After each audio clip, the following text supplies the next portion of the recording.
We have, oh, you want to do the walk? What you doing? Sorry, go ahead. It is? Oh, back. Oh. Yeah, I saw it. Oh. Gotcha. Make sure we got juice. Maybe this one won't work. Maybe that one won't work. Let's find out. See if the light will come on. Oh. Sorry, it's another one. Then I do. See what. Oh, okay. It could be the cord too. Let's tell you what. Let's do this here. Let's see if it's this one. It's the cord. Because it's the cord over there too. Matter of fact, you can probably pull that cord. You know it's hot. Shit. Let me see what this.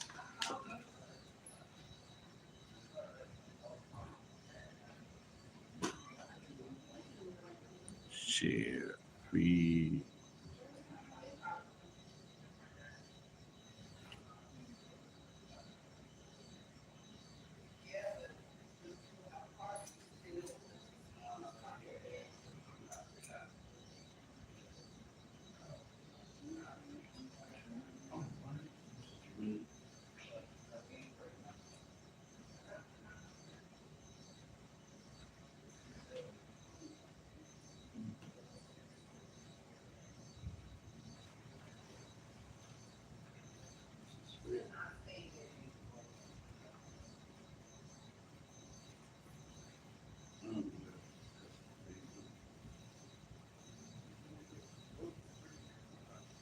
You got it.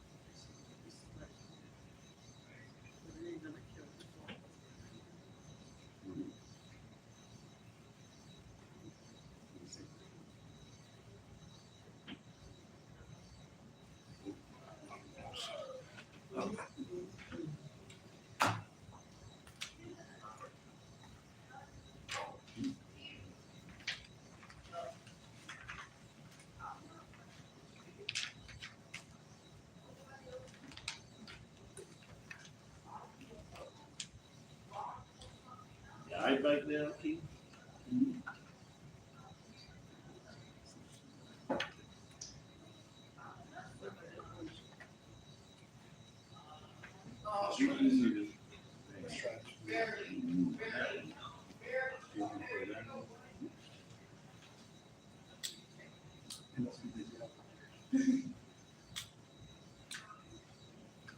That would be.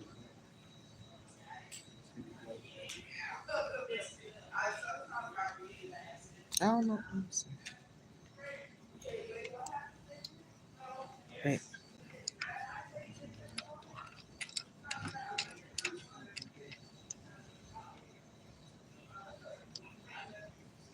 Oh, that's what you do. See if you can shorten the legs. Because it'll fall. Just You have not to that way. you have to do too much to shorten these. Okay, here we go. All the way down. All the way down. Yeah, we don't even like the video move. Okay. It's weird. It isn't moving. That right there is what moves it. Like the thing on the so that's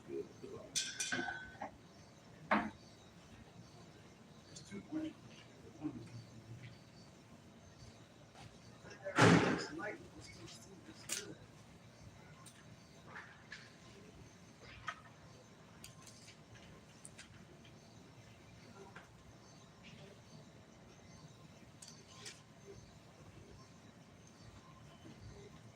All right, we should be getting started in about, I'll say about 3 minutes.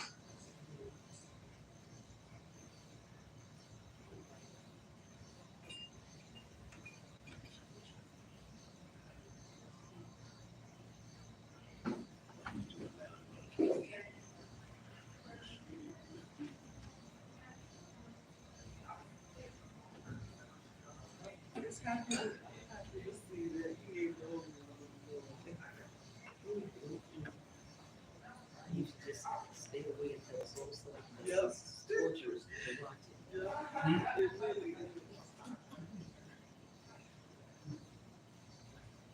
I feel bad. So told me to bring my sticks.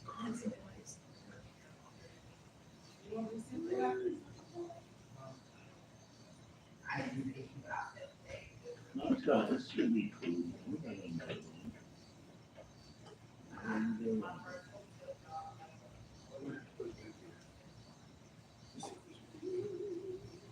Cool thing.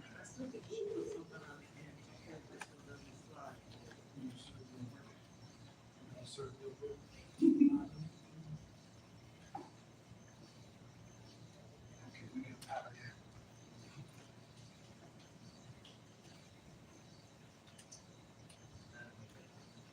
All right. Whew. Yes. I didn't want my battery to go out. Oh, you got something? It's going to be, they turn ACLs around running back. Outside. They told you to use this room. yeah, Good. As long as they said we need. yeah. I'm trying to figure out why I gotta get tired of those stuff.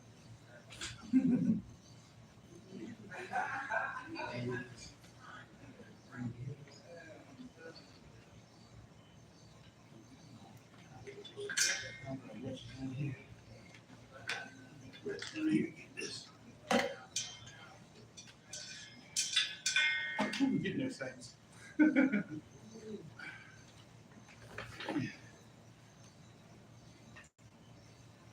Those things with my side. What else I need? My keyboard, my mouse. I'm gonna let that be. I just type usually. All right, let's see. Everything looks good.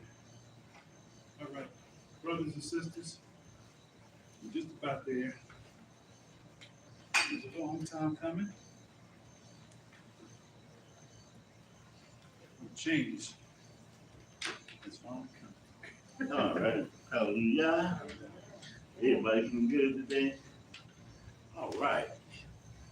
I guess it's our joint fellowship with the Spirit of YAH, KhazaqYah Ministries.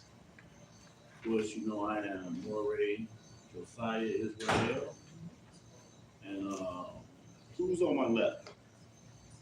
Oh, I'm brother priest KhazaqYah from Sons and Daughters Right. of The the Covenant.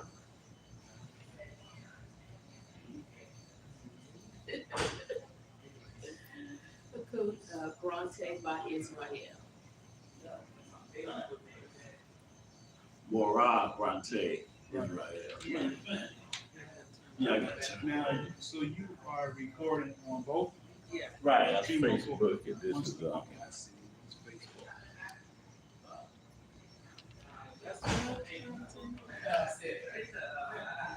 just about. And who is this lovely lady on my right?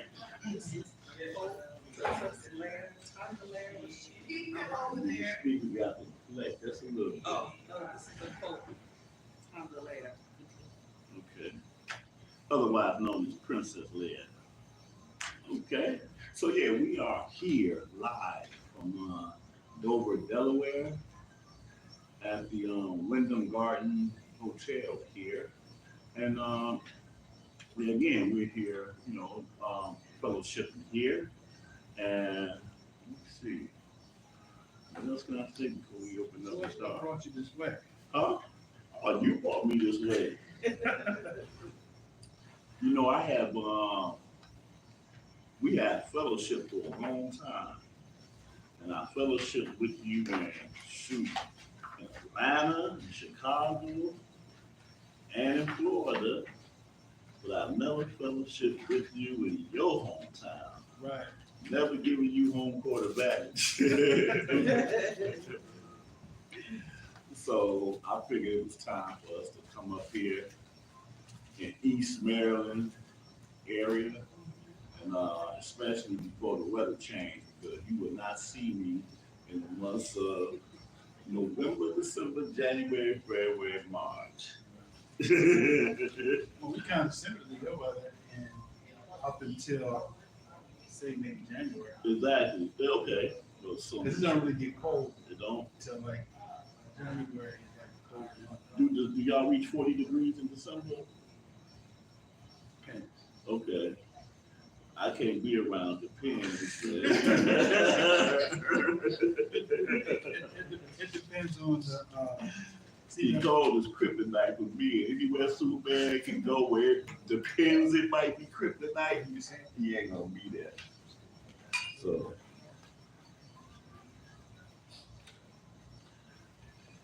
I don't even like going in North Georgia during them times. That was just too doggone cold for me. Yeah, but it depends on what's going on in the Caribbean. Oh, okay. If they have tsunamis and Yeah. hurricanes, then that makes our weather. Mm-hmm. So all that stuff come up from the Gulf of Mexico. You know, that cold weather to us. But what happened? It just went out. Hmm? It just disappeared. But it's still up, 'cause I see it. Oh, all right. So we all good? Okay. Moreh, KhazaqYah, I'm gonna ask you to open up in prayer, beseech the Most High for us again on this Shabbat. Baruch atah Yahweh, Eloheinu malach haolam. Abba Yah, we praise you on this blessed Shabbat that you've allowed us to see. We praise you for allowing our friends to come to visit us all the way from Jacksonville, Florida. We thank you, Abba, for giving safe travel, protecting us from hurt, harm, and danger. We also thank you, Abba, for allowing us to be in the land of the living, and having our health and strength, and that there's no negative report on this weekend. We are yet alive and yet here, able to serve and to worship and praise you. We come before your name of Yahshua HaMashiach, who came through 42 generations to enable us to be grafted back into the olive tree. We praise you, Abba, that as we go forth on this day, that as you give us the words to speak to those that are on the airways, as well as those that are here even in this hotel, that may come by and hear a word. We pray that the Spirit of Yah that is amongst us flow through the vocals of our teacher today, our Moreh Josiah, Israel, and that is Isha, Princess Leah. We read as we all just glean off of what you have for us to embark upon this blessed day. We pray for those that have tuned in, every household is represented, that you would inspire, encourage, ignite, and that you would instruct on this day, that we yield ourselves to you. We pray in the name of Yahshua HaMashiach, we say hallelujah, Hallelujah. hallelujah, Hallelujah. hallelujah, Hallelujah. hallelujah. Yeah, so again, yeah, so today what we're gonna be doing, start to kick this off today, we're gonna be dealing with a little thing that I like to call the spirit man. Spirit man. Why is the spirit man is important? It's because we as flesh and blood beings, we have an existence whereas we see everything with our eyes and feel and touch and do all things on a carnal dynamic. But from a dynamic of the Most High, He teaches us that this that you are looking at, that you seeing moving and that you're hearing talking, this is a very temporary situation. Very temporary situation. I think about where we are right now, here in Dover, Delaware, and we took a little walk this morning around here in the city. I'm like, when you think about it, these things that we see here for the most part existed before we existed. So where were we at 40, 50, 60 years ago? Our forefathers existed, whatever, but where were we at? We didn't really exist. And when we came to existence, we came to existence in the flesh. But this flesh is a very temporary thing, but we have an eternal existence Mm.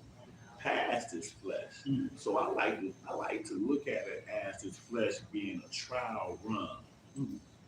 And the more I think about it, the more deeper it is because there was a creation before this creation. Mhm. And the creation I'm talking about is that spiritual creation of what the Father called the sons of Elohim, the angels. Mhm. We read that there was a rebellion that happened.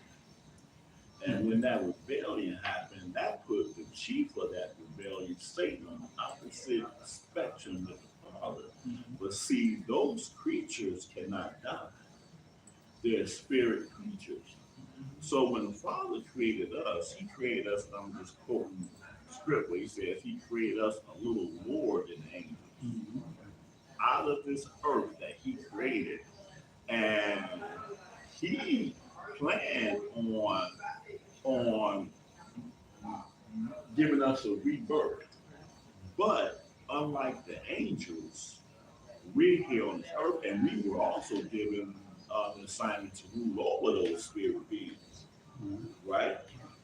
But we have to live our lives on this earth according to the way the Creator have ordained, so that we can be, unlike those spirit beings, worthy of this everlasting life.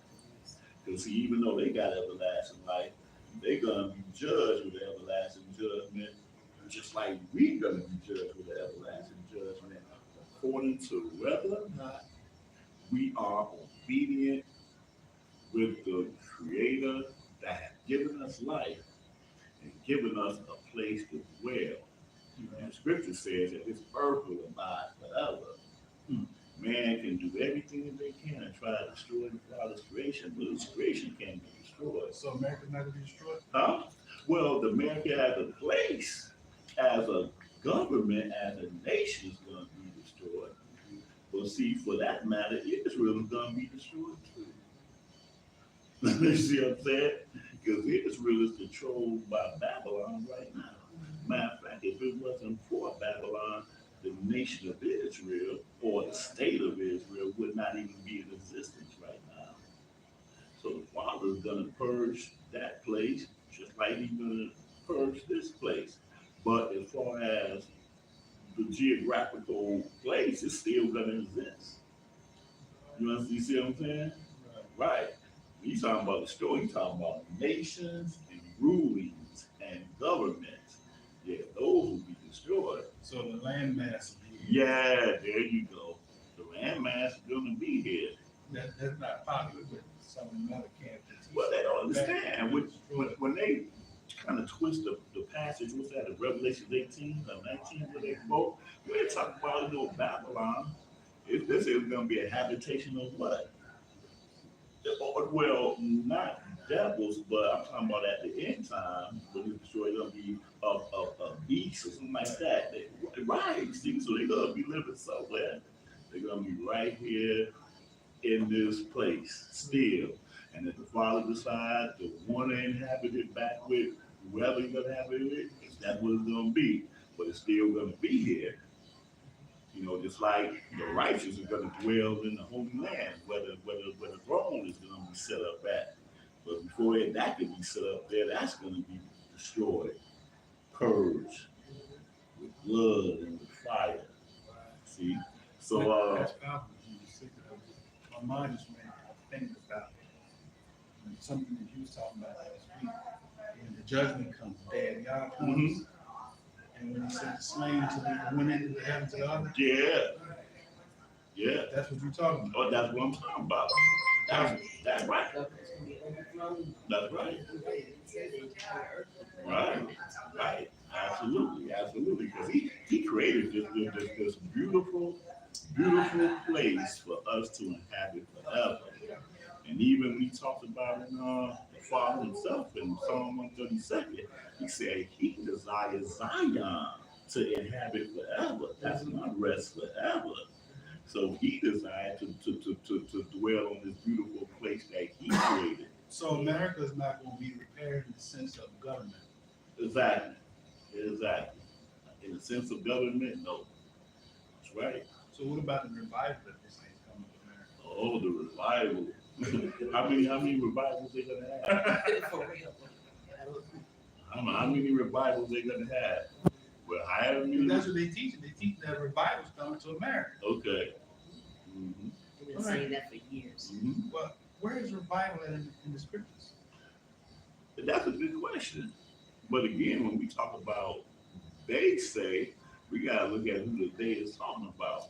Because whoever the they is, they talking about a revival that I don't want to be a part of. Is that the same revival that my man talking about make America great again? Right. As if it was whatever that again was. I don't know what again that was. I'm talking about it in that sense. Well, they talking about bringing the Crusades back. Huh? Oh, okay. You know, Okay. the Crusade was. Uh-huh. Laying hands on people and No, slain and all no, that. I'm talking about the Crusade where they actually literally force people to become Christians. That's what she's talking about. I thought that's what you meant. Okay. You talking about put hands on people? Yeah, that's what I thought you meant. Talking about where they go around But praying. you know, they used to call the revivals the Crusades too. But the original Crusades was bloodshed Right. and war, Right. right? Between the Muslims, Right. Yep. right? Mm-hmm. Over our land, Right. right? Everybody wanted our land.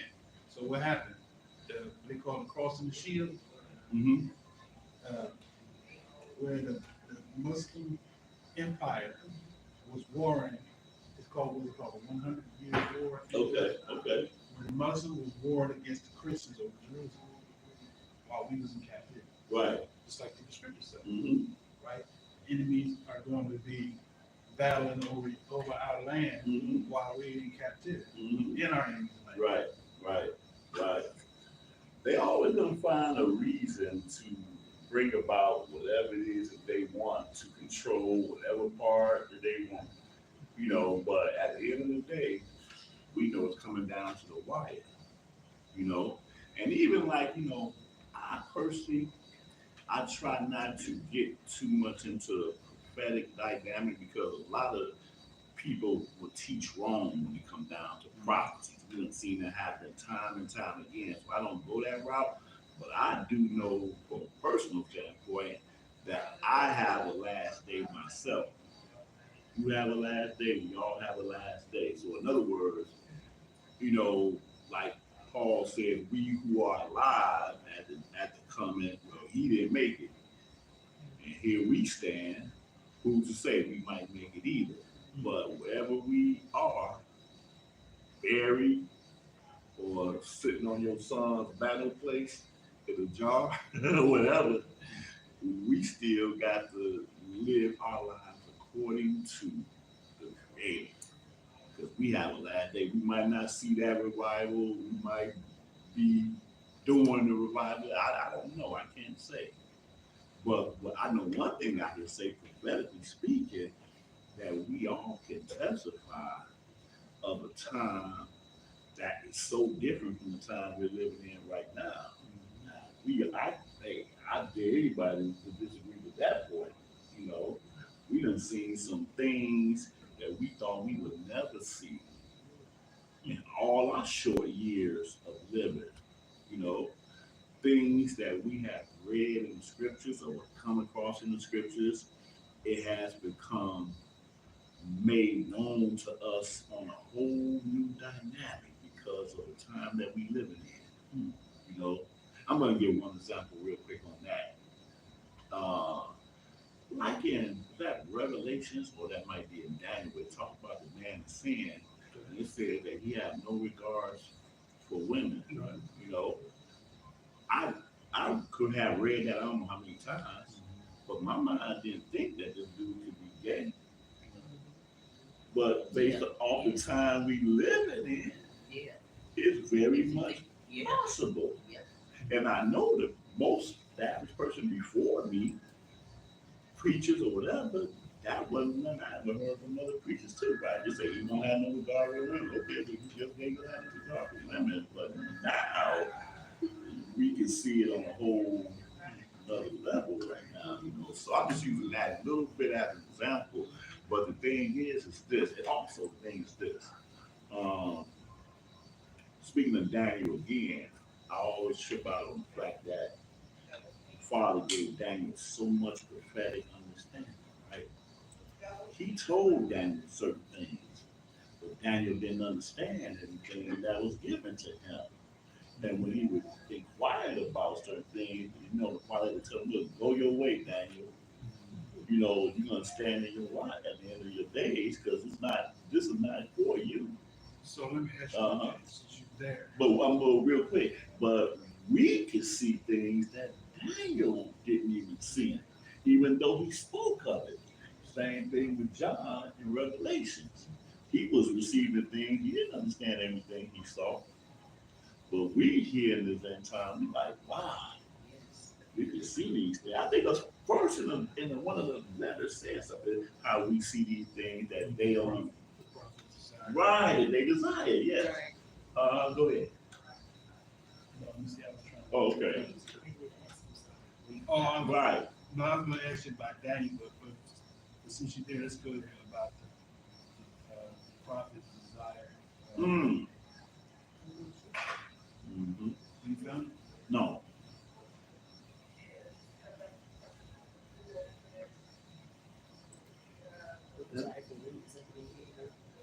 Uh, that was what I was about to look for, one that he just quoted just now about the,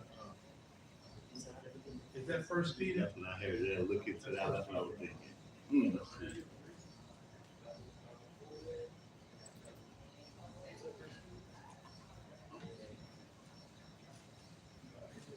Shabbat fly.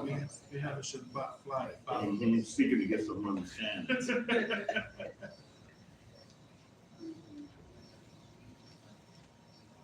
Is it First Peter 1 and 10?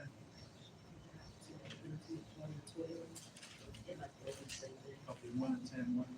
Oh, yeah, it started at 1 and 10. That's what you're talking about. Okay.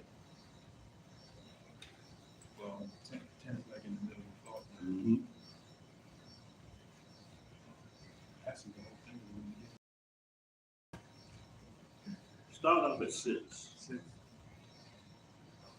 Wherein you greatly rejoice, though now for a season, if need be, you are in heaviness through manifold temptation, that the trial of your faith being much more precious than of gold that perisheth, though it be tried with fire, I like that, might be found unto praise and honor and kabod at the appearing of Yahshua the Messiah, whom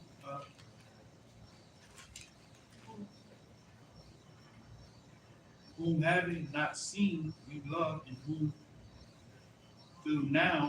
though now you see him not, yet believing you rejoice with joy unspeakable and full of kabod, receiving the end of your immuna, even the salvation of your souls, of which salvation the prophets have inquired and searched diligently who prophesied of the favor that should come to you. Mm-hmm. Yeah. Is that it? Searching for what manner of Oh, yeah. time Right. Uh-huh. the spirit of the Messiah, which was in them, did signify when it testified beforehand the sufferings of the Messiah and the esteem that should follow, unto whom it was revealed that not unto themselves, but unto us did they minister the things which are now reported unto you by them that have preached the good news unto the set apart spirit sent down from heaven, which things the angels desire to look into. Right. Okay. So he even said, but see, even the stuff that they, was witness to, we still have a much more clearer. And it's really amazing the more I think about it, how the religious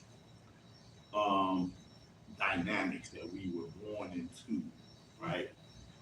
Their job, spiritually speaking, was to keep us in darkness from understanding the things that the Father have allowed us to be able to understand and see. So when you say their job, you talking reference to the angels? Now I'm talking about like the spiritual, the What the churches, The oppressors. Well, first it begins with the oppressors, right? You know, I like how you say oppressors too, because with a lack of understanding, we can't even see the oppression of the religious system. Right. You know what I'm saying? That's the last thing you think of when you think of church. But because the Father has given us an understanding to know, then we can see it on this end. But you know, it's just amazing. And you know, just like we were talking about last night, how a lot of people be wanting to know some things, but they don't want to walk according to that knowledge. Right. And that's something I stay constantly talking about with people, you know, because even on that level, I don't want to switch the subject because in case y'all want to still be on that, but don't y'all be finding it kind of weird how you share information or people are talking, they would act like they be wanting to know certain things, but yet their level of understanding still be lacking on such a rudimentary level, and you know why that is. And not only that, they think they got it, Right, and they think they're telling you something, right, right, right, and they get excited. Did you catch that? Right. No, I didn't catch that because you don't even know what you're talking about. right, right. And why is that? Why is it like that? Why are they like that? Yeah, yeah, Because their eyes have been blind. right, They right, can't see. right, Their right. ears have been stopped up where they can't hear, but they think they hear. Mm-hmm. Mm-hmm. The Father is not gonna give you the increase if you don't walk worthy of it. That just you know, what does that Psalm 111 says at the end? Psalm 111, the fear of Yah is the beginning of wisdom. That's a serious dynamic right there. You think that you can get all this knowledge and understanding, you know, Without fear. without fearing him. That's like earlier when I posted that passage, was that in Isaiah? Is that Isaiah 58, is it? When I said the prophecy concerning Christianity. You remember that, Bronte? I posted that. And we see that so clear. Now I'm gonna read this, but we're gonna get started. But No, this is good. This is that the Ruach. uh-huh. Let the Ruach do Ruach doing, then you can get to the lesson.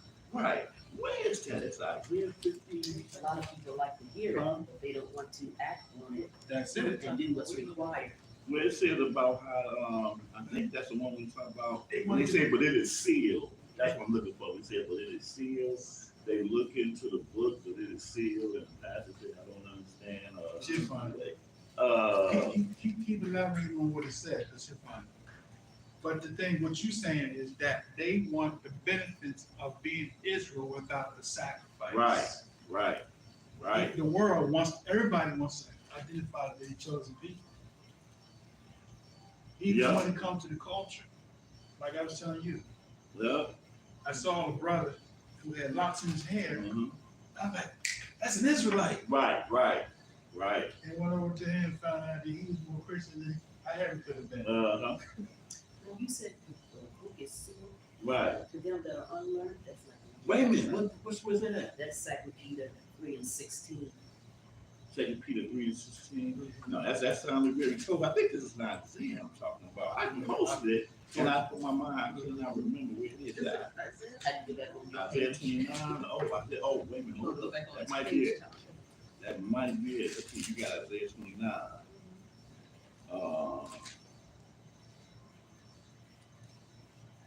Right. I said 29:11. Right.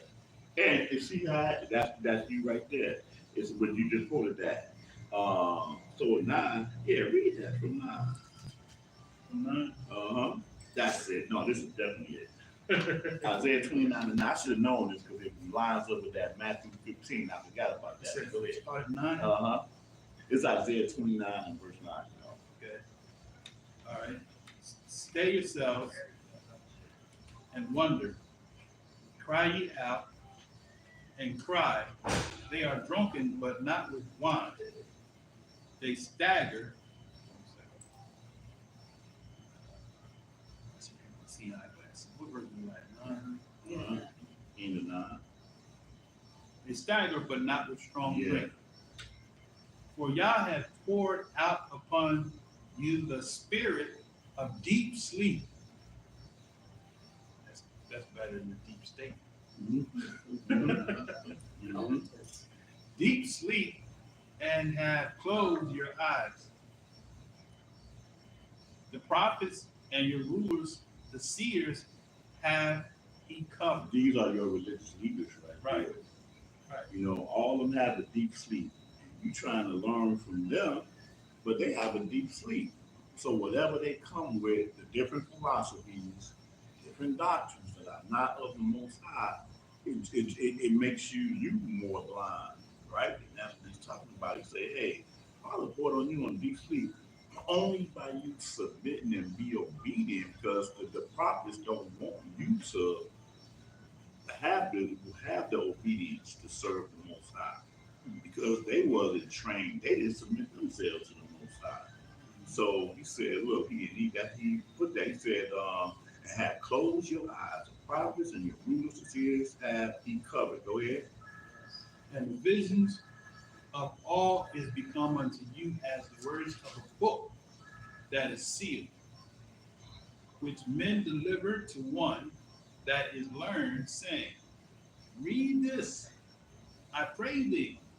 And he saith, I cannot, for it is sealed. Why you say it's learned though? What is that talking about? Why you say that it's learned? Well, Because it got doctors of there you go. Reverend Dr. Bishop. Yeah, Learn doctors of first. theology, right? He sealed it. Just like in the movie Malcolm X, when Malcolm Little raised his hand to confront the priest. The guy said, hey man, don't deal with him, man. He's heavy, man. He's deep. And he don't know nothing. He ain't learned nothing from the dude, but because he have a position and because he getting paid to be up there, it's like, oh man, hey, you don't want to do that, man. And he talks electrifyingly. Yeah, He knows yeah. how to entice the audience. He was saying. Yeah. So he called him learn. He said, but he handed him a book. And he said, look, I can't, but it is sealed. So at least he was honest when he said that, because these cats out today, they ain't honest. Well, they make up something on the spot. Go ahead, verse 12. And the book is delivered to him that is not learned, saying, read this, I pray thee. And he said, I am not learned. Right, he said, you first have to do that learn. my pastor. And now you coming to me and look, I'm gonna tell you, you can't do it, I can't do it. You see, that's how it goes. Right. That's how it is, and that's good protocol. And to further, I'm gonna show you that he don't know who he is, and you say he learned.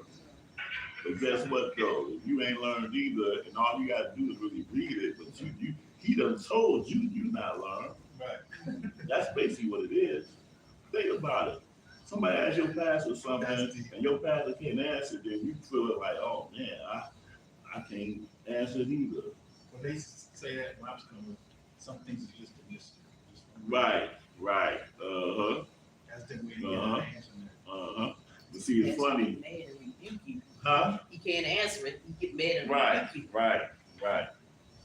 Or you got some today, the one that's supposed to be learned, say, yeah, bro, I know, man, but they ain't ready for that. That's a conversation for me and you. Right. They ain't ready for that. Finish that out. Check this out. Go ahead. Wherefore Yah hath said, for as much as this people draw near me with their mouth and with their lips do honor me, oh, thank you.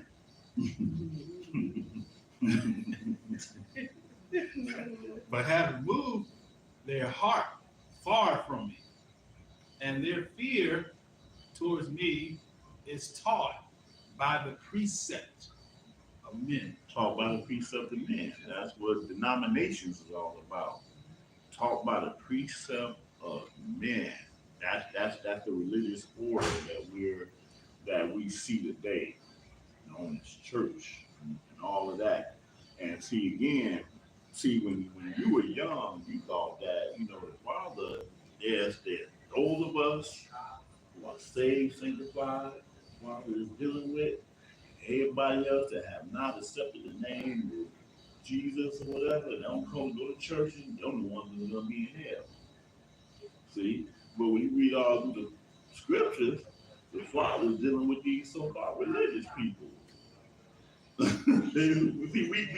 it takes us to have reading and understanding to know. But when you don't know, that's what you think. You think it's us.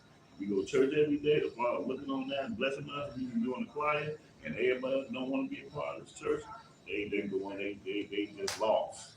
But the lost is the one that are part of the church. You know, anybody just want to share that a little bit.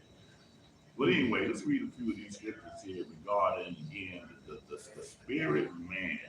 Because, see, this is something that would help us to understand that, again, this carnal thing that you see here is not who we are. It is not our everlasting existence. It's something for us to live and hopefully try to fulfill what it says. In fact, in the book, is that the proverb? He said the whole duty of man. Mm-hmm. You know, That's Ecclesiastes. Okay, right. Ecclesiastes. That's talking about the whole duty of man. Fear y'all keep the commandments. Fear y'all keep the commandments. To people on the outside looking in, that sounds like a very difficult thing to do. That's the duty of the Jews, not the duty of man. Right. Is that what they say? Right. Exactly. But oh, that's whoever served the Most High.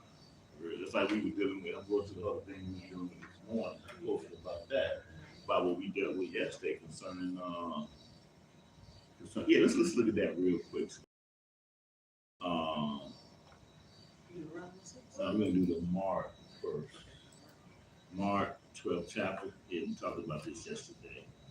But since you said that, this is the doctrine, the two greatest commandments. You said Mark 12? Yes. Mark 12 chapter. And it's fitting because we do read this every Shabbat. We read this when we sing the Shema every Shabbat. So Mark 12 and verse 28. Matter of fact, where is this in Matthew? Because I'm going to show. See, Mark has something here, but it misses what Matthew misses what Mark had. What must I do to inherit eternal life? Not that one. That's not the one. It's and we're gonna look at that real quick too. But it's Matthew. What was we having read that? What reference you got there? I got Matthew. Matthew 22, 30. Okay, that's what I think it is. So, as a matter of fact, let's go there. Let's start there and read it. This is how the people quote Matthew 22 and 34. And we are going to mention that. Right. So let's look at that one. Give a real quick understanding, real quick. Matthew 22 and 34. Which one y'all want to take that?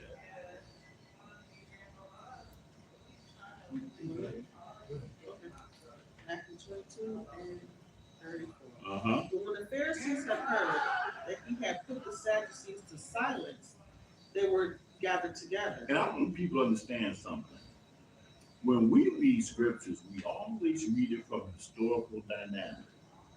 Understand the story, where they at when they're, who is in this conversation.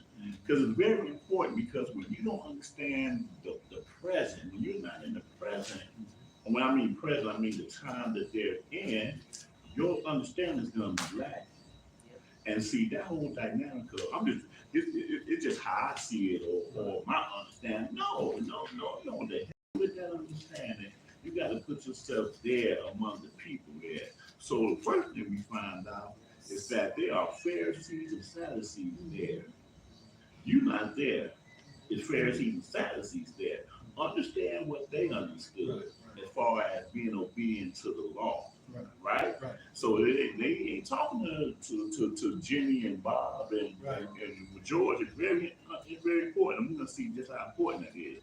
But when the Pharisees had heard he had put the Sadducees, like they were gathered together, then go ahead. Then one of them, which was a lawyer, asked him a question, tempting him and saying, And that's when you right. So we know that this is a tempt right, that the question was based off of. Go ahead.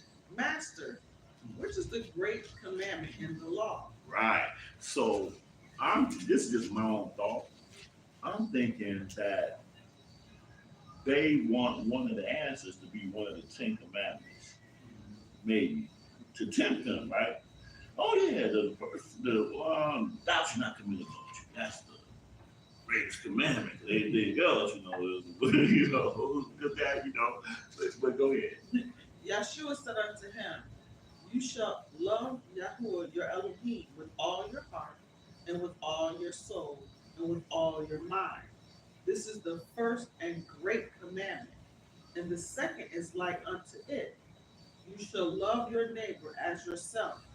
On these two commandments hang all the law Right. and the prophets. So now again, without you understanding the historical dynamic of this passage, without you even understand where Yeshua got this from, because he didn't make this up right here, but that's what we thought. Oh, you said something so deep. He didn't say nothing about no Sabbath day and no this, that, and the other. He just said the two commandments. He gave well the first one and the second one. His commandments is different from the Father's commandments. This is what we under, brother. I don't know what you under, but I'm under this right here. But you ain't even thought about where he got this from and what does it mean? Okay, so since most of us are familiar with this passage, we're gonna go into Mark and read it again because Mark put something in here that's not here in Matthew. Right. You see what I'm saying? Let's see how Mark put it. So Mark chapter 12, verse Right. 28. 28. 12. 12 and 28. This is the exact same incident, but Mark had one thing missing in the statement. Okay, so Mark 12 and 28. Go ahead. And one of the Oh, I'm sorry. Oh, you got it. Go ahead. And one of the scribes came, and having heard them reasoning together, and perceiving that he had answered them well, asked him, which is the first commandment of all? And Yeshua answered him, the first of all, hear, O Yisrael, Yahuwah our Elohim is one. I think that was missing. Yeah, one master. That was missing in the Matthew, but Right. but now he done put more to it right there. Okay, the first one is hear, O Yisrael, Yahuwah our Elohim is one master. So to the average Christian that don't hear this part right here, they're lacking in understanding that the Father comes first. Huh? You see how much more understanding you get just from introducing that one? So now that you done got the Father in this thing, and Yahshua is telling you that the Father, hey, the first thing you got to do is hear. That's the first commandment. Right. Exactly. This is the first commandment. So when you want to turn your ear from the law and from hearing what the Most High say, you're already out the box. You can forget about what comes after this. You can forget about it. But because you look at the Matthew version, you don't have that understanding, right? Okay, so what we got here? We got here, O Yisrael, Yahuwah Elohim is one. The Son is not saying, I am with him, I am this, that, or the other. This is what my Father is teaching to his people. Okay, so that's the first thing. Go ahead. And you shall love Yahuwah your Elohim with all your heart, and with all your soul, and with all your mind, and with all your strength. This is the first commandment. And the second is like, namely this: you shall love your neighbor as yourself. There is none other commandment greater than these. Right. Since you now understand that the Father didactic this, now we got to find out, is this a new dynamic that he's giving us? Because that's the way that we were taught. This is a brand new thing that Yahshua done gave. He don't require all that other stuff. It's just this right here. Now let's go to Deuteronomy 6 chapter and read where he got it from. Because that's what the problem is. We don't even know where he got it from. So we want to twist a little bit that we get here. Okay, Deuteronomy the 6th chapter. Huh? Before you go over there, I was looking at something. I said something that you just said. Right. Makes sense. First, he said first, and then over here he said the greatest. Mm-hmm. Mm-hmm. Right. Okay. Before it can be the greatest, it's got to be the first that you can say. Oh, okay. The first principle. Good point. Good point. Right. Right. If you don't get the first principle Right. of hearing, Right. then everything else, just like you just said, Right. because that's what Shaul was saying. Right. He said first, he says milk is for babes, Mm-hmm. right? Mhm. And that's the first principle Mm-hmm. of the oracle. Right. Is that number one? That's why I said the greatest. Mm-hmm. That's what stuff happened. Right. Hallelujah. Hallelujah. Now check this out. Matter of fact, I said 6, right? Something caught my eye real quick. Let's go on to 5. Deuteronomy 5. Deuteronomy 5th chapter, and start this at the 32nd verse. Mm-hmm. Uh-huh. Ye shall observe to do therefore as Yahuwah your Elohim has commanded you. You shall not turn aside to the right hand or to the left. You shall walk in all the ways which Yahuwah your Elohim has commanded you. So, some of the ways then, I guess. All the ways. All the ways? So, okay, so this is understand I'm getting here that you should walk in all the ways which Yahuwah your Elohim have commanded you. Go ahead. That you may live, and that it may be well with you, and that you may prolong your days in the land which you shall possess. Now we see in chapter 6, but this is the same conversation. It's not split with just some that was man-made chapters. But go ahead, verse 1. Now these are the commandments, the statutes, and the judgments which Yahuwah your Elohim commanded to teach you, that you might do them in the land where you go to possess it, that you might fear Yahuwah your Elohim. Oh, wait a minute. Fear. How does Christianity define fear? I'm not sure where they at with that today. Yeah. I think I might have heard at one time somebody say, why would I want a God That that I I fear. fear? Right. Fear the Right. pastor more. Huh? Fear the pastor more. Right. Well, I know some people, when I was in university, they said they used to fight. I was afraid of fight. So they have this concept of belief that we can go boldly Mm-hmm. before him, Mm-hmm. right? Mm-hmm. So they've lost the concept of what it means to have fear. Okay. Okay, I can talk to him like I talk to you. Right. I don't like someone. I ain't doing that. I heard people say, Mm-hmm. I told God I ain't doing You never heard that song, your arms too short to box with God? it. Right. Right. That's heavy right So there there. is no fear because what you're saying, if there's no fear, then there can be no obedience. Right. Right. Right. Because why should I be afraid? Right. I'm under the new covenant of grace. Right. And see, now I don't want to go too deep in another place, but the thing is that in this society we live in, God is defined by how we want him to be. That's what it is. He ain't never defined by what he is and what he requires of us. Yeah. No requirements. The first of all, Jesus paid it all. He paid it all, so he don't require nothing of me. I just gotta be- And I got dipped in that water. So how many years ago when I could barely spell or whatever, that was the only thing that was required of me. See, that's man-made religion. But we're not reading anything that's man-made. See, and that's another thing. And see, in this society, because we done created so many unreal beings, fake beings, or Santa Claus, or whatever, we put Jesus and God in the midst of all of that too. That's basically what it is. You know that when it's just interesting to try to understand the psyche of this society that we live in and why they believe the things they believe and do the things they do. Something wrong with you because you don't do it. Right. Something's wrong because I don't do it right. So, you know, I'm trying to think of a better You don't believe in the Trinity? right, right. Exactly. You know, if I fear being broke, then that fear is gonna cause me to get up every morning, 3, 4 o'clock in the morning, and that's the last thing you wanna do is get out that bed at 3 or 4 o'clock in the morning. The last thing you wanna do, I don't care who you is, I don't care what your job is, you can be president of the United States. Getting up at 3 or 4 in the morning is not pleasant at all. But you do it because you fear being broke. You fear not being able to get them bills paid. And if I'm speaking for myself, then hallelujah, I'm telling you the truth.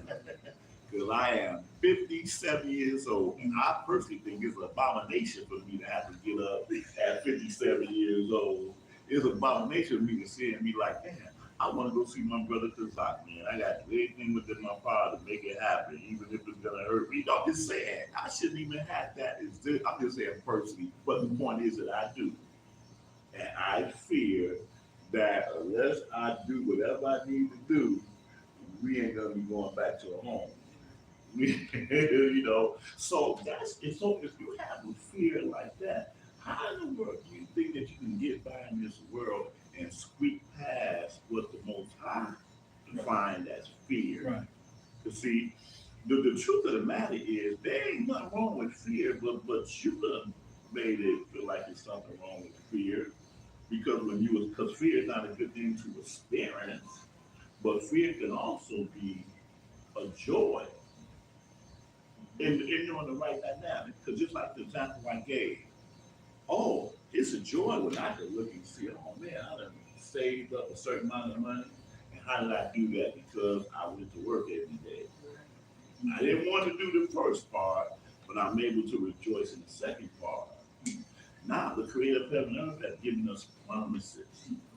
But the foundation of that promises is fear.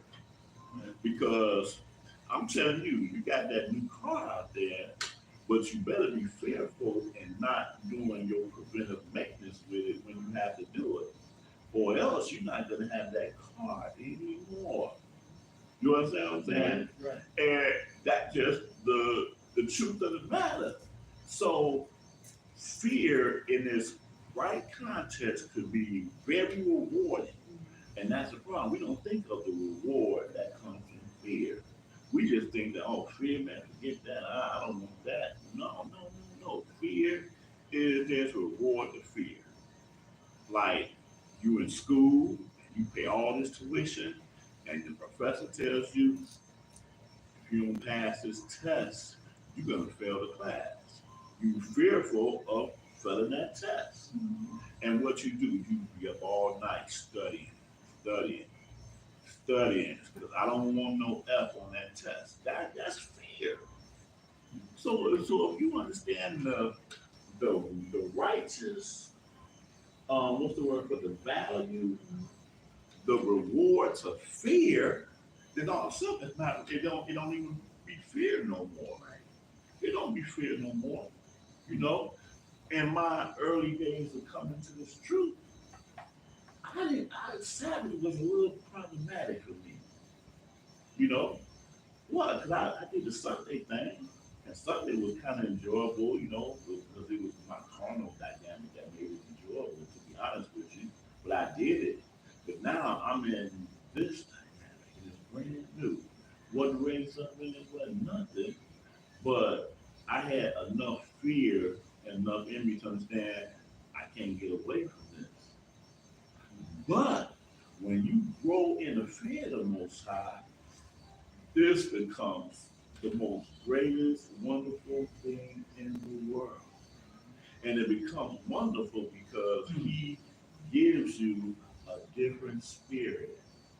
When you grow and you learn more and you see the stuff that you have been lacking, when you were doing all the things you wanted to do, you were lacking.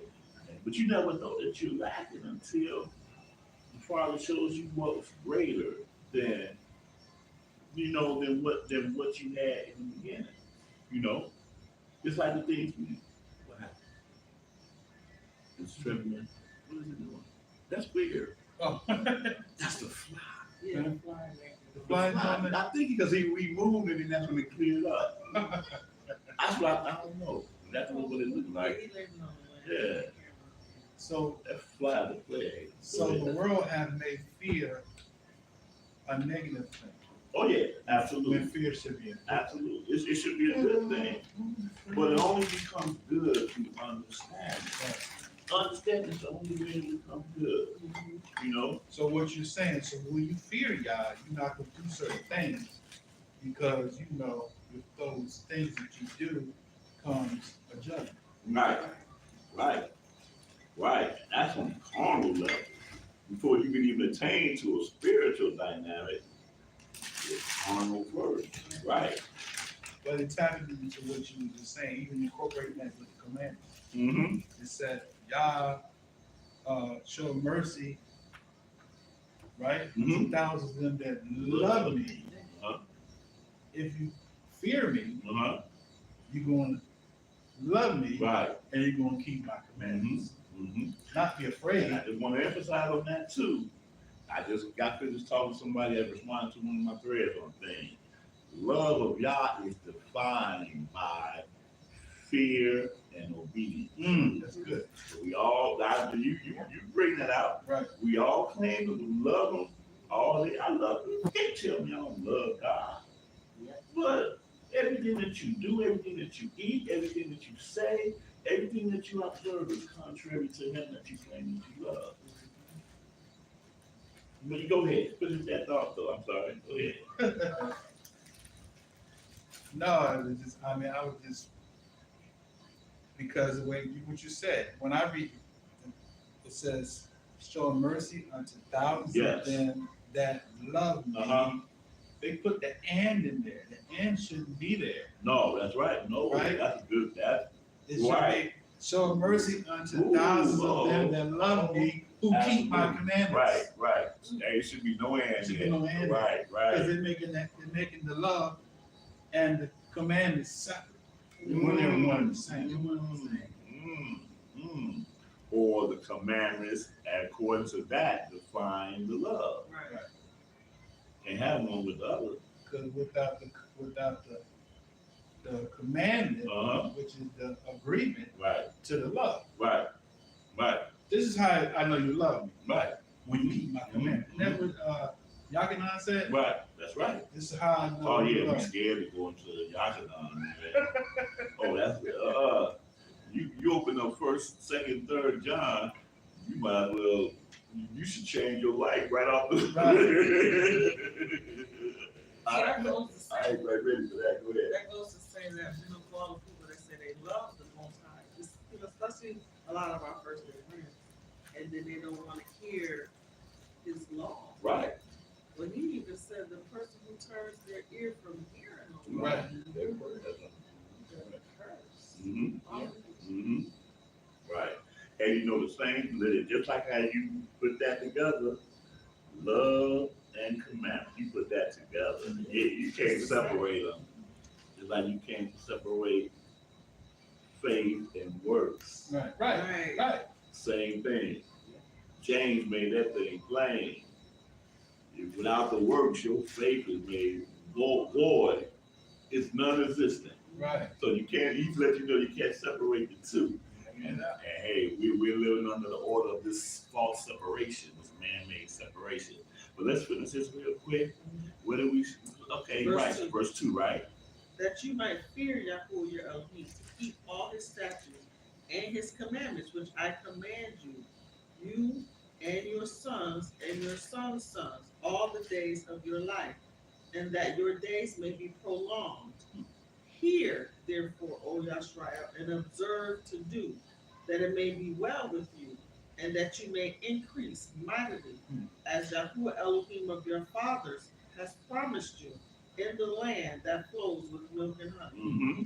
Hear, O Yashrael, Yahuwah our Elohim is one. Oh, that's kind of familiar right there. All the stuff in front of it didn't sound quite familiar. It's got minds back to what. Right, right. But see, like I say, from verse 1 to 3, that didn't quite sound familiar. Right.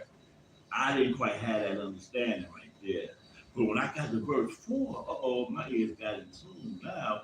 But wait a minute, now this is the middle of a statement, though. This ain't the beginning of the statement. Right, right. Go ahead. Hear, O Yashrael, Yahuwah our Elohim is one. I could sworn that's what Yahshua. Right. But this is what Yahshua quoted right here, right? Go ahead. And you shall love. And my point again is that the Pharisees and Sadducees, they knew that. See, he's talking to them. See, we're reading it and we're not familiar with it. So the master came to us with something new. But he ain't talking to us. He had a conversation with them. And when he quoted them, they knew where he got that. They knew where it come from. See, so we have to have that understanding. We have to be like we're right there in the midst of them to have a full understanding of what's being said. So he says, "Hear, O Yashrael, Yahuwah our Elohim is one master." Right, go ahead. And you shall love Yahuwah your Elohim with all your heart, and with all your soul, and with all your might. And these words which I command you this day shall be in your heart. So this is where he got it from. This is plain and simple. He got it from here. But you have to read it here to have a full understanding of what he's saying. Don't come teaching me about these 2 new commandments that you are under part of the Christian church or whatever. He ain't talking about no Christian church. He quoted it right directly from the Most High. Because even when you go back into Mark, he included, "Hear, O Yashrael, Yahuwah Elohim is one." And that's the bridge to bring you back to, he's talking about what the Father said. I'm not even quoting my own words. I'm quoting what the Father is telling you. So while you trying to trick me and get me to say, this is a great commandment, this is a great commandment, no, let me refer you back to the beginning. Right. And on this hang all along, wait a minute, it's telling you to fear the Most High, keep his commandments. That does hang all the law right there. Because you break any of them, you done broke that first greatest commandment.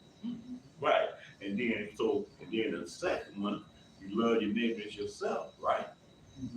And then how do you love it? Why did Yahshua he quote this? But you don't even know that again in Matthew 12. Right. Dude came to him and asked him, "Hey, what should I do to inherit eternal life?" That is the question. And he just gets see again. He's talking to a guy that he already know the commandments. That's what they did. They be asking these questions that for another nefarious reason. Huh? Not to see again. We be reading stuff like this is something new or whatever. But a new revelation. But the dude asked him, the dude, and this is a whole other lesson, but he was just trying to prove how righteous he was. That's the reason why when he said, "Good master," Yahshua checked him right off the bat because he knew the spirit he was coming in. He wouldn't have checked everybody that would have called him that. He checked it, that individual there, because he already peeped where he was coming from. Good master. What good thing must I do to that, Joe? Hold up, man. First of all, understand something. There ain't no good. There's none good but one, okay? And I'm telling you, I'm not even good. He said, but one, and that is the Father. So if I'm telling you about me, bro, you need to calm this up. Right. Because I already know the spirit that you're dealing with. Right. What must I do? And when he said, he said, the next thing he said was, which? That was a good one. He said, which commandments? Huh? He was like the Reverend. Right. Which one? Now, you know how stupid that question sounds? But that's how they do us. Right. But see, when he asked him which one, he didn't quote him the Shema. Right. He gave him some of the second commandments. Love thy neighbor. So why did he give him that? You see what I'm saying? Because we ain't under that no more. He gave him part of the 10 commandments. That's what people don't think about. Right. To inherit eternal life, you got to do this. you know. You say Saturday. Right, right. And that's the thing. He skipped the first part of the commandment, gave him the second part of the commandment. Gave him the second part of the commandment. Not saying that you don't have to keep the first part of the commandment, but in other words, he was almost like he was rushing his conversation because he's like, this is ridiculous. You know, like, yada, yada, yada, baby, what he said. And he said, look, I done kept all these stuff from my youth. What else do I lack? Yeah, well, I'm really trying to show you. I'm trying to be the best that I can be. You know, I ain't like these evenings. I'm a little bit above them. And he said, well, hey, you to be perfect, perfect is a whole nother level. And that's kind of like what this lesson is on. The concept of being perfect. You say, look, sell all that you got. Man. I went to a church like that. I was a street evangelist, and I brought this guy in the church. And he sat in the back, and I was messing up, but I sat back with him. I was trying to get him to get saved and everything, sanctified. Mm-hmm. So I sat in the back. Just in case he was going to run out, you were there to catch him. Right. So the brother wanted prayer, so he you know, while he was in there, he cried, he wanted prayer. So the ushers, instead of the ushers praying for him, they came over there, took him outside. I said, why y'all taking the brother outside? The brother's here where he needs to be. You take him outside. And one of the guys got up and said, he interrupted my worship. I'm here to worship with my family. Mm-hmm. He breaking up the service. He got upset. And then I took the brother over to the hall to get some food. They didn't want to feed him. Because they was, like you said, they were high and mighty in mind. Oh, I'm not like one of them. I keep all here all day long, serving God. That's right. That's right. Right. Right. Right. Exactly. Here when the doors close. Oh, here's my Right. oh now. They cometh to see. So You what? never been to a church like that. Oh, not quite like that. Yeah. Y'all coaching some special. Yeah, we just did whatever we could do on that Sunday, and we got out there. By Monday morning, we forgot we was at church. But give me that quote correctly. He said there's much joy in heaven, right? Over one soul than 99. I'm kind of misquoting it, but that would have been something you needed to hear. Yeah. Like you trying to make everybody else joyful, to your familiar friends or whatever. There's this person you have never even seen before. You don't even know the heart and mind of this person that's trying to get where you are. And you're gonna look at him like he nothing basically. Yeah. When everybody in that whole assembly should have been rejoicing over the fact that this person is here instead of the 100 many other places he could have been at. And you're gonna show him your butt basically, you know, get him to turn from where he come from and try to get to. So, you know, this is the, and the sad thing, bro, we fighting among the so-called elect. This ain't even a Christian, this ain't even just a Christian thing. Because we get into this thing here and with no understanding, and we do just like the, I hate to bring them up, the congregation I first began with. That's something that they're known to have that high-minded type of mentality like that. That used to irritate the mess out of me. Like we're like if we in a class or whatever, and you see somebody that you ain't never seen in class before, you gonna assume that I ain't never seen the person before, so you know, and then like class it over and you go there, oh man, like I ain't never seen it. Oh man, what's your name again? Oh, okay, bro. You know what? Just keep coming, man. You'll get it. Yeah, keep coming, man. You'll get it. We ain't had no conversation. No conversation. Because I ain't never seen you before, but I know you wish you was like me, first of all, because I've been in this stage. But you know, that's the mentality. So, brother, Yes. just keep coming, man. You get there. You will get it. Why would you tell somebody that you ain't never even seen? This brother might the father could have sent this brother for you. Right. What you think you know that brother probably learned it years ago. That's the mentality. That's how they are. They not even irritate the mess out of you. Yeah. Like you know, that's oh man. Like they can't learn anything new. Is Huh? that what you said? Like they can't learn anything new? No, that if I ain't never seen you before, you automatically don't know what I know. Okay. If You I ain't ain't got never, it like me. huh? If you don't have it like me, you don't have it. That's right. That's right. That's right. Yeah. And the fact that I ain't never seen you before, this your first time in this place right now, I already know that you don't have no understanding. Huh? Have You that don't know who mindset. Israel is. You don't know what the fact. You don't know nothing. You know, and you don't even have no conversation with the that's the reason. But a mentality is, and I'm like, man, no. That's not righteous by no stretch of the Do imagination. that. That's the spirit of pride. No, but that's what it is. Self-righteous. That's the pride and self-righteousness. Absolutely. They come in. That come before the fall. But these are things that are not only directly mentioned in the scriptures, but they're directly mentioned for you, for the assembly.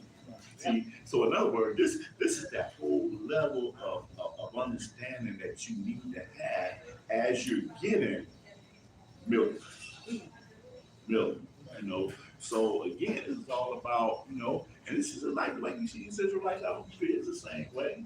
You don't have too much flesh and not spirit. Right. Not only that, but they confuse the two together. Because they think that everything that I'm saying is of the spirit. Yes, yes. And then you don't even know that's flesh that you coming with. And you think it's a spirit, right? So yeah, absolutely. That Absolutely. anger is flesh. Uh-huh. The conscience, I don't get to let you probably cut us over. I might do, that's all right. That's all right. But it's the contrast between the flesh that wars against the spirit. Mm-hmm. And a lot of, like you said, a lot of people like think they're in the spirit, but they actually operating through the spirit of anger. Mm-hmm. Right? Mm-hmm. Or the spirit of pride. Right? Mm-hmm. And I don't know, just Galatians 5, that one get verse you want to? It might be, let me look. No, it's not, but I forgot to add that, but that is absolutely there. That's what I'm. But no, I tell you what, just go ahead and speak that now. Yeah. So I was just saying that if you look at the fruit of the spirit, That's right. right? That's right. Versus the works of the flesh. Right. You'll see everything that they're doing is contrast to Right. the fruit of the spirit. Mhm. But they're saying they're spiritual, but they're Mhm. not, because all of the attributes of the flesh that they're attributing to the spirit, like you said, they merge them together. But no, you can't merge together, because even chopped blue in detail, he's saying this is the flesh, right? But you're saying the key, love, you loving the Most High first, Mhm. right? Mhm. Everything else flows together. Mhm. But secondly, what you said with the rich guys, you love your neighbor, sell all that you have and give it to the poor. Mhm. Don't walk away. That's right. Sorrowful. Absolutely. And see, just like what you said last night concerning how we got to continue to teach these Israelites. I ain't talking about Christians, Israelites. They won't even know this unless somebody come and let them know that what you're doing is not of the Most High. So that's key. That's real key. But anyway, let's read a few of these. I'm probably going to get through this whole thing. We're going to get them just enough to understand what's happening here, okay? We got till 6 o'clock. You got, okay, that's right. And the sun still ain't out. That's the beautiful part about this, and also about being online. You can always cut it off. You can always hit pause. You can always come back again. Because just like when I listen to your lessons, man, I might not get the whole thing. See you. That's my Monday ritual. Right. See, I'm not watching y'all live, Right. obviously, but Monday I'm in my truck, boy. Let me see the You talking My about day. right, right. And whatever I don't get on that Monday, I finish it up the next day. That's my Monday and Tuesday rituals. Believe that. Believe that. So yeah, Proverbs 16 chapter. Let's look at that. And just to add to what you're saying real quick, we think that, see, the Father, there are certain things about the Father that only belong to Him. And things that that's given to us is us. Like, for instance, vengeance don't belong to us. So I don't even have to speak in the spirit of vengeance because it belongs to the Father. He requires us to be one way while He has His way. And we think it's all one and the same, but it's not necessarily all the same. I think that's one of the things that we mess up on. Okay? But anyway, we in Proverbs 16 chapter. And, give me that verse 1. Proverbs 16. Oh, you want me? Okay, go ahead. It doesn't matter. Go ahead. You take Okay. that. The preparations of the heart in man, and the answers of the tongue is from Yahuwah. All the ways of a man are clean in his own eyes, but Yahuwah weighs the spirit. That's what we're gonna see. That's what the Father see. The Father see. We can see flesh all because the word said that no man knows what's in the heart of another man. I'm not kind of paraphrasing that, but that's what the Father see. The Father weighs the spirit. You know, like you say, man, the Father knows. Every time you say the Father knows your heart, what you're doing is you recognizing that you are in error. And I can't judge you, but the Father knows your heart. I just, huh? Yeah, that is wicked. Huh? Right. Obeying. Right. I be like, brother, you saying the Father knows your heart, but I think you should wish that the Father didn't know your heart. That's really. You telling me the Father knows your heart, so I can keep my mouth shut. Right. But if the Father didn't know what's going on with you up until now, you could just gave him that attention right now, just by uttering that. The Father knows my heart. All the ways of man are clean in his own eyes. That just like us, when we were a nation, before we had got the kings or whatever, it said the amen did what's right in their own eyes. The Father don't function with us like that. And your own eyes is not the judge. That's what we do. Some people are scared to the puff. Your own eyes is not the judge because your own eyes is what you desire, and when you do things, you justify your actions through your own eyes. And you ain't never gonna judge yourself to be bad, wrong. Thank you. You ain't never gonna judge yourself to be wrong. Never. The Because Lord is deceitfully wicked. It's deceitfully wicked. And I think the word is always or something like that. It showing up is. It is. It's really. It is. Oh, but see, but that's the thing, man. This is how you get that Father's favor right here. But he said all, not even some, all the ways of a man are clean in his own eyes. You know, I know a brother, and I consider his brother. I hate to use it for a time, but he'll do Shabbat only when it's convenient for him to do it. But when it's not convenient, he'll be in a restaurant or something like that on any given day, or doing all kind of things contrary to what he need to be doing on the Shabbat. I'm like, man, but then, if you ask him, he'll try to justify it in some form or another, but it don't line up with Scripture. But again, all the ways of a man are clean in his own eyes. It says, like, Yahuwah weigh his spirits.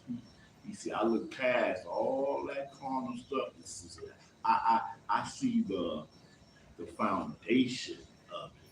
Because everything we say is a manifestation of the Spirit. Huh? Ain't it? Right. So that's what he sees. He don't see just that carnal thing like me and you see. He sees past that, like, oh, I see the origin of that. It's like, again, good master, what must I do? Right? So any of us is like, oh man, that dude is wrong. He good. But Yahshua like, no, Man, get out of here with that crap. Go somewhere and work that stuff out. You know what I'm saying? But to us, we like, man, that dude is a faithful servant, faithful believer, and that's what the Father's saying right here. Yahuwah weighed the spirits. Okay, go ahead. Commit your works unto Yahuwah, and your thoughts shall be established. Ooh, man, he says commit. Make that commitment of your works unto the Father, and then I'm throwing the word then, man, but that's what he's saying there. Thy thoughts shall be established. You will have a lot less confusion when you commit your works unto Yahuwah. That's the reward right there. Go ahead. Yahuwah hath made all things for himself. Yes, even the wicked for the day of evil. Ooh, okay, you can stop there. But yeah, I just like how he just let it known that the Father's on a whole nother level than what we try to fake the Father out and fake people out and this, that, and other. And the Father see past all of that. Okay. Let's go on to John. Oh, okay. I might have missed that. What's that? Yeah. Everyone that is proud in heart is an abomination to Yahuwah. Though hand join in hand, he shall not be unpunished. By mercy and truth, iniquity is purged. And by the fear of Yahuwah, men depart from evil. Wow. That's right. That's in a nutshell. The fear of Yahweh will make you think of what would please him according to his word. And when you see that it's contrary to how I feel, because we do stuff, we be in I'm so mad at you, dude, if you just knew the level of anger I had, you know what I'm saying? And we act on it and justify it. Because the way that you feel is going to always be right to you. It's always going to be right to you on whatever level of that is. And that's cold blooded. You know what? Read a few more here. I knew you were going to say Yeah. You know, I'll be hasting, but go ahead. When a man's ways There you please Yahuwah, he makes even his enemies to be at peace with him. Now, I love that. See, this is right That's here. what he does. Yeah, but that's cool blooded because see, bro, we can go somewhere.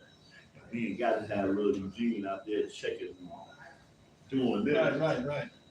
I ain't scared of nobody coming here with that. I don't have that level of fear when it comes down to flesh.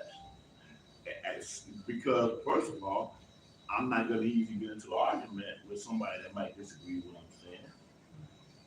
Because at the end of the day, the Father is not close so the thing is that like we be on the street and then somebody always argues. Brother, they arguing because of you. They're not the reason why you're arguing. Because they this. I got something that I'm wearing that you ain't what I got on and you want to fight me because I ain't got my fringes on or stuff like that. The Father, he is not the author of that type of confusion. Anybody that's out here that are lacking in faith or whatever, feel remorseful for that person. Feel sorry for that person and talk to them according to that remorseful and sorriness, and then maybe they're here. These people don't care that you got this look on or this, that, the other. That's what we do. We think we did this, that, or the other, so we got the right to be like, but and then we end up making an enemy and we justify that enemy, man, because bro, you just don't want to hear the truth. You wicked. They walk and they quote verse. The wicked flee with no man, with no man pursue it. So you saying that because you want to continue this argument that we're having, not because you want this person to repent. You see what I'm saying? Right. It's like this spirit. If we can all come to this knowledge of understanding that, man, we would be so elevated as people. But they operate in the same spirit, the same Sadducees, Pharisees we read about. It's the same spirit. And they don't realize that that person, just like what you're talking about, they eyes is blind. Right. And they had to be on the street because they saw something. And who you doing this that you're talking about? Mm-hmm. To only get attacked, like you said, Right. shot down, instead of you opening up that seal, Mm-hmm. unsealing that book and saying, brother, we know we got friends on whatever it is, but let's break it down. Right. Come on, celebrate with us. Right. Right. Wow, I'm gonna tell you what, look at that girl over there. Yeah. Oh, I hate. That's the worst to me, man. That's the absolutely worst, man. My skin crawls every time they do that, man. Sisters be out there minding their own business, man. You want to bring them into your attention, call them out. They ain't even, not only just the ones that pass right by, but they be all over there somewhere. Sister, you know you ain't supposed to, yeah. And see, the first thing I always say this, the first thing that they mess up on with that is that they quote Isaiah 58:1. Cry loud, spare not, lift up your voice like a trumpet. That's what they quote, and that's why they out there doing it. First of all, that don't apply to you. That word that you quote does not apply to you. Again, when anything in scripture we have to read the historical context of what we're reading. That right there is applying to a nation that knew the laws and statutes of the Most High, but refused to keep them. Yeah. That don't apply to somebody who never heard this before. People out here going to church on Sunday, and you railing on these people going to church on Sunday, and you don't forget that you used to go to church on Sunday. So you think that somebody's gonna listen to you, and you out here sounding like the adversary? You the last thing that they want to see. Because he told us that just like he was like how he, what did he say? He said, with something have I drawn you.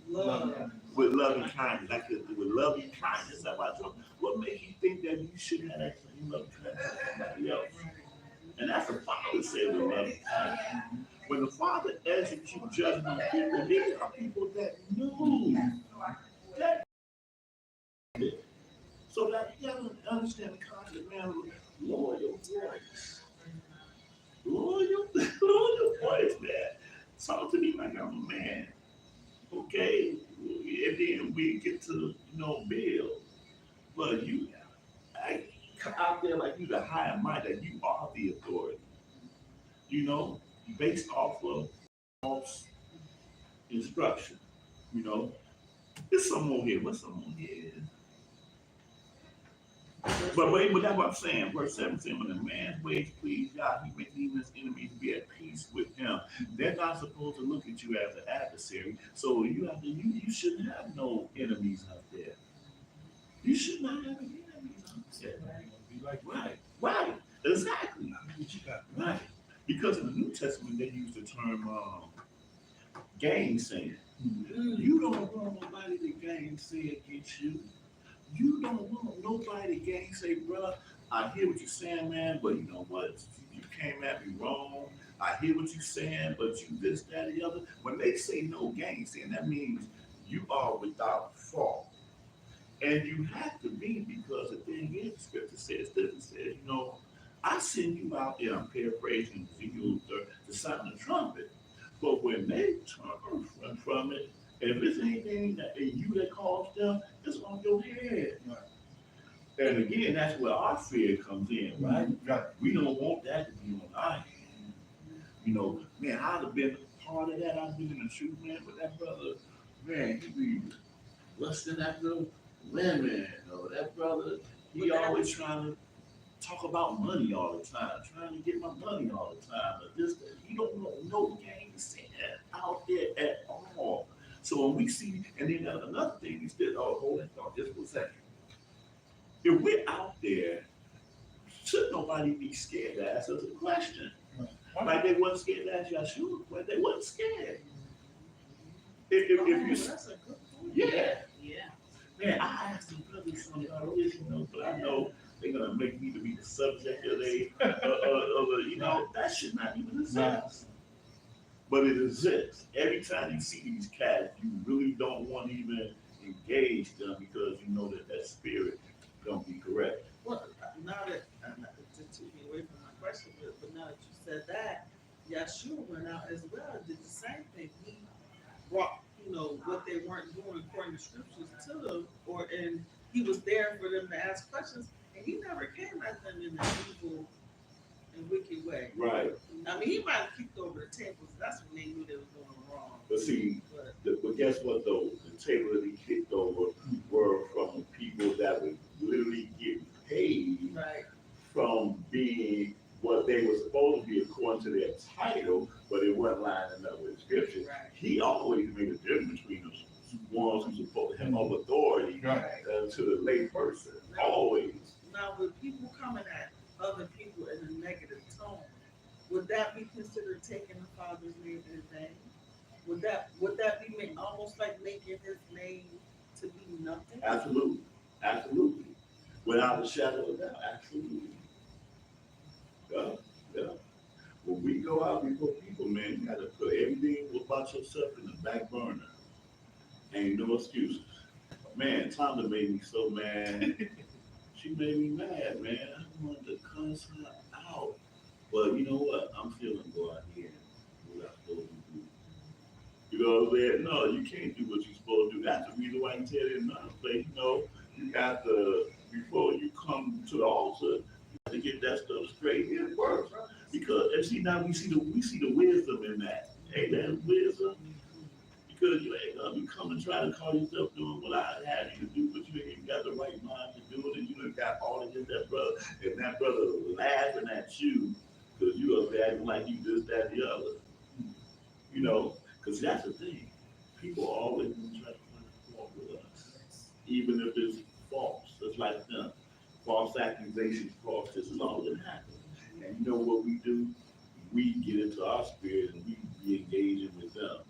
You don't supposed to engage with people that you know has these agendas like that. And they taught us in the scripture the same thing. They didn't waste their time with people that had these hidden agendas and try to get you to start justifying yourself. David was Or pointless debate. a pointless, no, but David was the master. They always use him as an example because when you said he was a man of God's own heart, look at the way this brother functioned, man. In that first Samuel, whatever, the 18 or whatever, when his father kicks him off, you hear me talk about that all the time, but I just love it because the father kicked him off the throne due to the hand of his own son. Right. And he's running with his wives. With your wives, he's running. And here comes this dude from the tribe of Benjamin, had his day, boy. Started talking all type of wild stuff, calling him out his name, throwing rocks at him. And he got his right hand man. I said, look, man, let me take his head off his body. How many of us would have had to answer to him even before he finished saying what he's saying? Oh, please do, please do, please do. But David was like, look, why would you do that? The word that he said, the word that this man is speaking is of the Father. That's heavy. Do you know how heavy that is? The dude is lying. He got all that in hate place. You are evil. You the son of Belial, and you do all that you can. You deserve it. Finally, that the Father's finally giving you according to you, and he's just taking it. Taking like, hey, and he telling them, look, the Father told him to say these words to me. He said, I got a son that will kick me off the throne. What more could this dude do? David was bad. He was bad. Man, he was bad. And he said, look, I'm paraphrasing, I'm dealing with this so peradventure the Father would hear it and bring me back to my throne because that's what the Father would look at. And that's another thing. Man, bro, we ain't trying to build no army out here. Just not for us to be in the land of our captivity. Right. He told we have to have the spirit of the very fact that we're here in this country means you have to be humble, humility every day, repentant spirit every day. Not rolled up just like this in the land of your captivity. And that's what David showed me. When David was kicked off the throne, Right. he did not speak in no falsity, nothing, whatever. You know, he could think of all the words he could have said to this dude, man. Oh, you mad at me because Saul and the tribe of Benjamin lost the throne and I'm the king? And what that would have did, that would have been a back and forth vain thing. He could have said so much stuff. Mhm. And believe me, because I could be there, I know the stuff that he could have just been said. You know, but we say these things to what, justify ourselves, because you ain't trying to put nothing on this man's mind. Satan's already got that. All he gonna do is keep coming back at you. But David and his wisdom just let this man, you know, it's his day. It's his day. Everything he's saying is all about me, and I had to. What's that? Yeah, when I, Yeah, it might be off. Yeah, not the hump was up, but that's just that's an example for us. So humility is being in the spirit. Yes, yes, yes, yes. That's a spiritual attribute. This is spiritual, you're right. More so than somebody crying and singing a worship song.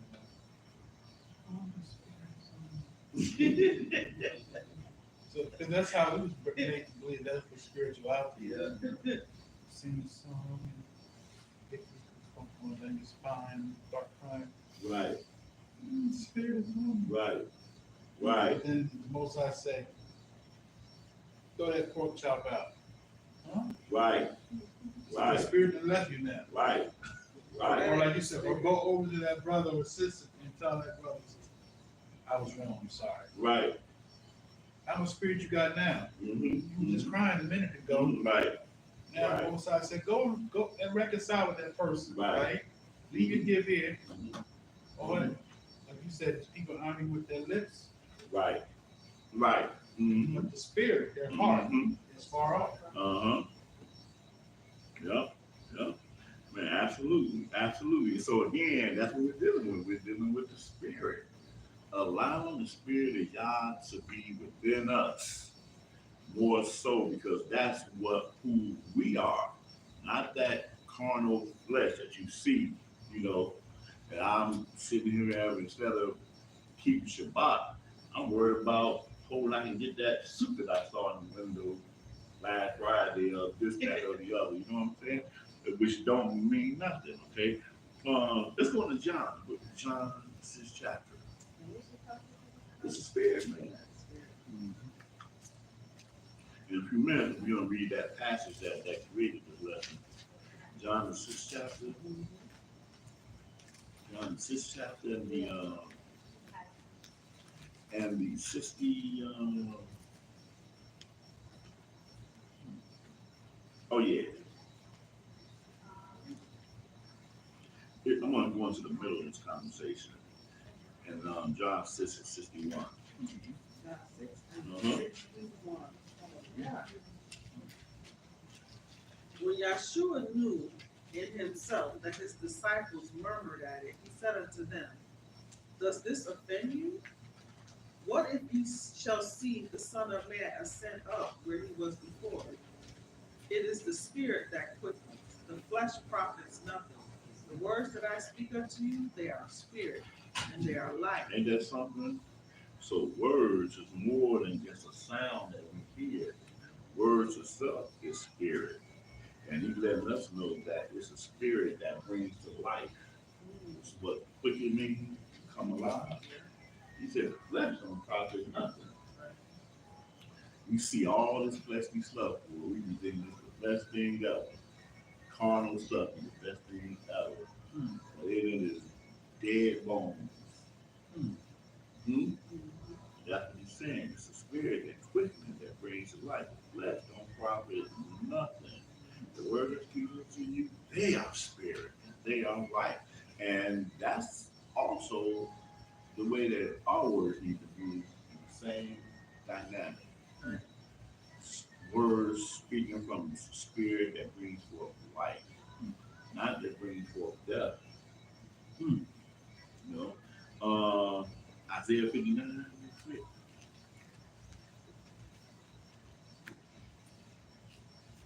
I wonder if it's, Oh, I wonder if it's because do I have 5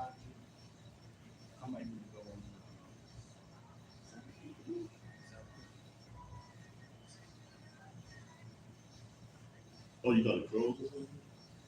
We want to, Somebody said. maybe it's his wife now. Oh, okay. It should be going in that, unless it's, I'm on, I think it's got 5G.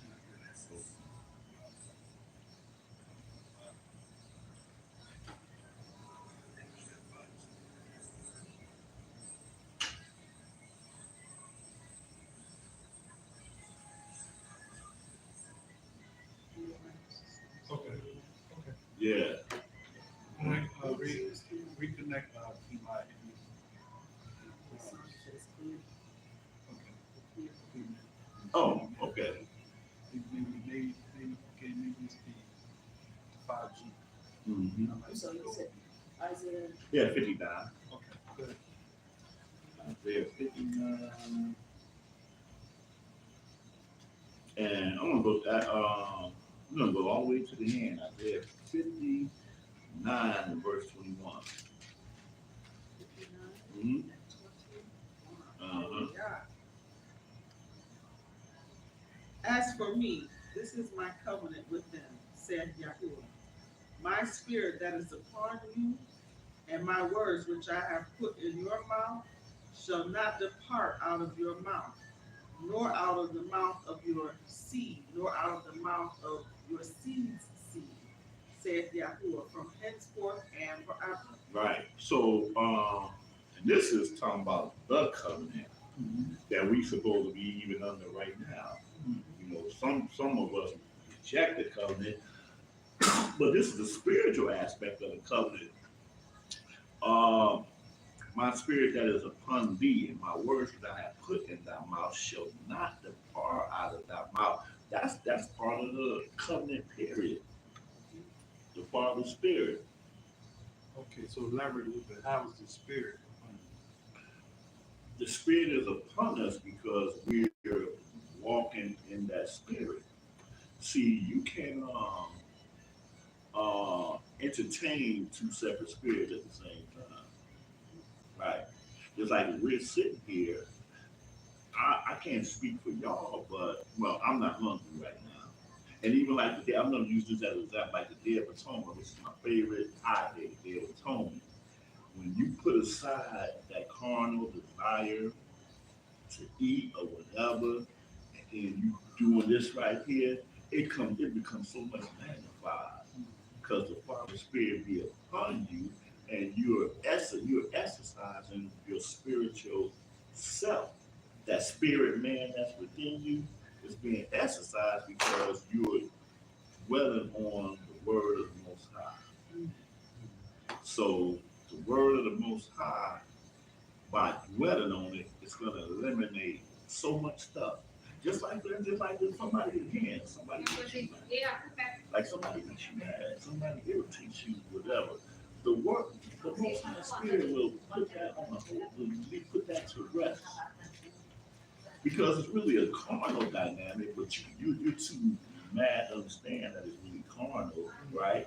Because you think of revenge, get back, and this, that, and the other. But the word of the Most High could make you see, just like when you quoted Galatians 5th chapter, right?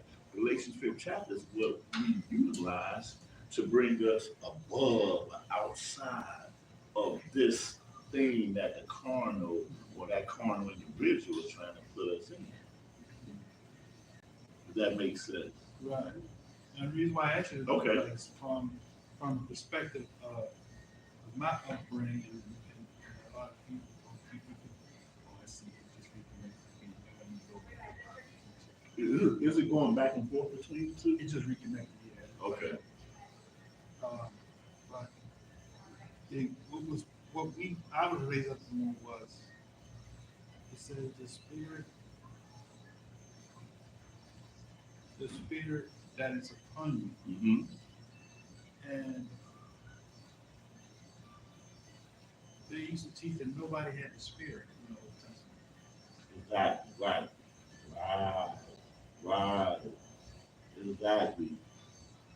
Right. I got you. Yep. So now you see that from another angle. Yeah. Because he's telling you that before the spirit can be in you, Mm-hmm. it got to be on Mm-hmm. Was that what they said the other day? You were tripping on that? Oh, I forgot what he says. So he said they got to be in. So he said. Right, something he said. He said something similar to what you just Yeah, said. he did, Who was that? AJ, yeah. a reader. What is that? I can't, but it sounded I something can't- similar to it's what you just similar. said. Was Yeah. on him? Uh, Huh? The spirit was on him? no, he quoted He what quoted, you just yeah, quoted. what you said, Yeah. yeah. Let it be in you, not on No, you. yeah, or let something it like be in you, not that. on you. Yeah. Right. Uh-huh. But that is absolutely what the covenant is supposed to represent. Mm. You know, we so quick to talk about we the chosen people, but how you chosen and you not even functioning according to the covenant. Mm-hmm. But I'm gonna go to the place where this whole lesson came about because some place where you read and it hits you the wrong way. You know what I'm saying? Sometimes almost knock you out of your seat. Sometimes that's in Numbers, the 16th chapter. And when I read this, I was like, man. And again, this is also like you just said. Yeah, brother, and this on a whole different level than what I mentioned before. We talking about from Dylan that I'm talking about. And brother, we are so much smarter than the Old Testament. So much smarter than them. You know what I'm saying? They didn't have no spirit.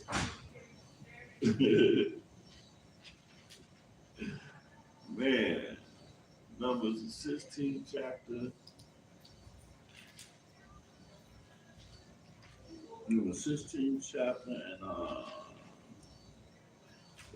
started off at verse 21.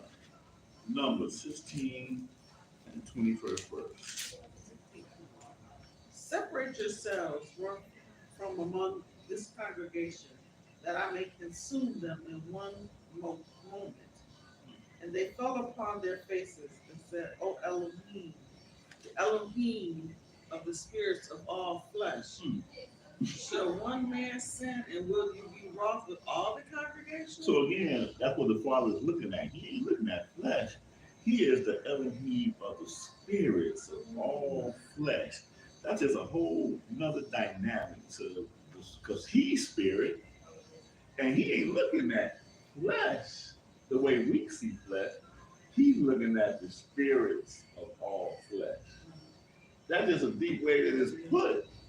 But again, the whole spiritual dynamic was understood back there in the wilderness because that's what the Father saw.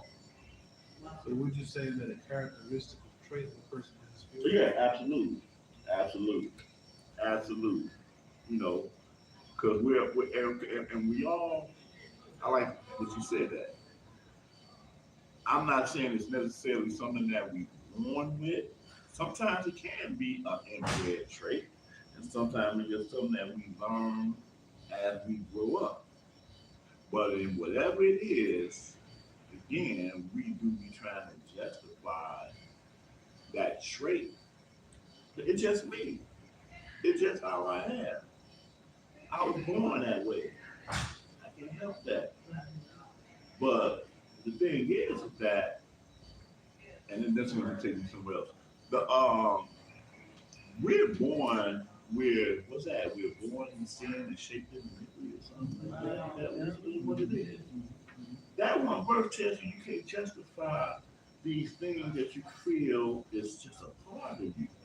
Because we all have that. And here's something else that's controversial. It's controversial. I first admit it's controversial, but it is. Homosexuality. I used to frown upon it on a certain level, but I realized that even in homosexuality, to a certain extent, that could be a mental malfunction or mental. Give me another word for it. A spiritual stronghold? Yes, a spiritual stronghold, but just 'cause, for instance, just like if we're born with ailments or deficiencies of the flesh, we also have that mental too. We also, that's mental too. So when so when I hear Like some, being born autistic. like being born autistic, whatever, I believe that because of that we're all born in flesh, that there are some people that may have, like a man may have tendencies that may be feminine, whatever, that don't erase the fact that the Father said that man should not labor mankind. You see, so what we do is how do I put it? Embrace it. Yeah, yeah, thank you.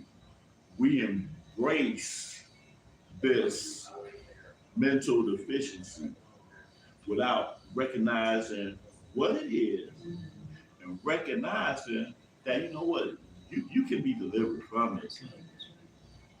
But see, we are choosing to accept it as it is.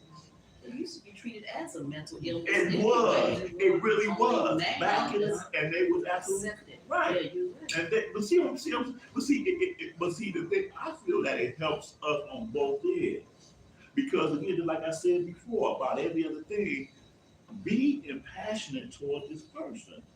Feel sorry for this person. If they're a thief, they're adulterer, they're all of these things. We have to be passionate toward them to let them know you could be delivered from that. Because it requires the work to be delivered from. I always say, It's justifying. right, and that's what I always say. Yeah, and I always say that sometimes it takes one person to tell that person. Because if ain't nobody ever told you that that's wrong, Yeah. you're gonna continue in those ways. With whorish ways, thieving ways, whatever ways that are contrary to it, and some of those traits could, I'm a kleptomaniac, bro. If I see it sit down, man, I don't even know what this is, but I saw it sit down and I'm find a way to put it in my pocket. That's, bro, I ain't gonna argue with you about it being inbred in you, but you have to be delivered from that. Yeah. You can't be. And can be delivered from that. See, so it works with us. Because instead of us standing in the seat of judgment, we're standing in the seat of impassion and giving fair warning to people that, hey, and I'm, whatever it is that I have in me, because I'm not trying to come to you like I'm perfect, not at all. But this, whatever I have in the Father, I have to deliver myself from it. And so, as a servant of the Most High, I understand that. I'm just with love telling you the exact same thing. Because you see down to the root of, you're not looking at the symptom, you're looking at the cause. Right, Because that characteristical spiritual trait, right, like you said, was a learned behavior. right, That person practicing, nobody corrects it. right, right, They just, like with a child could be an infant, right, and the child can be disrespectful. right. He blame the child, let the child Oh man, come on. act out. Oh, I love that example. I love that example right there. Yeah. Children do that. And I'm recording. He is so funny when he do that. He is so cute when he do that. And she is so cute when they do 5 that. years later, they're still doing it. You're like, It's well, not cute. But it doesn't escalate it to a whole yeah, nother level. yeah. Because now you disrespect the teacher. Yeah. You disrespect all authority that trying to guide you the right way. But your mom laughed at that when you was young. And see, that's another thing too. Just like I'm saying, that if people are born with these abnormal spiritual deficiencies, let's put that on the table just in case some don't agree with that. So now let's look at something that a lot of people agree with. You're a young boy. I'm a young boy, right? My uncle molested me. Right. 4 or 5 years old. And that's the story with a lot of us. Is it not? It's the story with a lot of us, right? You have changed your whole physiological, psychological dynamic, whereas you could have been headed this way, and and I have been molested. So you don't become normal easily after as a child you go through that. Right. So now you become gay as a result of that. So again, we are, hey, you have come, you done come out the closet and you done discovered who you are. That's not who you are. Don't you know that Living in you, your truth. huh? Living your You truth. living in your truth. No, you're not living in your truth. You came to be like that because of what your uncle did to you, your cousin did, sisters. When that happened to you all, minding your own business, mom got a new stepdad, and he doing things to you. And you better not have to tell your mom. You know someone that was that had got you at 5 years old, and her whole mindset was like, it got normal to her, but it affected her as an adult. You see what I'm saying? The point is that you're gonna have these changes in the way you do things. And again, you have a right to who you are and this and that. Wait a minute, don't you know that this is something that happened to this woman? Because she either is very but I'm sorry, Promiscuous. promiscuous. Why I can't think of English words. Very promiscuous, or she hates men altogether. That's the result of that. Yeah. And again, girl, you have a, hey, you don't like men, you like women, hey, that's your truth. Hallelujah. You know, foolishness. Not addressing the fact that their truth came about through trauma. Through trauma and molestation.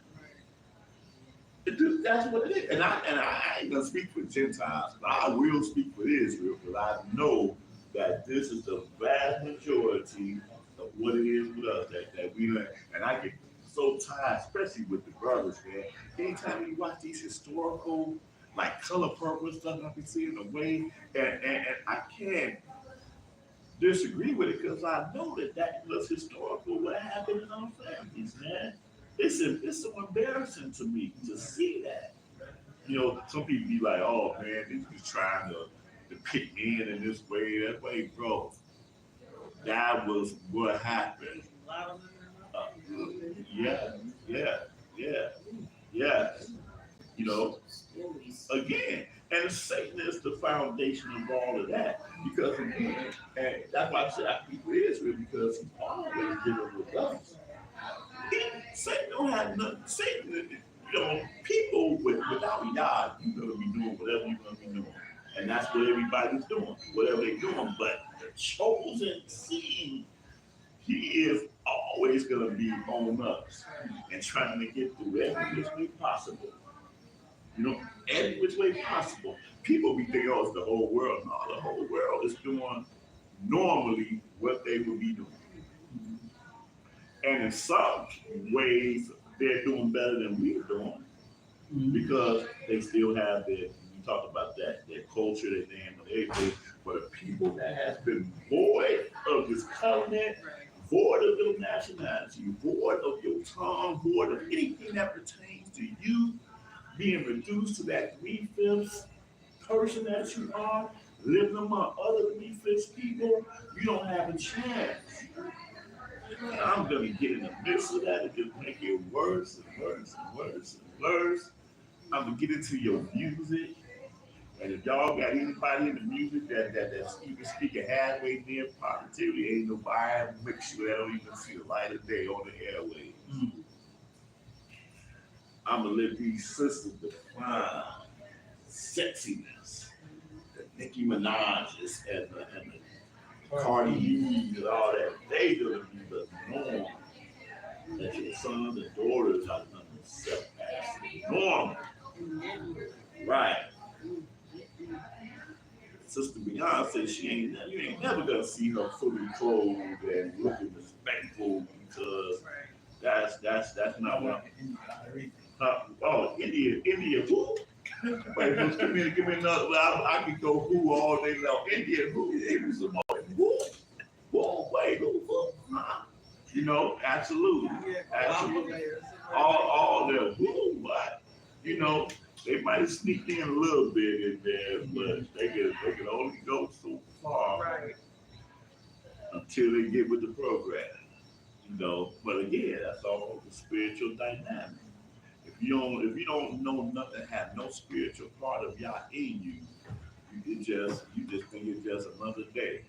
Right. But Satan is right there to make sure that we, But too, with that, since you're dealing with the spirit of that, uh, a lot of it because they lack attention. So I can dress like that because it's going to attract attention. right, So I have so I have an, but the money comes afterwards. But at first, it starts off as because before they become rich, right? That's why the strip club works, right? Because females learn that guys like to see women bodies. we're very carnal. So they start off with that, and then once the money comes on, then they go to the next level with it. Oh, you know what? I can make some real money. I can become famous. I can become an R&B artist now. And I can do the same thing. What are you doing? So it's like a stepping stone. Yeah.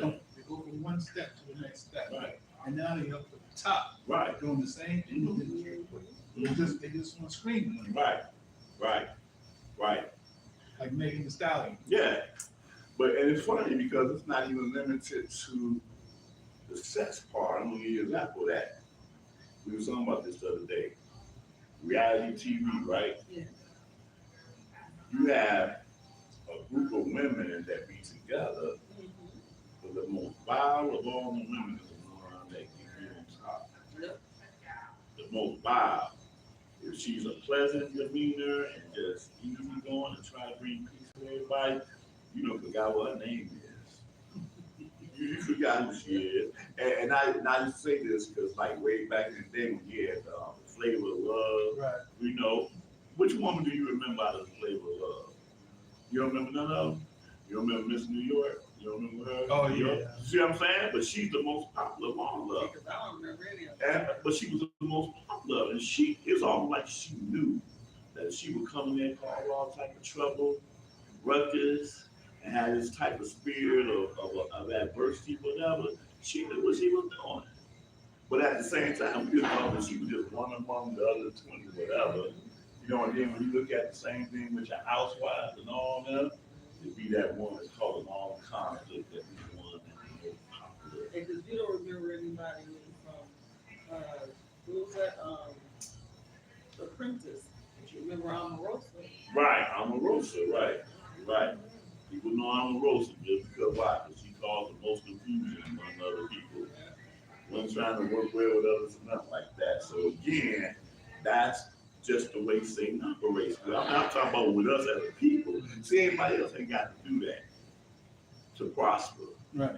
We got to do that because these are the images that teach us how we have to be. But that keeps us away from the covenant. Right. So Right. that's been pacified. Mhm. Right. Okay. Right. I keep y'all ignorant to the covenant. Right. I can continue to perpetuate curses Right. on y'all, and we can continue to reap the benefits of riches. Right. Right. We'll give you a little bit. We'll give you a little something to make you feel like you're getting something. Right. Just to keep you going. That's right. So again, with us, then we got the rappers. Not the positive rappers, but the most vile of all. And they be doing stuff in the news to keep them relevant. Because the more relevant you are, the more money you get to put in your pocket. And then you bring it home, then you do the same thing in church. They have preachers of LA. Yeah. And they making money off of the people by selling the people lies and untruth to keep us in Right. disobedience. Right. Emotionalized. Yes. Make us feel like, oh, Right. that's the spirit. Right. And see, that's funny because when you look at our history as a people, and I can only speak specifically here in America, our culture has always been defined through entertainment. While everybody else have their cultures, their whatever they got, their songs, their music, their dresses, whatever defines their culture, first of all, it's their land and it's their language. That's the foundation of anybody's culture. So we don't have that. So So we don't have a foundation. Entertainment. Entertainment has always been whatever the music, whatever they allow to hit the airwaves, that's been our culture. Whatever they allow to show on TV, that's been our culture. The entertainment has always had the people define our quote unquote culture. So, and I'm saying that to say this, let's use this for example. When rap got big in LA and it came, primarily to like NWA and everything like that, the stuff, and I be thinking about this sometimes because I love Ice Cube. I love Ice Cube. But I'm like, do he feel some kind of way with the amount of blood that's been shed through his music? I'm thinking about that. Because whether you accept it or not, blood was shed through your music. A lot of it, I think, a lot of his music truly was like it was. He talked about what was going on in LA as opposed. That's what they say. They that's the excuse that they make. No, you listen to the lyrics. I really will. No, I know that, but that's the excuse that they all make. But the stuff that you're being witness of, Right. like I see what you're saying. is it affected other communities. Right. And then they created this whole East versus West thing. People died as a result of that. Oh yeah. Oh man, people died as a result of all that. Blood was shed as a result of that. So, because again, what we read are words are spirit. You want to make a big record and be monetized, get money and stuff like that, but there are souls being destroyed as a purpose for that. But here's the point that I would make. I was using, what's his name, the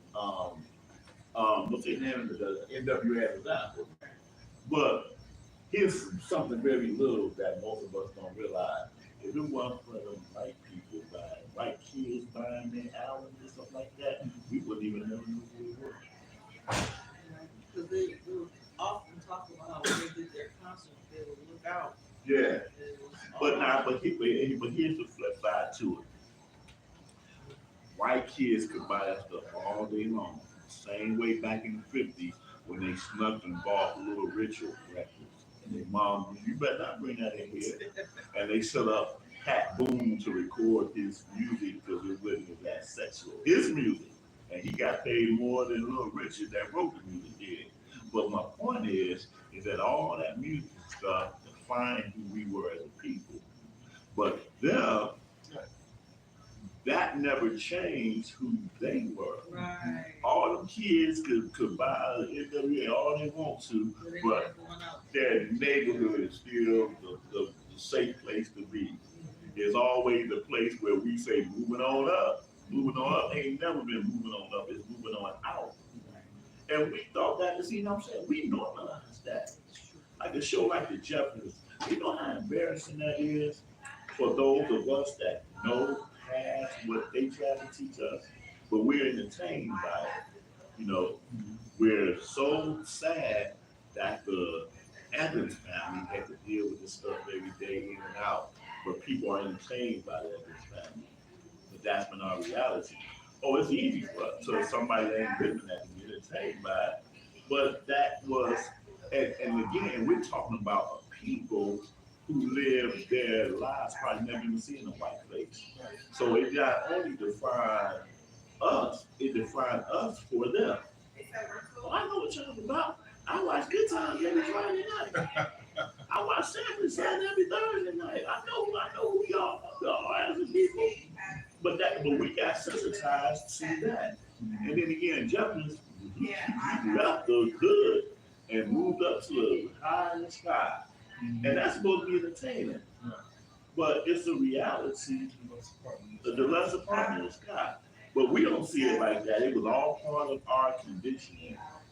And the emphasis is apart. Yeah. He didn't own nothing. Yeah. So that means he's a ride because he's living in Well, he might have owned it. But even if he still owned it, it's still on what? What you own is being away from your own people. What you own. So do you think that was a condo?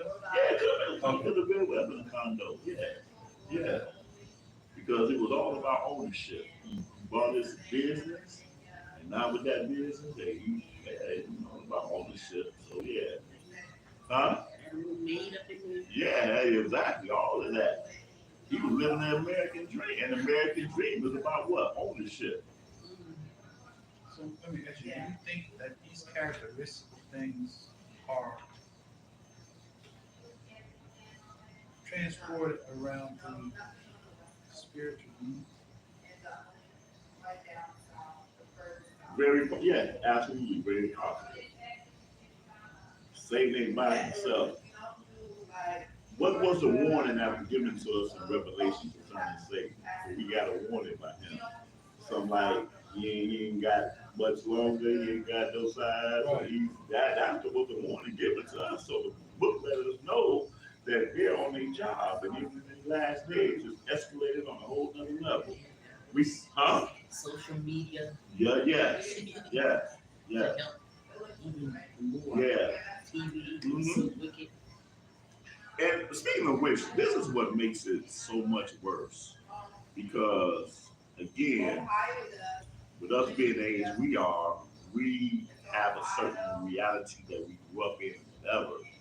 But this new generation that's coming up in, they really lack the discipline that we grew up in. And this is what I'm saying specifically. I'm saying specifically this. With internet, your condition is that I want it now. Ain't no way. I want it right now. I don't know how to function in a relationship because the minute I want something else and I'm tired of you or whatever, it ain't nothing, us trying to work together to build something. Yesterday knew. Seize today. You see what I'm saying? But that's what this generation is growing up in. It's an immediate thing. And so, man, It's like an addiction too. that's what I'm saying. It is an addiction. It is addiction. It is addiction. It is addiction. Like I got a daughter right now, my youngest wife, but she's going through it because she is not conditioned to work a job, save the money, and do this. No, her condition is like a hustle type of thing. I draw, I rap, I do this, whatever. I get paid like this, whatever. And my thing is, those things that you try to endeavor in are things that you have to do after you have taken care of the responsible things. You know, you can't be living off of this, that, and the other because your mind ain't conditioned to work a job for how much money you can work an hour because TV does not, it shows them that you got a better life, man. Working at Dairy Queen, are you serious? Working at McDonald's, are you serious? Those are losers, and I'll be damned if I'm gonna be a loser because, I see that I can do this and come up quick. I know I had never heard of a Cardi B last year. Now look at her. I hadn't heard of this person that said that's what it does. It makes you feel like, if you're not on that level, you might as well just kill yourself. Because ain't no way I'll be flipping no burgers, doing this, doing that. You know, I don't have the patience to go to school, to sit there and learn, and I'm still broke. That's right. It's quick. I tell them, look, man, see y'all, I can't even understand, I can't relate to that. It's trying to relate to them that can pull up their phone and watch anything that they want to see on the phone. You don't even need a TV no more.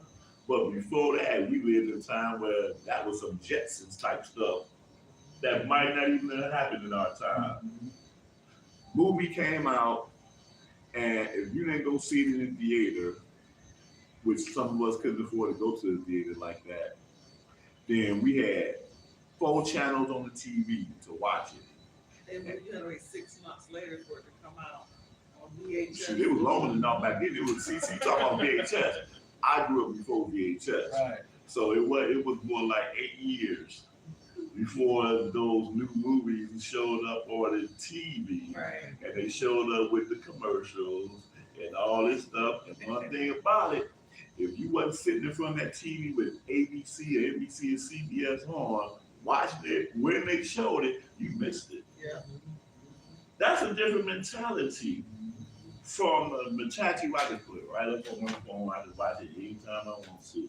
That right there alone shows you can't be the same person with this type of experience and this type of reality and this type of reality. Right. So that's what is an example of the wickedness, or just on that level. You see what I'm saying? We ain't talking about this upper level. Our generation haven't been taught stability. Right. Because we deal with that even now, right? Who gets paid for doing the job? Hustlers. Like you said. Right. So that's the mentality that our people, you said, come from music. We hustlers. We don't have stability. Well, not us, I mean our generation. Right. But the generation behind us, they have no stability. They have no patience, like you're saying. But those are spiritual characteristics. They're wicked spiritual characteristics, Mm-hmm. right?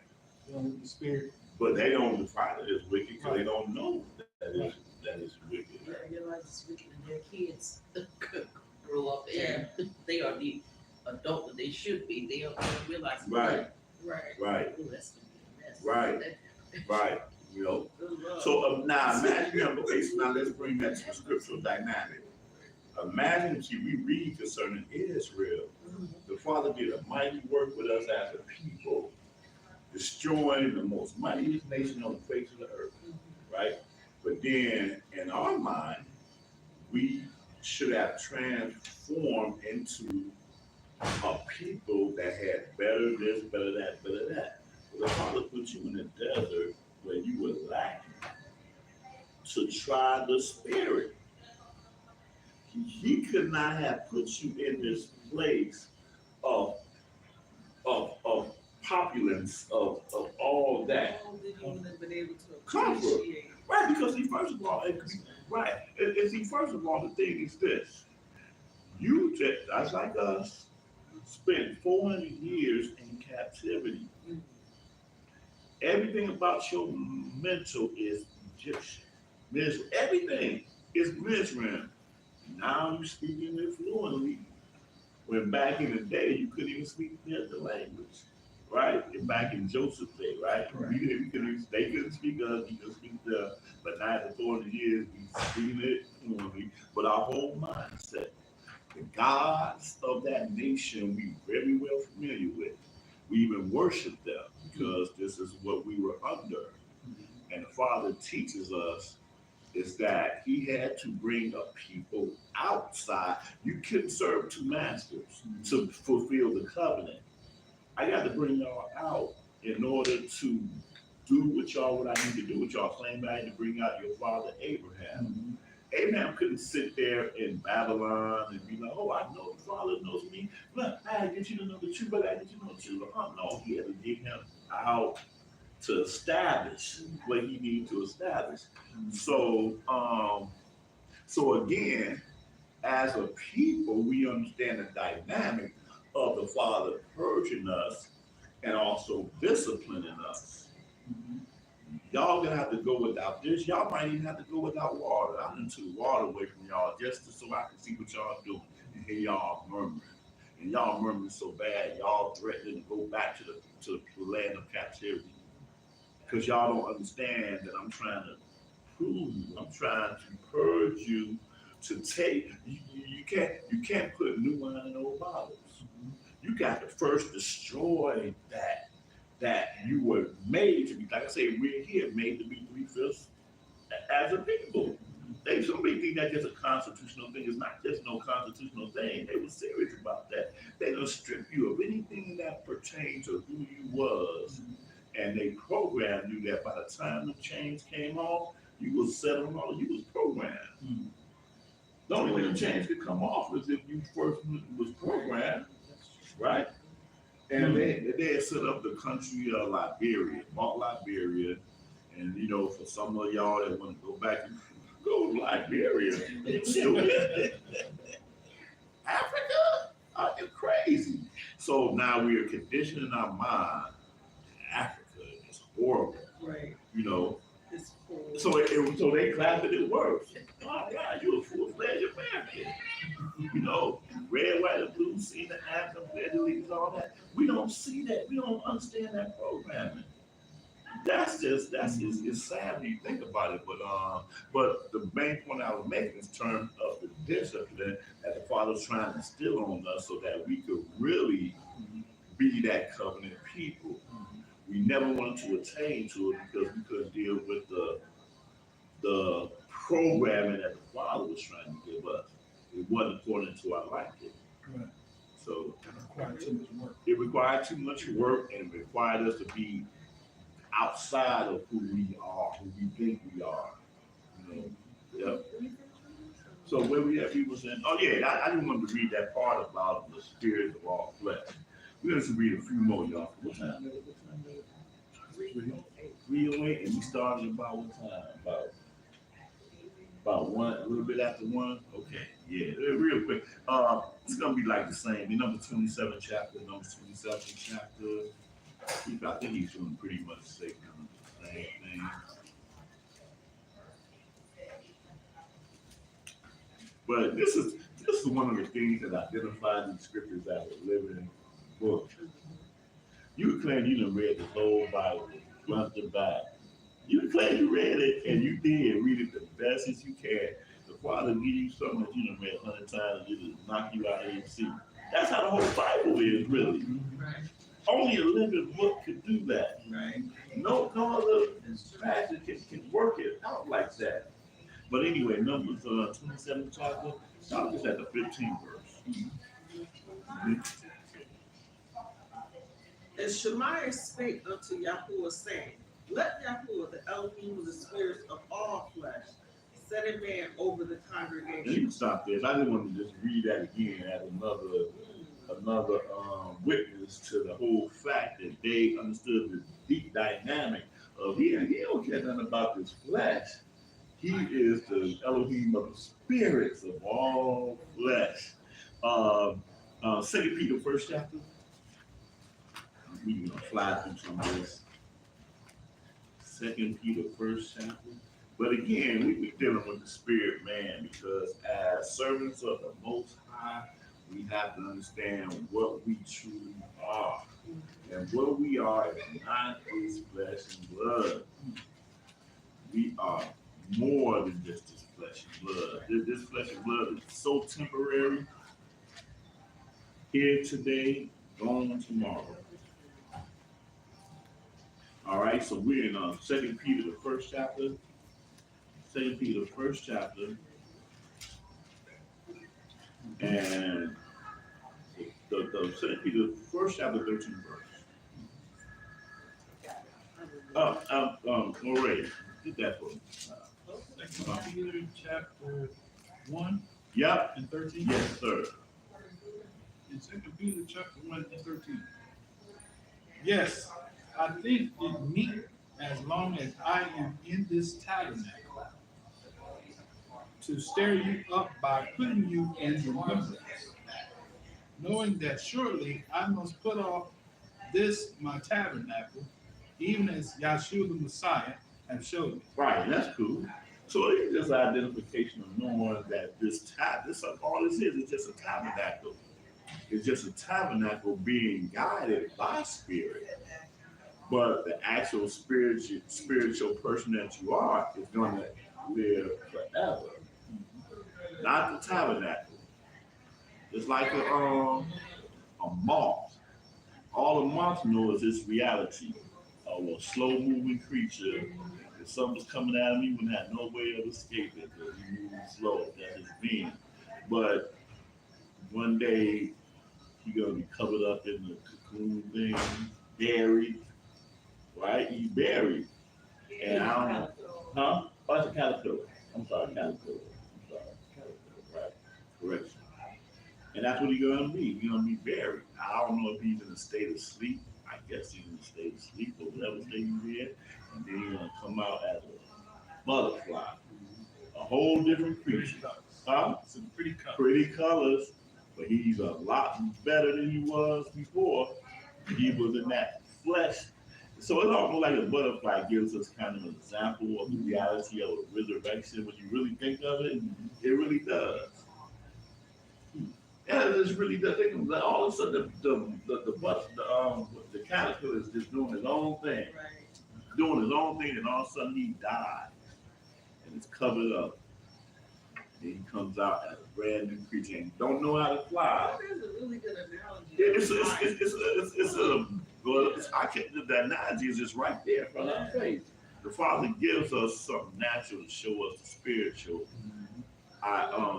dynamic to it. And that caterpillar don't know what color it's gonna be. He don't know how big it's gonna be, how small it's gonna be. Right, It's just that he's gonna become something more beautiful right, in the end. right. That is really beautiful. Mhm.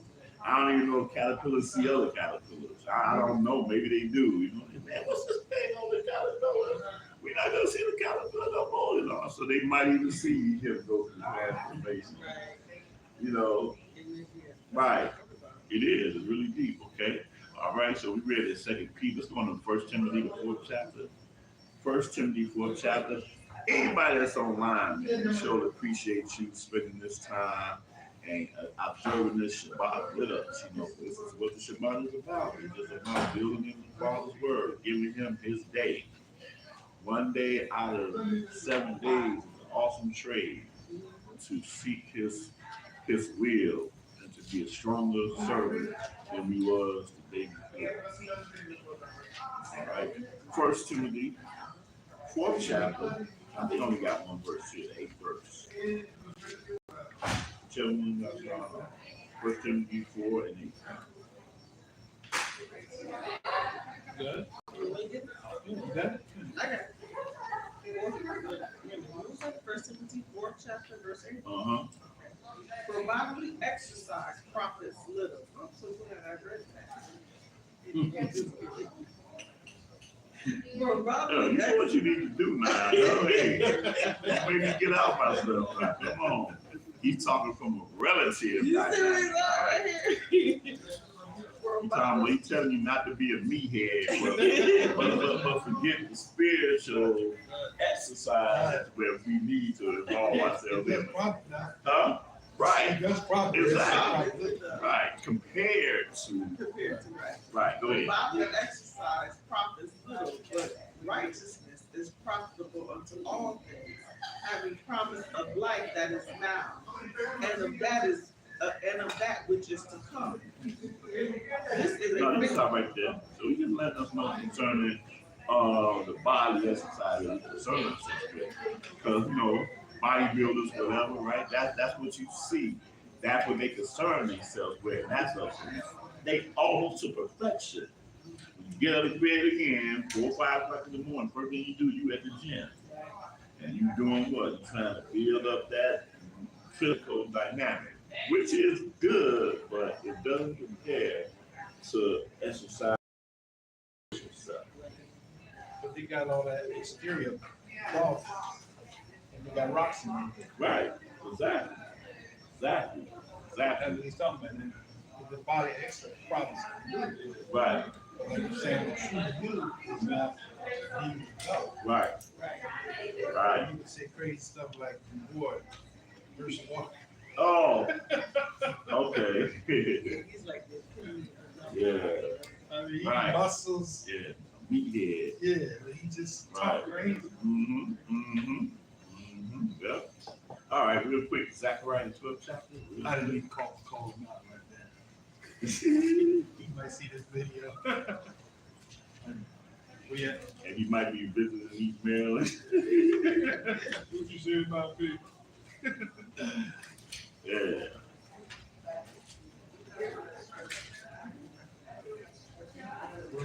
Zechariah. 12th chapter.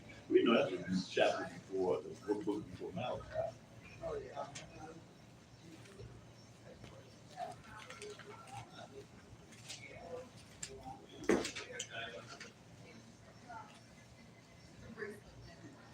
Zechariah 12 and verse 1.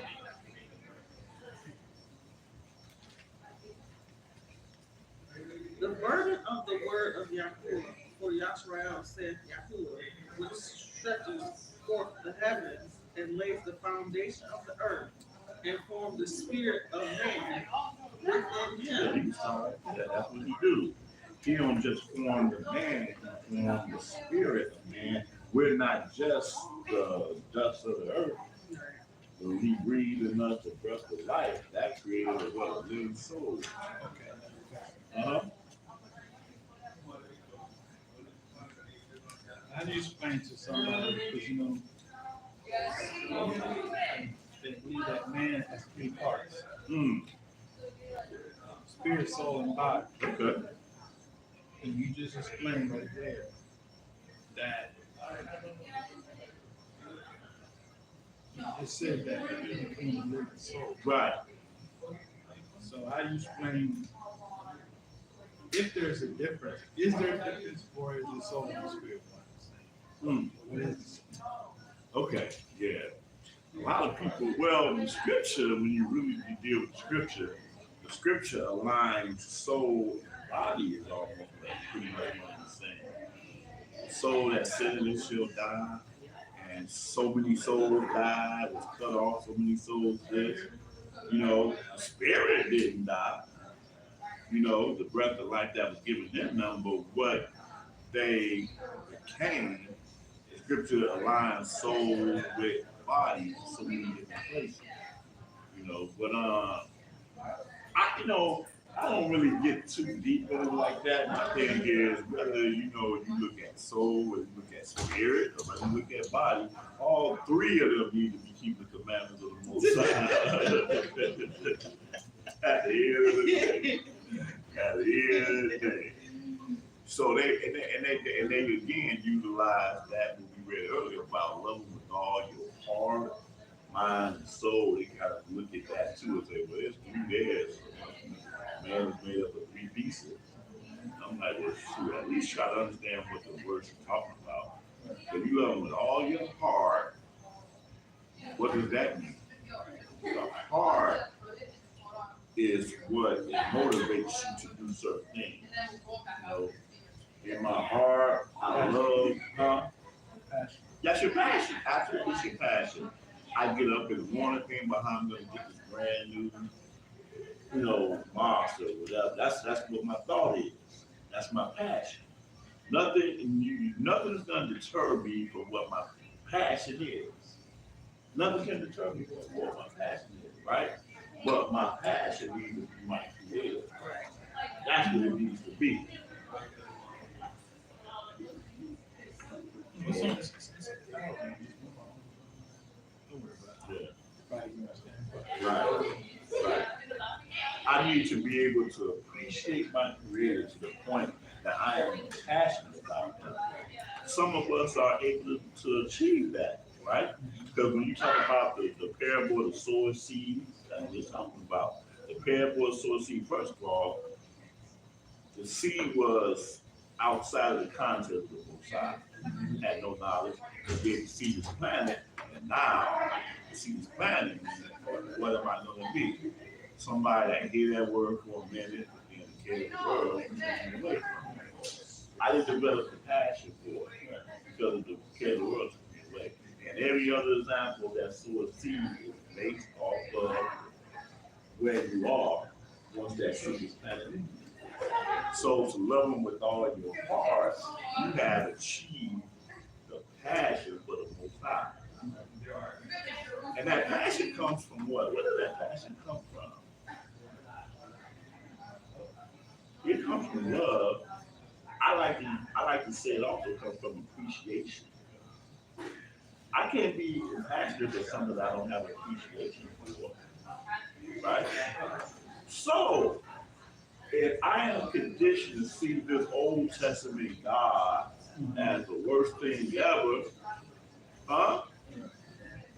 Man, Brown, you don't none of that stuff that you read apply to me. I love a more pleasing God who get liberty, freedom, justice. Huh? Man, do you know what I would be if I lived my whole life never having experienced the divine taste of a pork chop? That mean old God kept me from. Smothered in grace. Right. Stuff like all kind of stuff. Do you understand? Yeah, especially that. Oh man, you here telling me I can't eat them shrimps, man. Blasphemy. Man, you gotta be kidding me. You know? But getting that, and we on this side understanding the physical and spiritual effects of eating those things that we love, that we had a desire for. But see, that's another thing. Again, it's like all the stuff we talked about. Our desire is right in our eyes. The Father gave me this desire. It must be correct. It has to be. You cannot tell me that this thing I got within me is real. Man, Amen. bro, y'all try my uncle's barbecue. You will change your mind. Shoot, trying to tell me I should be eating that. Man, bro, the best ever. Fine, brother. His barbecue is heaven sent. Matter of fact, I think he needs to change the name of his business to Heaven Sent Barbecue. Heaven Sent Barbecue and Ribs. But again, love him with all your heart is again developing that appreciate. You got to appreciate with the Most High. We didn't appreciate him after he done did something, and I always trip out on that. He done did something as far as delivering us out of his 400 years of bondage. And when he did it, we in the wilderness, we didn't really know. We didn't really know that all the other nations were scared of us. Now, we didn't even know that. So we sitting there wondering about where we're going to get water at and this, that, and the other, where we're going to get our food at and all that stuff. While all the other nations is trembling. All the other nations trembling. When them two spies went to into Rahab, you know, they were sent the spy or whatever, they sent to her, and they were went into the inn doing manly things, honestly. It wasn't like they were saints. I mean, I'm just saying. That's what they went to do whatever they went to do, right? They got up there with Rahab. She broke it down to them. They did not convince Rahab of anything. They didn't even have to open their mouth. Rahab preached to them the entire plan. Don't y'all know that these people are scared, y'all? I'm gonna tell you what's gonna happen. This is gonna happen, and I'm just letting you know that when y'all come through, remember me. Don't forget me. She broke the whole thing down to them. They might have a whole different thing on their mind. She like, look, y'all have to see. I'm gonna tell y'all what's gonna happen. Now, continue following me now. Follow me. Look, I'll leave out of here. I'm gonna let y'all down there by the gate. And the men are went out looking for y'all, right? Y'all gonna go there. Y'all gonna stay there for 3 days. Y'all come out there before the 3 days is over, it ain't on my head. I'm telling y'all, for the guys who coming back. But look at y'all, she instructed these guys, told them everything, and they stayed there for 3 days. Look, this is all you gotta do. Put this in your window, whatever, and everybody within your house is gonna be delivered when you come back. That was agreement. She was under the covenant. Right. She was under the covenant, and everybody that made it to the house. Ain't no telling what she told them. She probably didn't tell them, she probably said, I'm having a celebration. Come over to my house. She probably didn't tell them the Israelites coming, y'all ready to come in. She probably, in love, she wouldn't have told them nothing like that, because she probably would have got in trouble. They would have been, you a spy, so this is what it is, they were smart, and the Bible calls them had the spirit of wisdom when they function. And that's how we have to be sometimes. We have to look past the first level and look past that. Life is almost like a game of chess almost, you know what I'm saying? But that's what she did. She all that she loved, they came to her house and they were all delivered. But the point is that we out here being wicked. The children of the covenant, and we doing everything contrary, but having that passion for the Most High. Right. It wasn't enough that he did it, that we literally saw Shemaiah with the thing in his hand down up on the rock and brought fire down among that army with chariots and had the water open up that. And that's even is with the same yesterday, today, and forever. That's we the same people. Every other people, anybody else would experience it, they'd have been teaching their sons, the greatness of who they are, the people based off the father. Yes. But that was yesterday news. We are like that today. Let something bad happen, tragedy, little boy get killed like Trayvon Martin, we mad or whatever. 2 days, it's like, oh, right. We only us that do that. Everybody else can recall stuff that happened in their history 200, 300, 400 years, and that moment they still celebrating the observance of that happened that long ago because it defines. That's an example, and it defines them. I don't care what they do. Hey, May 5th, Jack, we gonna be here. July 4th, gonna be here. All the other days, but we don't have none of that stuff to define us. But that's the thing, because see, that's just another thing real quick. Our concept of history is what we were taught in school. But before Europeans took over, we become a nation with world history. But none of something that written in some thing called the Bible.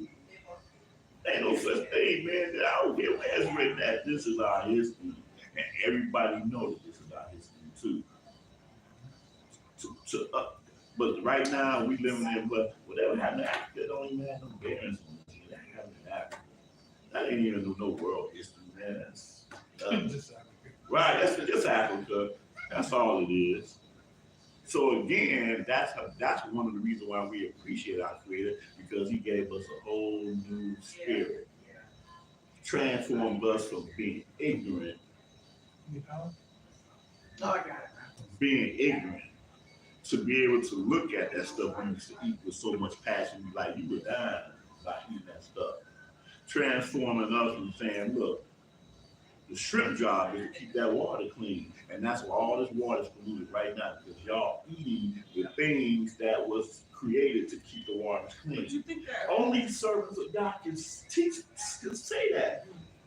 do you think that we made that more clear to people that they would have a better understanding of that?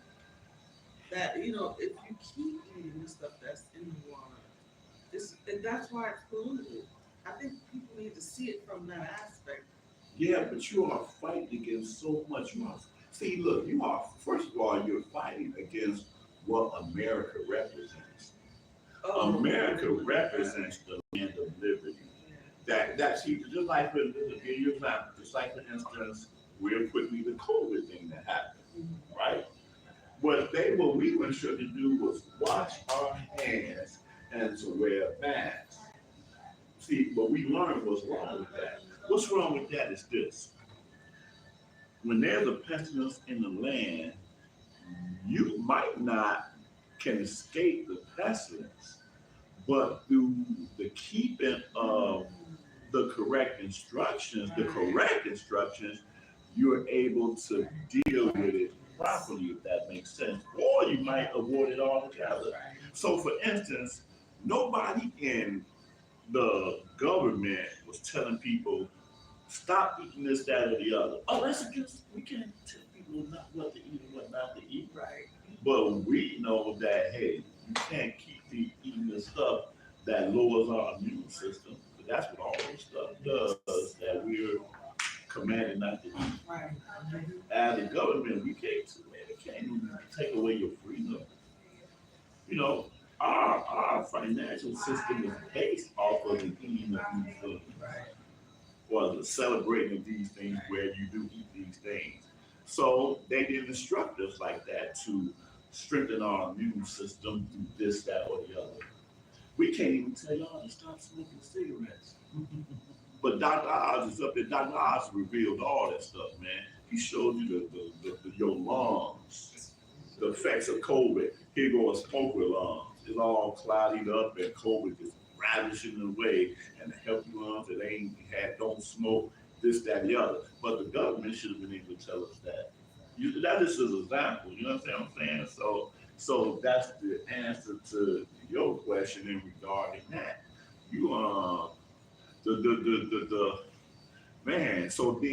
So love him with your heart and love him with your mind. That's the mind right there.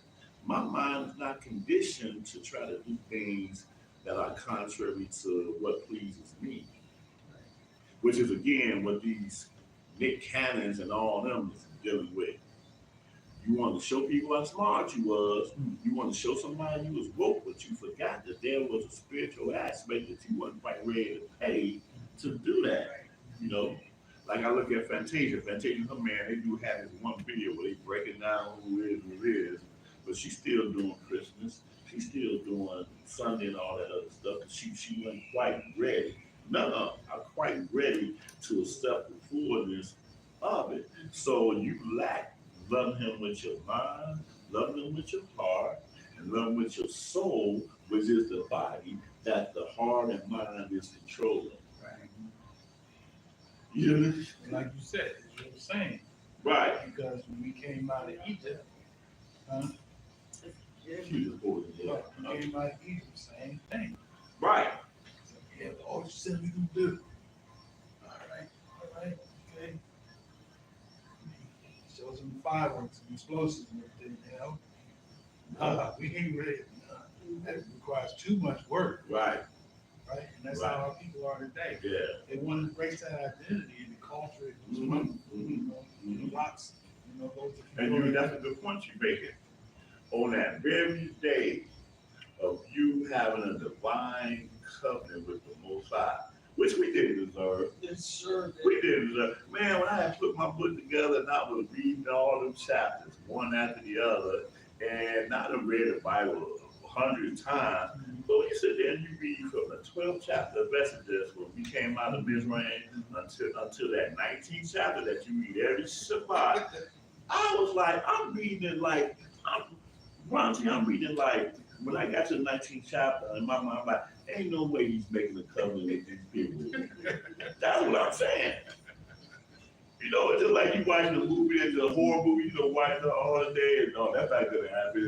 They're gonna get better. You know, that's how I looked at it. Only because he had honored his promise. That's correct. That is correct. That's absolutely correct. Absolutely correct. And I know you probably, man, I repented that I made it, you know, like he repented he made man, but that was exactly what it is. He's not a man and he was live. So we did, man, the wickedness that we did in the 5 chapters until he said, you know what, let me go ahead and make this covenant. And just like you say, he made the covenant, but then he gave it up. The first thing he's teaching us is what? Fear. Fear. He gave us a covenant in fear. You know, and they said, we don't want to hear his voice no more. All that you said. No, yeah, at first they said that. See, that came through the mouth of man because he told Shemaiah, and Shemaiah went back and talked to the elders. All that you have said we would do, okay. And so then that was that was the same time, but 3 months after the Passover. Do you think it was a combination of some of that Canaanite DNA that was in the midst of them? You say DNA? Because the reason why I'm saying is because the Canaanite was cursed.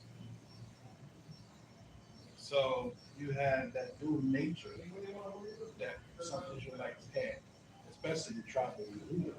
Okay. Because the tribe of Yehuda's mother was Canaanite, right? So through the generations of those children that developed, right, they were the main, because Judah, the tribe of Yehuda has always been the most tribe, right? Okay. So that's why. So if there's a lot of mixing of the Canaanites who were pagan, right, from the maternal line, that same spirit, talking about spirit of man. I have to go back and revisit that. You say their mother was Canaanite. I don't think I remember that. Weren't we always traditionally considered kind of rebellious and hard-headed? If you look at, who was it, Levi? Yeah, but he's still trying to say the reason again, though. What he said. You have to influence them because that's been our biggest problem is the influence around us. We know that's not right, but then it's kind of like what the kids grow up with, doing peer pressure. Who was the Canaanite mom? Whose mom was The Yehuda had a Canaanite wife. He had 3 sons.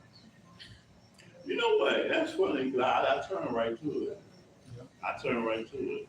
So And no. then he gave his sons Canaanite wives. And what was this at? And this is Genesis 38. I'm glad you said that because I had to look at it myself. Right? And Yahudah went down from his brethren and turned into a certain Adullamite whose name was Terah.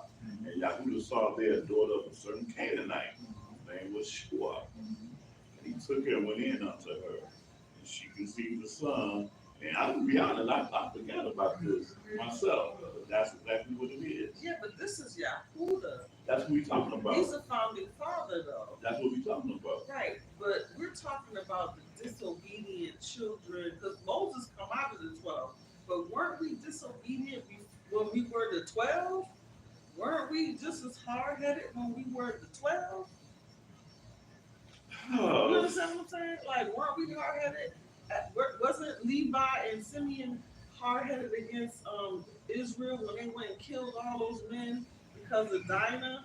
And he was like, you made my name to stink. Well, true that You know that's what I'm where It was jealous. that's where the adversary, that's kind of like what I said earlier, how the adversary is always with us. Mm-hmm. And that's a good point. I like the point that you guys making because that's exactly what that point is. But that's the spirit that came from, I was doing some study. That's the I spirit love this that study. came from Canaan, right?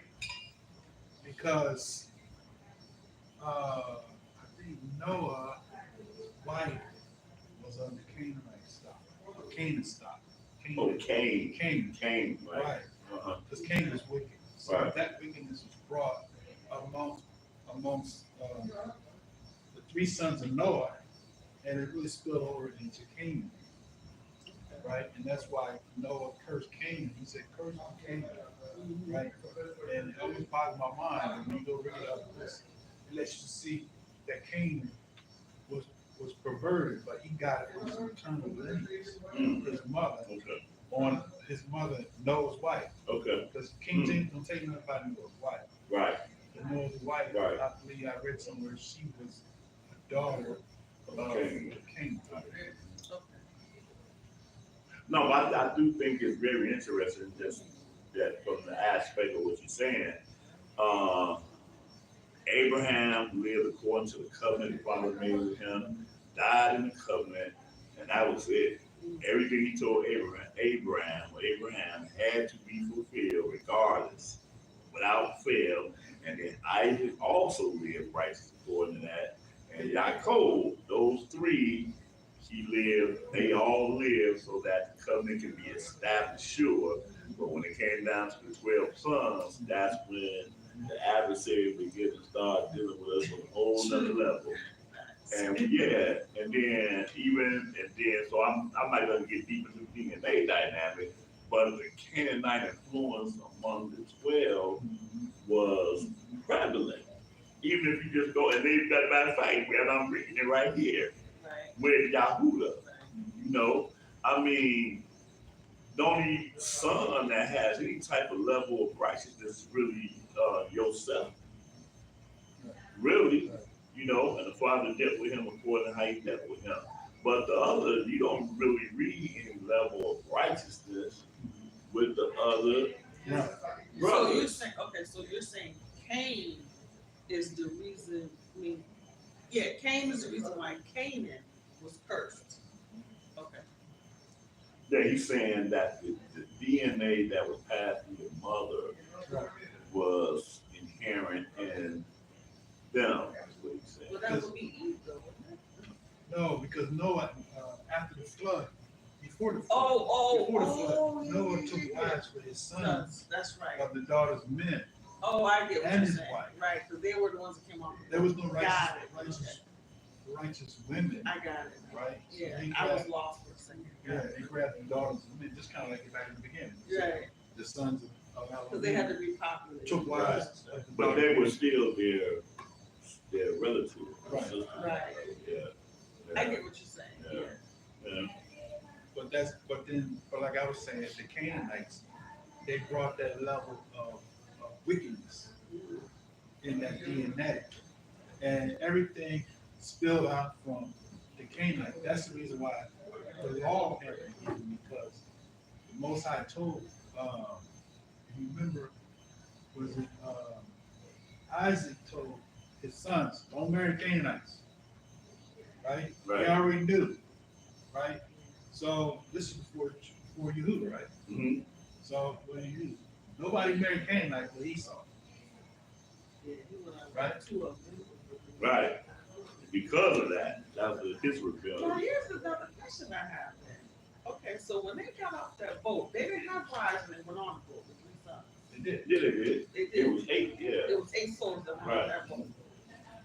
Okay, so when he went and got those wives before they got on the boat, those wives came from, some of them came from Canaanite stock, Canaan.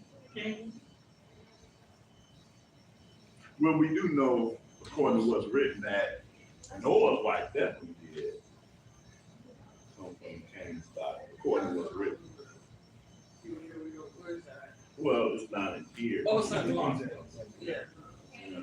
Oh, I see, I don't think I knew that. Mhm. Oh, okay. Wow. Well, now that's, as you said, of course, a different color. Okay. All right, let me just do a few more real quick. Yeah, go ahead, take your time. All right, Romans the Still 7th got chapter. 13 people in my chat. Yeah, okay. I hope you guys are enjoying this, man. I really do. I hope you guys are. I'm loving this. Romans the 7th chapter. Romans 7. You had mentioned this too, so you're gonna want to expound on this. I think I don't think you mentioned this. Romans 7th chapter, and I want you to read this because you're gonna want to break some of this stuff down. Romans 7. I was gonna start at the 4th verse, but you read something earlier. You talked about this earlier, so go ahead and start that first one. Know you not, brethren, for I speak to them that know the law, how that the law have dominion over a man as long as he liveth. For the woman which hath a husband is bound by the law to her husband, so long as he liveth. But if the husband be dead, she is loose from the law of her husband. Did you mention something about that earlier? Another lesson. Yeah, okay. All right. And that's not in all situations, Okay. right? Right. Okay. So he's talking about a situational law, right? He's not talking about all situations. Okay. And that Christian didn't get that. He said, "Oh, see, man, not supposed to. Why you bound?" Your boy, you know. Right. All right. Mhm. Agree. So then, if while her husband lives, she be married to another man, she shall be called an adulteress.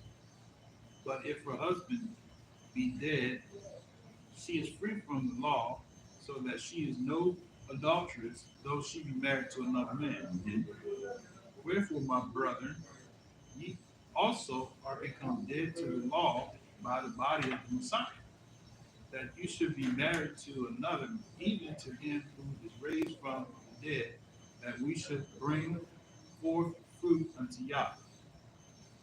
For when we were in the flesh, the motions of sins which were by the law, did work in our members to bring forth fruit unto death. Right, because that's what this flesh is. All the way from the fall of Adam, we were sold under sin. And that's another good point. We were not created to die from the very beginning. But the sin is what separated us. And in that sin, it became that death that's in us.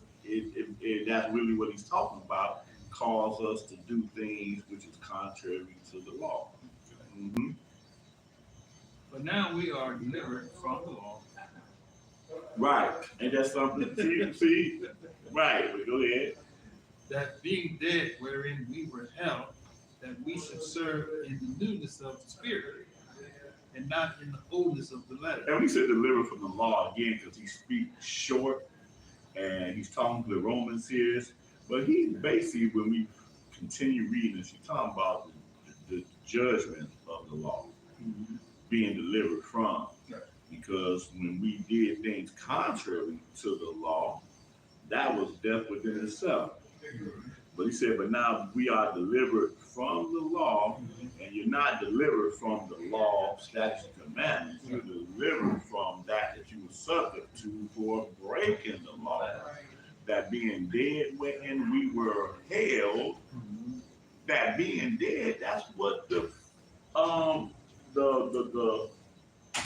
the ramifications of breaking the law is death. That being right, that being dead when we were held, that we should serve what? Serving the law. Right. And the newness of spirit, you're not trying to serve it according to carnal dynamic. You're serving it into a spiritual newness, Right. a renewing of the mind, right, and not in the oldness of the letter. Right. Uh-huh. Go ahead. What shall we say then? Is the law sin?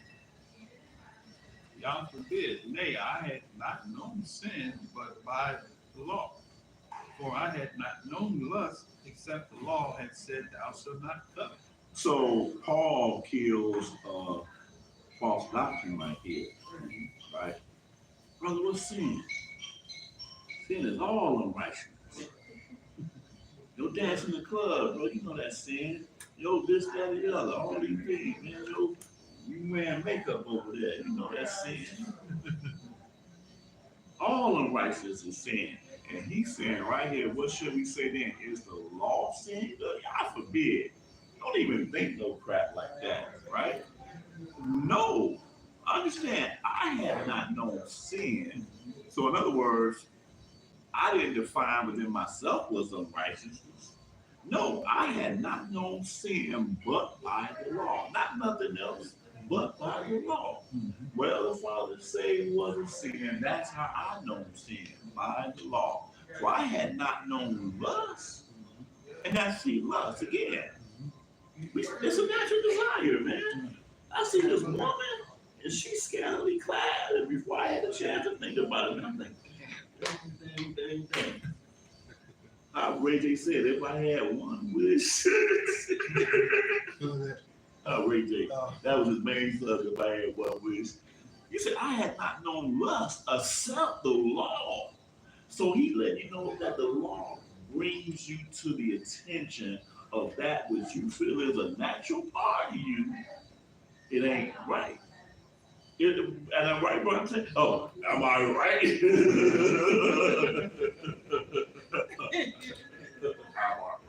But yeah. But he said that's so plain. See, you gotta get this brother plain credit when he says something that's so plain, right, that people be missing though. But he let you know, look, that's what sin is. Like John said, we quote him all the time, it's a transgression of the law, but he put it in a whole other way right here. I not know what sin was except the law said this. What law do most people think that he's talking about when they say don't break the law? Oh, wait, what about don't break the law? Like the law, I had not known sin, and that's because of the law. The law is what talking about. Right. But since they don't read the law, what law are he's speaking of? Right. They talking about all Christianity, because that's what he's just saying. Don't smoke, don't drink, don't cuss. Right. Okay. Right. I got your question. Absolutely. Right. Parties. Right.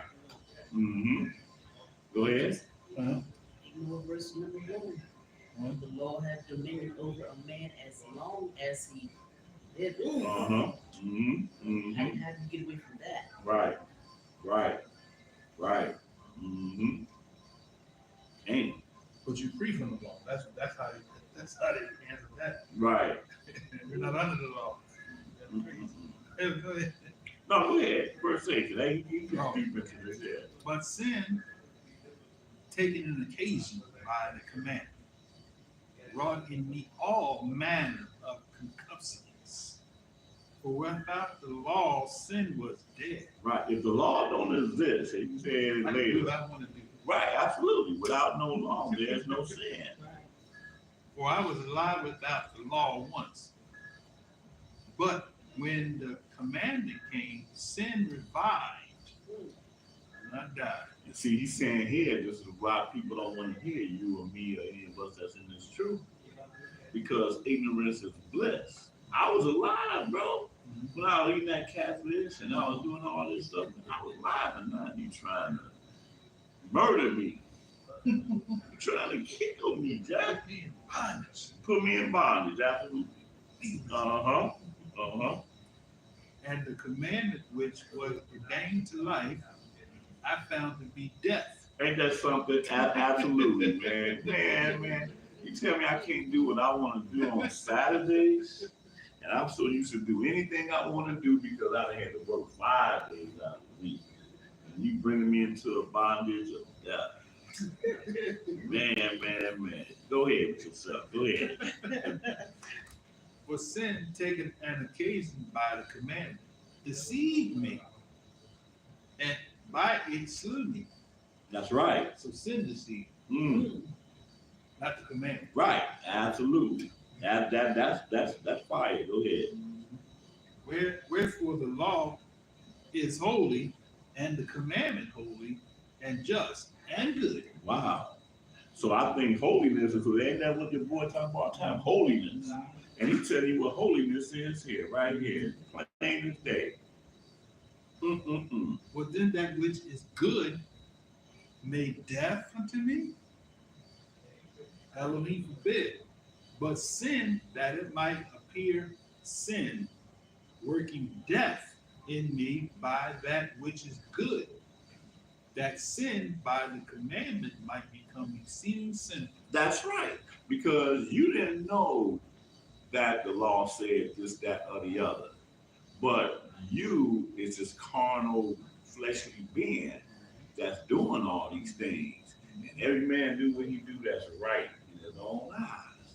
But now you bring me into knowledge of the laws and statutes of the Most High, and every word you coming to me with, I'm dying. I'm like, oh no, dying. But see, that dying on this side, we know that death is a great thing. But on that side, it's the worst thing in the world. There ain't nothing worse than that death. But like I said, it's one perception from that side, and there's another perception from this side. And Paul was kind of out here concerning this. He letting you know that, hey, this might not feel good to your flesh because you have not graduated to the righteous spirit of the Most High to understand. I'm bringing that flesh under subjection. That flesh under subjection. Because see, that's another thing, real quick. Understand that there ain't nothing that the Father commanded us that wasn't for our own good. And if you don't understand the goodness of everything that He's given us, it's gonna sound like bondage. Right? It's gonna sound like bondage. We are of the earth, and He gave us the instruction that we till the ground for 6 years, but on that 7th year, it has a Sabbath. It has a rest. That is the actual geophysical dynamic of this that He created. Don't expect that ground to keep doing what it's supposed to do if you're not treating it according to the commandment. Right. You're either going to be obedient to the one that made it. It's like that car that you got. If the instructor tell you got to put that 92 octane in, we're like, that's too high. I got to put 87 in because I ain't got enough money. That's okay. The damages that you put in that engine is going to be in your bill instead of that 92 octane. Right. So that's, so again, we justify going against what the Creator said, or we understand that ain't nothing the Creator said was contrary to our well-being. And as a nation, we never got to understand it like that. I like that note because I heard somebody say, the law was given to us to show us that we needed a Savior. Ooh. You know that? Yeah, oh yeah, absolutely. Say that again. Absolutely. The law was given for us to show us because first of all, can't nobody keep the law. Can't nobody keep the law. You can't keep the law. Right. But see, what I don't understand is that the law is a constitution. And if I see these heathens holler at you and say, bro, that's unconstitutional, I will die defending the constitution of this country. Our forefathers should have been the exact same way. Right. If they would have been the same way, we wouldn't be where we are right now. But guys, the doctrine, our Father, the Father just gave us all these things just to show us that, like He said, we need a Savior. Wow. But the reason why I made the comparison because, like you talking about putting the 92 octane in your truck, Yeah, the manual tells you to put 92 octane. Right? Was the manual given to you to show you that you couldn't? Right. I can't afford it to do maintenance on the truck. right, That's why they gave me the manual. Right. It's just to show me that I couldn't right, afford it. right. The manual gives me to show that I shouldn't be even driving nothing that I can put 92 octane. Yeah, because I do have that choice now. I don't have to be driving that truck. Give me a manual that tells me 87 octane, or let me choose the God that's going to be according to my liking, and I worship Him all day long. But yeah, absolutely. That was excellent. Right. I thought about that. Right. Yeah, so the law that is given to us, like he's saying here, Uh-huh. for life, I found to be death to me. Yes, you did. Yeah. But All this day law long. was given to me to show me how to live. Yeah. But if I live in the flesh, I'm going to die. Mhm. But if I live in the spirit, this law is telling me if I live in the spirit, I'm going to live. Mhm. My flesh And in the midst of all that, Paul is defining what holy is. That's the crazy part about it. So somebody you miss that. You call yourself holy, but you done went all around that verse right there to define what holiness is. But not only that, his definition of holiness is in the flesh. All the things that he's trying to do is in the flesh. It's not in the spirit. Right. So it's like we say, wines and spirits is spirit, right? Okay. It's not flesh. Mm-hmm. Because when we go into, when you think about it, you go into the feast and go into the sacrifice, right? Right, There's okay. one feast and oblation, Mm-hmm. right? Mm-hmm. A drink offering. Right, That's right. spiritual, Right. right? Mhm. But he's saying, oh, to drink is fleshly. It's not. Right. Right. So the thing that the Most High gave us that's spiritual, he's saying, oh, that's fleshly, that's sin, right? Right. Got you. Right. Got you. So the Most High say, don't eat this food, don't eat the scavengers, don't eat the shrimp, don't eat the pork chop, don't eat that. Mhm. He's saying you can't eat it. Right. So he's entertaining the flesh by telling you can eat these things, but what the Most High said, what the Most High told you to do, which is life, which is what Paul was Right. He said, no, that's that. No. Wow. Mm-hmm. Mm-hmm. Where we at? Yeah. You read 13? Yeah. You did read 13, okay. But yeah, but I like what he said there at the end. He said, working death in me by that which is good. You see that right there, the contrary right there. Working death in me by that which is good. So I'm trying to show somebody X, Y, and Z, which is good, but you don't, all you see is death in it. Because it is your carnal dynamic that is death. That sin by the commandment is already sin, but by the commandment in my mind might become the sealing symbol. So in other words, damn brother, you done put it in my conscience now. I was all good until you done put it in my conscience now. Nah, you know, man, I don't want to hear you say another word. Don't tell me, don't say no more, brother. I don't want the floor. Right. Already did. Don't dial my phone. Don't none of that stuff, man. Because but see, before I got to that level, though, everything was telling me was good. I enjoyed it, because now I know something. Now I can go and teach somebody else this, that, the other. But now you getting below the belt. Nah. Go ahead. Uh-huh. Well, we know that the law is spiritual. Mm-hmm. But I am carnal, sold under sin. Right. I'm acknowledging that. The law is spiritual, but look, bro, I ain't there Why yet. we delivered from the carnal laws? Uh-huh. Right. That's what Paul said in Right. the first place, right? Right. So, but this, not this law. This couldn't have been this law. This law here. Okay. Uh-huh. But I am carnal, sold under sin. For that which I do, I allow not. For what I would that I do not, but what I hate that I do. If then I do that which I would not, I consent unto the law that it is good. Right, absolutely.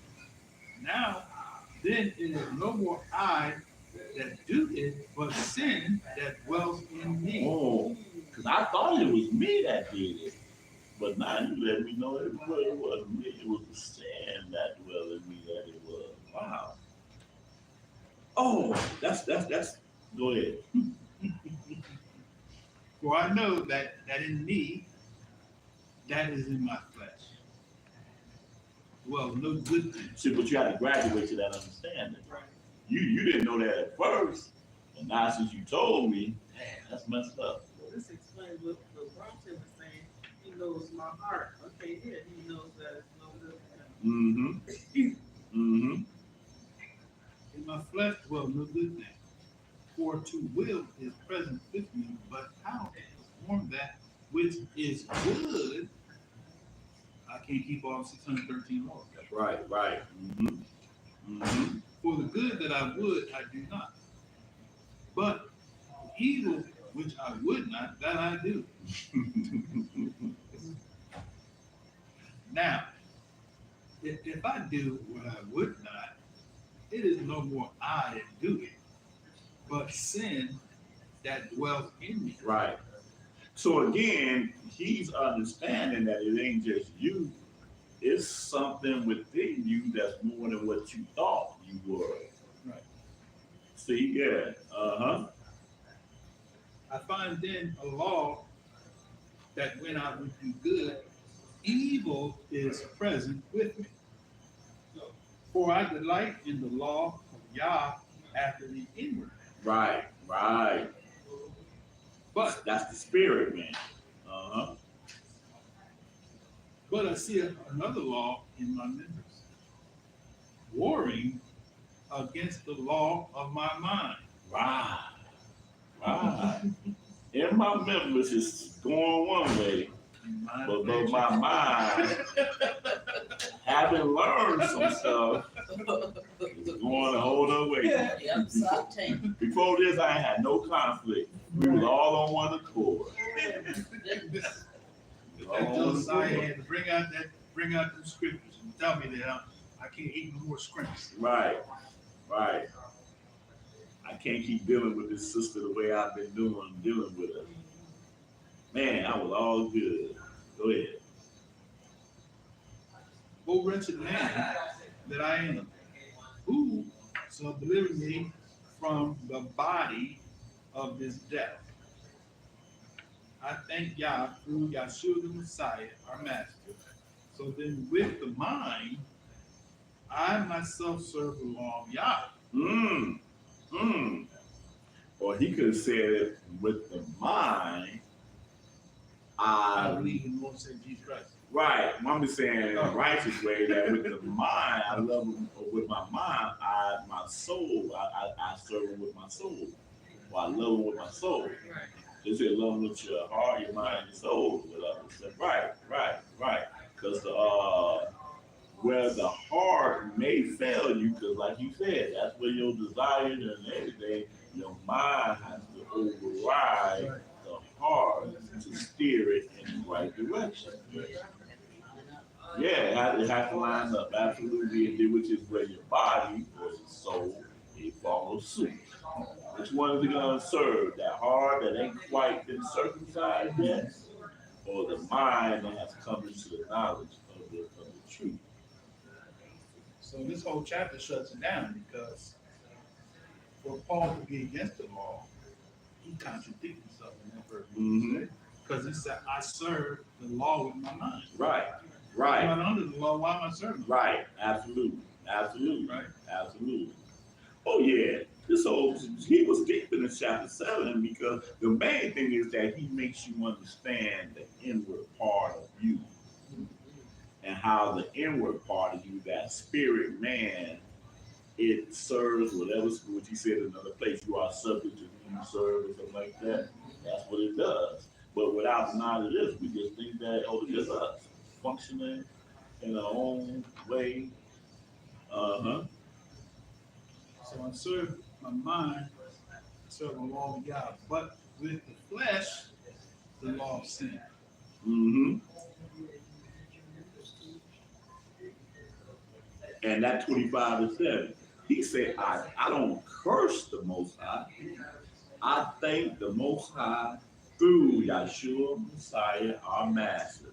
So then, with the mind, this new mind that I have, I myself serve the law of Elohim, but with the flesh, the law of sin. That is, if I don't circumcise my heart and my mind to make that flesh follow suit. Right. Real quick. Oh, okay. These are it. 2 Corinthians, the 4th chapter. Crucified. Yup. And that's the whole thing, man, because it's just like growing up and your parents tell you to do certain things.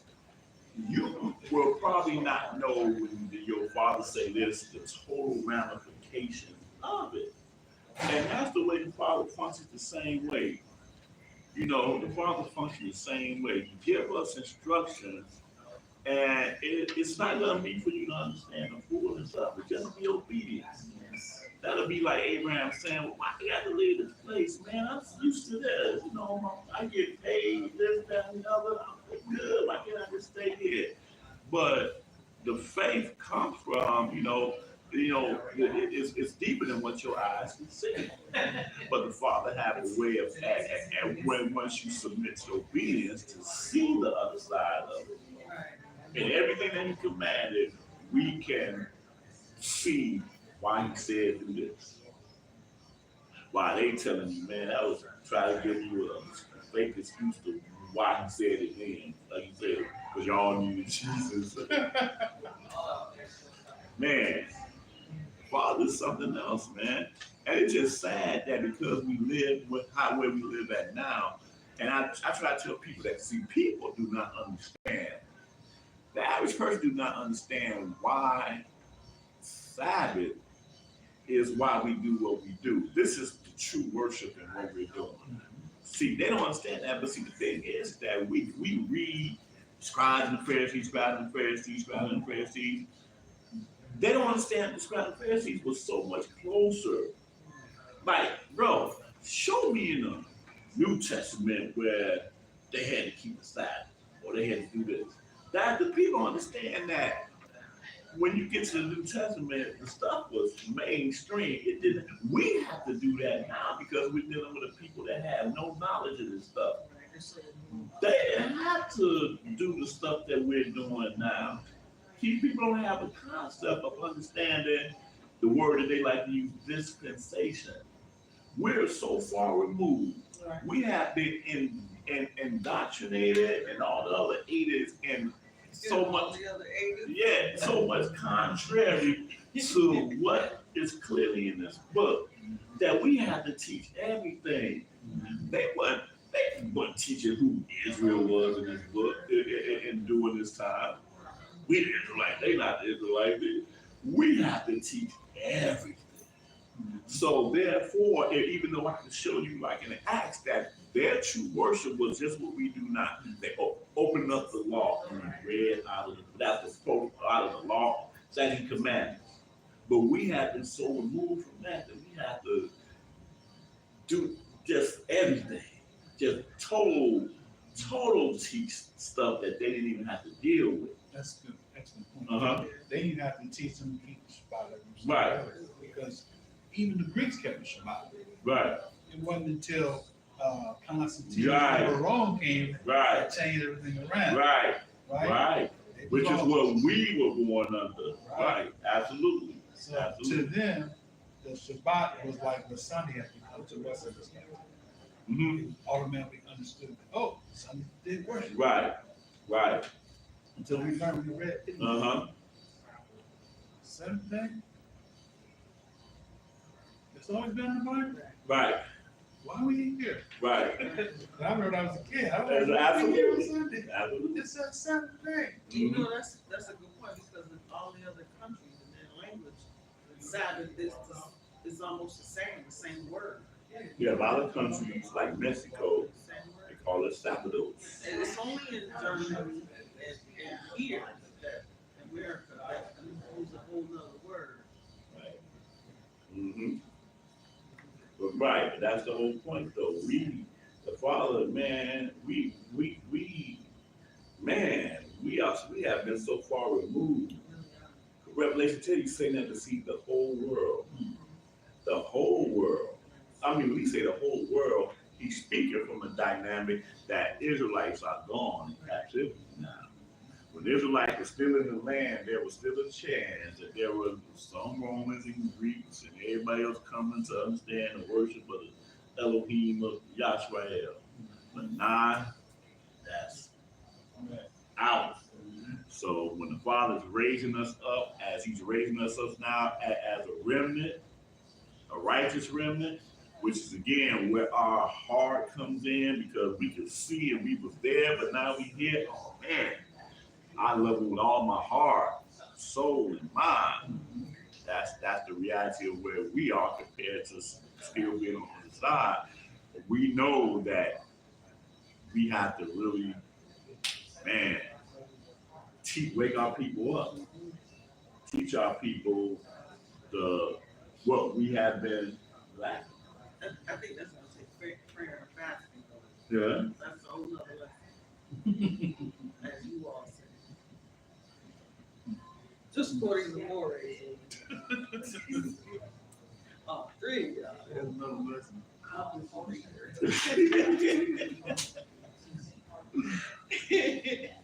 Wow. Where we at now? Yeah, where we at? That 2 Corinthians, the 4th chapter.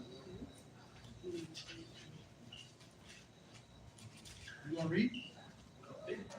Okay. Right over there. Okay. 2 Corinthians, the 4th chapter. I think we're gonna start there. In verse 1. Therefore, seeing we have this ministry, as we have received mercy, we faint not, but have renounced the hidden things of dishonesty, not walking in craftiness, nor handling the word of Yah deceitfully, but by manifestation of the truth, commending ourselves to every man's conscience in the sight of Yah. But if our good news be hid, it is hid to them that are lost, in whom the Elohim of this world hath blinded the minds of them which believe not, lest the light of the glorious good news of Messiah, who is the image of Yah, should shine unto them. Okay, so let me look at that for a minute. I mentioned this yesterday, but I want to mention this for those that are watching this right now. Okay, Jesus is not Yahshua. When I be hearing these guys say, well, Jesus Yahshua, like they're the same person, they're not the same person. And what made me say this is when he said, but if our gospel be hid, it is hid to them that are lost. What it says this with, in whom the God of this world, where we are now, Jesus is one of the major gods of this world.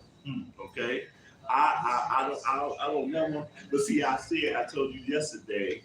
I think that what I'm saying is kind of facetiously, but in a way, there's a little understanding this that the Father. Sometimes I feel like He don't want me to be saying this because He don't want the name of Yah and Yahshua to be all in these Baptist churches. Like, that's what the preachers do. I heard someone say, I've been saying Jesus, but did you know his name was not really Jesus? His name was Yahshua. So now they teaching this, but they still doing breaking all the other commandments.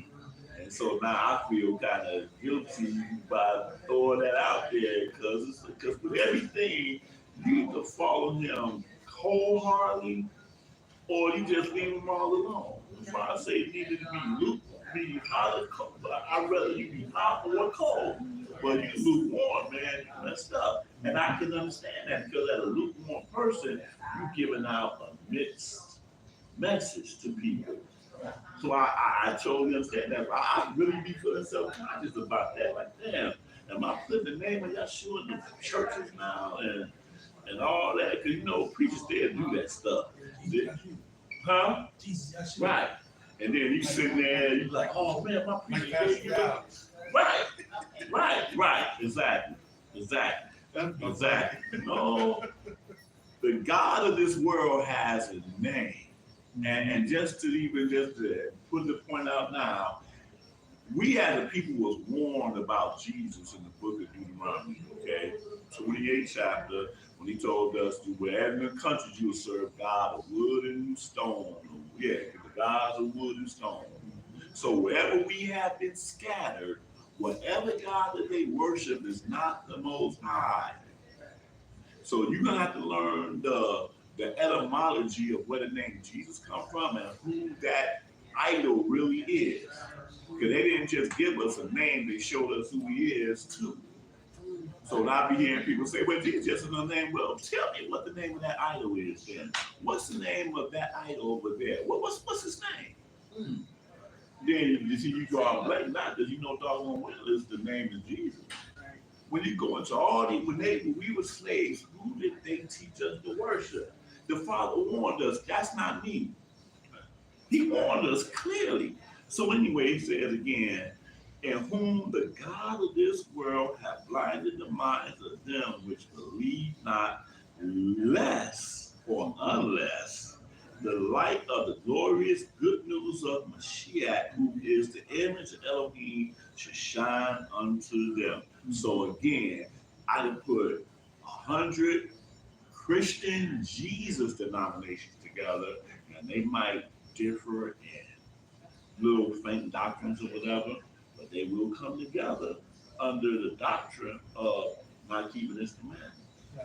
They're gonna come together under that. That's what a whole ecumenism, that's what I'm looking for. You know, that's when we can all come together. I know. Look, this is not my language, okay? I said it all. That's right. It's That's so right. hard to pronounce. That's right. This ain't my language, but that's where it comes from. I'm a Catholic priest, and you the Kojic bishop or whatever. We come together. I love you, brother. We agree, Jack. Come together, Jack. We're gonna have a Christmas celebration, December 25th. We agree on that. We agree on that. But man, but that's the God of this world. Absolutely. And that the good news is lost to these people, okay? And verse 5. For we preach not ourselves, but Yahshua our master, and ourselves your servants for Yahshua's sake. For Yah, who commanded the light to shine out of darkness, have shined in our hearts, to give the light to the knowledge of the glory of Yah in the face of Yahshua the Messiah.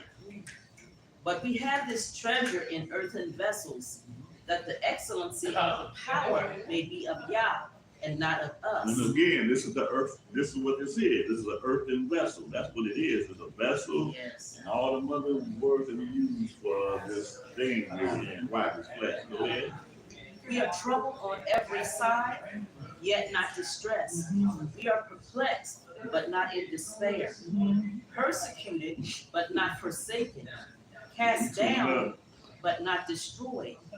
Always bearing about in the body the dying of our master Yahshua, that the life also of Yahshua might be made manifest in our body. So again, because we are spiritually on a higher level, that allows us not to be perturbed in the same way someone that is of the flesh would be perturbed. We know that there's a higher level of existence. And we know that if you're not even of this understanding, that it behooves us not to even be bothered by this, because we know that everything that we do is going to be contrary to the mainstream. It's not, brother, join this church and you're going to be just blessed beyond measure. All your bills are going to be paid. You're going to have so many friends and all this other thing. They let you know that when you come to this reality of what it is, You are contrary to everything else in this world. Contrary to you are so contrary that your brother can't even look at you the same no more. Your mom can't look at you the same no more. And it don't even be because every time they see you, you always being like trying to judge them or whatever. It's just simply because you are walking different from what you were from the norm. You don't think you want to be around. Huh? That's right. See, that's what people be thinking. Cause I know, like me, when I came into this thing, man, I was trying so hard to show my friends that I was not different. I was contrary to being like, man, you often got that Bible, which whatever. I was like that. You know, I had some friends I'm trying to take the class with me sometimes. You know, 'cause I like this is what I do in class. You know, but after class, man, we're gonna turn up. We're gonna do this, that, and the other. You know, I'm the same dude. I'm no different dude, but the Father don't see it like that. He will create that difference, that schism, good word. He will create that schism whether you want to or not. And then that's again when it gets into that sword seed dynamic. Oh man, I hate to be looked at like this. I have to lay off. I can't take this no more. Or when you see, and that's the beauty of knowledge and understanding. When you have the pre-knowledge of something, that helps you in your walk. But when you don't have the pre-knowledge, you get a little bit shaky on certain aspects of everything. It's like the examples that you gave earlier, like, oh, you mean tell me, wait, oh, wait a minute, okay, I deal with this 20 years from now when I'm old. And the Father ain't gonna give you 20 years, you think you're gonna get. But absolutely, but all these things here, again, he said that, hey, we are troubled on every side. Yes, we are. This is not something for the faint of heart. That's the reason why, man,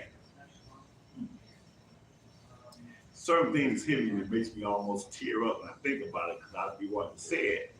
But anytime that we're able to have this fellowship that we have, it's always on a whole nother level because individually we do what we try to do on a daily basis, but to abide with others that sharing this walk. Because even what we do, even you guys that are listening right now, the average person don't have the wherewithal to be able to endure sound doctrine or to endure the spirit of the Most High.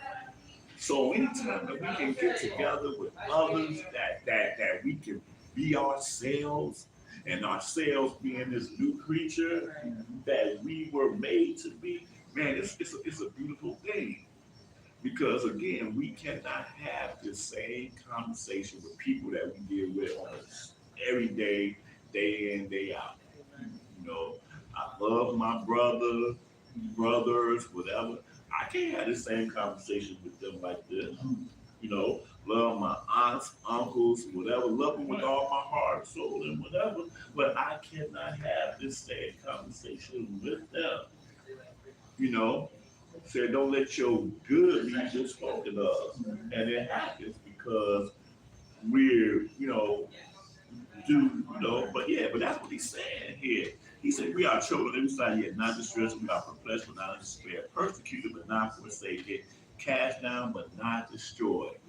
All that stuff that you done been through stuff that you couldn't see past it. It was the worst thing in the world to you. Whether it was sickness, whether it was losing your job, whether it was having this fight with somebody for stupid stuff, whatever it is. And we all sitting here on the other side of that stuff. Because the Father let you know, I know you're going through all that stuff, man, but guess what? It don't mean nothing. It means absolutely nothing. And that's what he's talking about. Hey, what verse we had? You read chapter 2, you read 10. Okay. Verse 11. For we which live are always delivered unto death for Yahshua's sake, that the life also of Yahshua might be made manifest in our mortal flesh. In our mortal flesh. Wow, go ahead. So then death worketh in us, but life in you. We having the same spirit of faith, according as it is written, I believe, and therefore have I spoken. We also believe and therefore speak, knowing that he which raised up Yahshua shall raise up us also by Yahshua, and shall present us with you. For all things are for your sakes, that the abundant grace might through the thanksgiving of many redound to the glory of Yah, for which cause we faint not. But though our outward man perish, yet the inward man is renewed day by day. For our light affliction, which is but for a moment, worketh for us a Yes. far more exceeding and eternal weight of It glory. sure do. While we look not at the things which are seen, but at the things which are not seen. For the things which are seen are temporal, but the things which are not seen are eternal. Man, ain't that something? Ain't that something? Let's go on to the next chapter, fifth chapter, start at 2 Corinthians, fifth chapter and 1. Oh, she For we know that if our earthly house of this tabernacle were dissolved, we have a building of Yah, a house not made with hands, eternal in the heavens.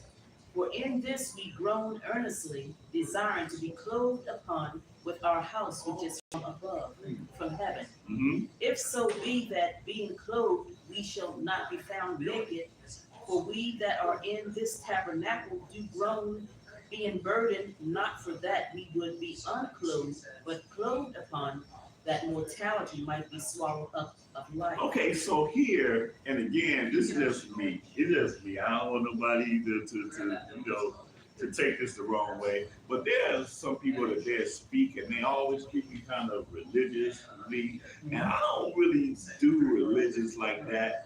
I think practical. And my practicality of what he just said, this is just simple this, okay? There was a time when I didn't exist, and I exist now. And all I know that in my existence right now, I desire to seek to serve the Most High the best way I can.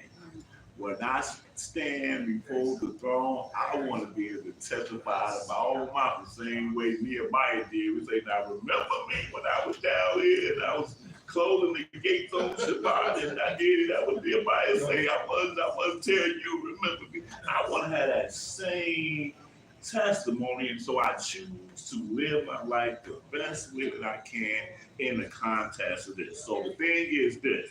Out of all that he said right here, the only thing I'm going to draw on the fact is that I'm not going to be here one day. That is fact. I will not be here one day. That's fact. I ain't nobody going to debate me on that thing. So whatever the Father got for me at the time, the Creator that put me on this earth got for me, I want to have it good. You know, I can go into the whole religious thing about we're going to have white robes and this, that, and the other. Look, whatever. I want to live right here on this earth to the best of my ability, serve the Father, so that whatever it is that I'm going to, on the last day, at the coming up in that morning, that I'm going to have something to match my, like you said, judge according to your works. Even though that's the second resurrection, I want to make it the first resurrection. You know, if the first resurrection is what it is, I want to be the first one out that ground. Straight up, simple as that. Because in this life, you got two choices. You can serve the Creator, or you can just not serve the Creator. And I see the Creator not from some religious dynamic, but just in the thing that He created us to do. I'm like, man, if I'm so convinced that if I'd still been eating all this stuff, that if I wasn't gonna be dead, I'd have been in a wheelchair. I'd have been, I'd have not been in a good situation. But when you see the light in all that He gave us here, that in itself should call you to choose to don't be like your forefathers. Oh, I ain't gonna be like my forefathers. I'm gonna be so much better than my forefathers. I don't know why they allowed Satan to do them the way they did. All I know is that I'm living the consequences of that. So I'm gonna be different. from. You know, I'm just saying, I look at scripture from a whole practical dynamic because that is what's real to me. So in everything he said here, this body's going to be dissolved. Make no mistake. So where did you leave off at? I read verse 4. Okay, Oh, and now here comes some straight reality right here. Go ahead. Now he that hath wrought us for the selfsame thing is Yah, who also hath given us unto us the earnest of the Spirit. Therefore we are always confident, knowing that whilst we are at home in the body, we are absent from Yah. For we walk by faith and not by And sight. that's another thing they get all messed up. All messed up. Go ahead. We are confident, I say, and willing rather to be absent from the body and to be present with Yah. Wherefore we labor that we, whether present or absent, we may be accepted of him. For we must all appear before the judgment seat of Yah, that every one may receive the things done in his body according to that he hath done, whether it be good There or you bad. go. There it is right there. That's what I'm talking about. That right there, that part right there. Absolutely, that part right there, okay? Two more quick places, y'all. Two more quick places. Going on faster, I want you to leverage us on that. Oh man. Oh man. Okay. Uh-huh. But that's the part where they say you die in your tenant. Mm-hmm. We are confident, I say, and willing rather to be absent from the body. Okay, and again, when we talk about the body, we talk about all the things that to be present in the body, to be in the body, and to be present with Yahuwah or with Yahshua. Okay, so the body in itself, it represents sin. It represents death. So that's basically what he's saying, because Yahshua, having risen, having defeated death, he represents life. But if we're still dealing with things in the body, we choose to be in the body. But he said, I say that we are confident, I say, and willing rather to be absent from this. That's going to dissolve, that's going to die, and to be present with Yahshua, which is life. Wherefore we labor. How they miss that word? They try to read this to our context, but they miss this word right here. We labor. Because Yahshua did Huh? all. Yeah, but not according to what they be quoting here. Kind of labor. Huh? Different kind of It's labor. a different kind of labor, okay? We go to church on Sunday. Oh, that's how it labor. Okay. You know what? So that reminds me, was that what, Matthew or what chapter? Because haven't we did this in your name? Oh, yeah. Haven't we did this in your name? Cast out devils in your name. Those are the good works, right? Those are the good works he's talking about. He said, I will profess you, workers of iniquity. Okay, iniquity. Oh, you made me want to go there. Are those three things that they said, are those the iniquity? That they stand before him and say, I did this in your name.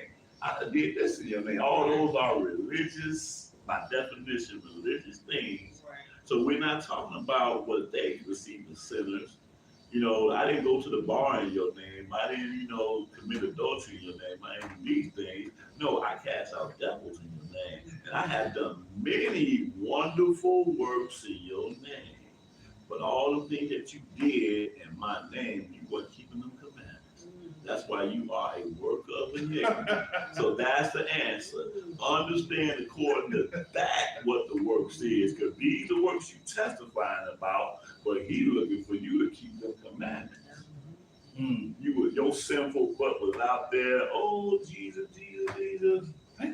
singing in the choir every first Sunday, whatever you doing, going by verse, all of that. I did those things in your name, right? Because your religion taught you to do those things, but I have commandments that you have neglected. That's why I'm calling you a worker of iniquity. All these people that you say, oh, they got the anointing, yeah, they got a talent, and I don't want to call their names out, but they make you feel so good every time you hear them sing or whatever. but ain't none of them doing the will, my will at all. But it is an emotion. One of the works of the flesh, Absolutely. Absolutely. but they attribute that emotion to the spirit. Absolutely. So when you And the feel- motion is according to the spirit. Right, But what spirit? right. So when, That's so the when you question. feel this, oh, he's annoying. Ooh, See, again, we're talking about what that church you called it. What's the name of your church? church of God Christ. No. No. That's You said last night. Christian stronghold. Christian Stronghold, boy. That's Christian Stronghold. Missionary, it is according to the spirit, man. Look, it's like Christmas, for instance, man. You hear any of them songs, man. You go in the store, you mind your own business, one of them songs. You hear what I hear, you go, oh my God, that's just so beautiful. That's all spirit. All that is spirit. You know, the hallelujah by woman tabernacle, all this, everything is spiritual. And everything To is, the aisles, man, start shopping. look. Like, wait a minute. You in the store, you hear that violin, look, you hear that violin. You hear that first, I can hear this one too, no. Man, hold up, the violin comes on, and you know that vacuum comes. 2 notes. Right. No, well, right, that's what they come on the violin in 2 notes. I know what this is. I know what this is. I gotta get that Christmas tree up now because boy, I got the spirit up in there. Man. And people that you don't even like, you be like, Merry Christmas. There you go. Yeah. You get drunk. Yeah. All of that. I'm not pagan. It's like, oh, well. That's my answer. Yeah. I'm not paying. But Man. wait a minute. So Yeah, that's. So to be present. Wherefore we labor that whether we present or absent, we may be accepted of him. And he said, for we must all appear before the judgment seat of Mashiach, that everyone may receive the things done in his body accord. So the thing is, they make it seem like it's something that happens, he's talking about happening now. But later he let you know that there's a judgment seat of Mashiach. You know, it don't. They all they get from this is that I'm going to heaven. That ain't right. They stop reading and get into the Bible. Right. Mm-hmm. So it's like because they say, oh, when you die, you go to heaven. Right, when you die, that's right. And this is the proof right here. That's not listening. Right. So we finished this. Oh yeah, we did finish this, okay.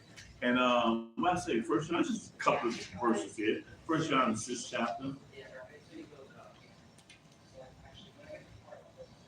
I'm sorry, not First John, John. Sorry, I mean.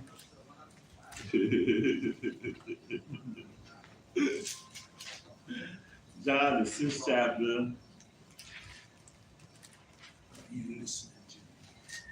You know what? I know this thing kind of long, but the thing is that what's long is when I punch in on that clock on Monday.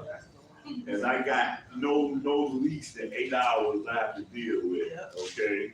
So if we give him this one day to get into this word, while it's still sunlight, and this is a whole lot less stressful than them things I do the other 5 days out of the week. So 14 hours. you see what I'm saying? So that's just a perspective there. This is good. All right, so we're in John the 6th chapter. I'm just gonna get right to the point. Let's give us a couple of verses here. John 6th chapter and 62nd verse.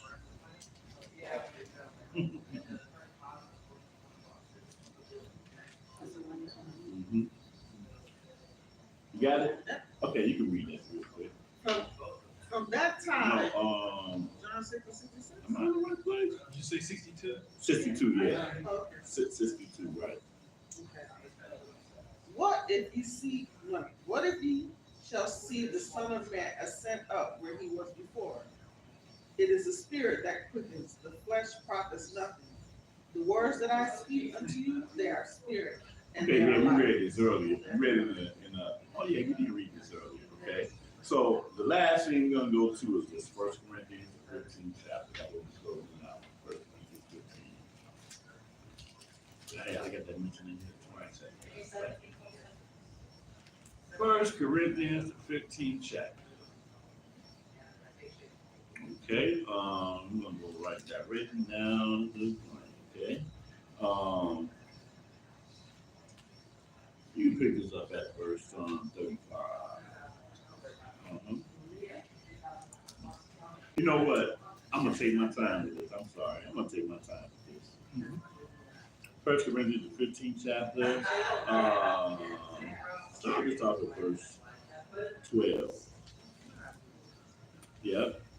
12. Now, if Messiah be preached that he rose from the dead, how say some among you that there is no resurrection of the dead? But if there be no resurrection of the dead, then is Messiah not risen? If Messiah be not risen, then is our preaching vain, and your faith is also vain. Yes, and we are found false witnesses of Elohim, because we have testified of Elohim that he raised up Mashiach, whom he raised not up, if so be that the dead rise not. For if the dead rise not, then is not Mashiach raised? And if Mashiach be not raised, your faith is vain. Ye are yet in your sins. Okay, so again, this is about first of all, even before we get into the fact that he was raised, understand prophetically what he was brought here to do. And he was brought here to do, first of all, to show us the whole dynamic of what she was dealing with. And you gotta take some of this into if you're still doing the series, as far as the meat offerings. So we did those things as a people without no, and you dealt with some of this without no consciousness. That we did. Tradition, which is again, a lot of time when Paul talks about the law, he is talking about this because we use this to offset or to try to clear ourselves from sin. But what we were doing when we were digging ourselves into a deeper and deeper hole, because the consciousness should have been come first. Right. I commit adultery, sleep with this man's wife, but I know that on that day of atonement, I'm gonna offer up the fattest calf. Because actually I'm supposed to be dead, first of all. That's what the judgment is for committing adultery. But we're under this thing here where on the day of atonement, I can confess my sin, offer up this thing, and then be delivered from it. If that don't sound like grace, I don't know what grace is. Yes. Right? But the thing is that I have a farm where I just got cattle everywhere. You can't even walk on this farm without tripping over some cattle. Right? So look, in my fleshly desire, I'm gonna do this, but me and her ain't completely over it. She's easy access, and it is what it is. Right? I don't have no consciousness because I'm keeping the law. This is what he required. That priest better go in there and wash his body and take them clothes off and put on holy garments and everything. And I'm gonna be out here appreciating everything he's doing up in there. Kills his bullock for his family. They got the two goats in there. And as soon as that goat be screaming, boy, I know that that's the sign of the Most High saying, go. I ain't got to say no more part because I sure ain't told me that. But sadly, this, like that, the Hebrews are so cool. Hebrews, the 2nd chapter, we said we had no consciousness. But that should have been, before we put our hands on any animal, we just talked about that. Before we put our hands on any animal, that should have been the consciousness. Right. Repentance didn't even exist in that dynamic. Father was trying to be nice with us, but we took it for granted. Okay, so is to understanding what the purpose of Mashiach was not only to just be another lamb. Right, Huh? right. Finish that out for me. Huh? Finish that out for me. Not only just to be another lamb, but to bring us into right repentance. Repentance of doing everything contrary to the Most High. And also showing us an example by being obedient. Because he had to be obedient in order for him to be that lamb. So again, I was taught that ain't nobody keep all the commandments. See, that's another thing where we mess up on. People think that Yahshua was born the son of the Most High. He was not born the son of the Most High. That's why he kept being referred to as son of man, son of man, son of man. This. Matter of fact, just that's another lesson. I'm gonna go into somewhere in that Romans, Romans, when he said made according to the flesh, according to the seed of David, yeah. But according to the resurrection, the son of my mother, we're not gonna go there. But that's the thing that people don't understand. Oh, he was half man, half God. That's the doctrine. Right. And because he was half man, half God, He didn't sin. right? Because he was half man, half God. But first of all, We can't do like him. if we can't, right? That's exactly correct. He cannot do what he do because he had a leg up on us. He had an advantage that we did not have. Right. That comes from the pit of hell right there. He's all on righteousness. Huh? He's all on righteousness. Right. Well, first of all, if you got any sense, first of all,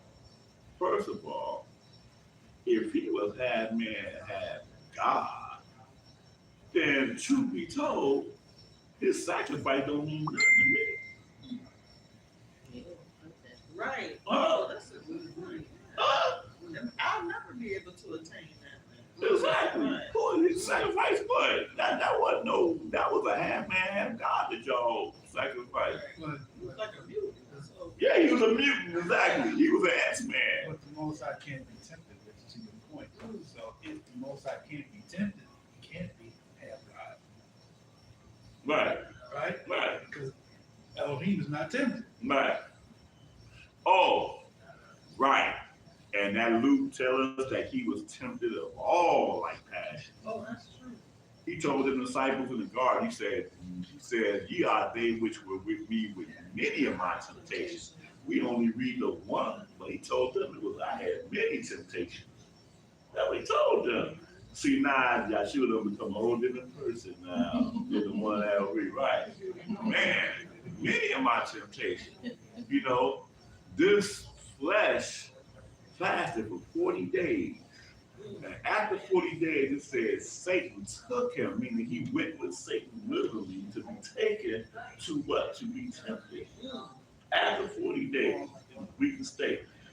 I don't want to hear about no half man, half God. They had to deal with that. Right. I wanted to hear somebody just like me came out the matrix, out of the mother's womb. Exactly. And had to deal with, I ain't never fasted 40 days.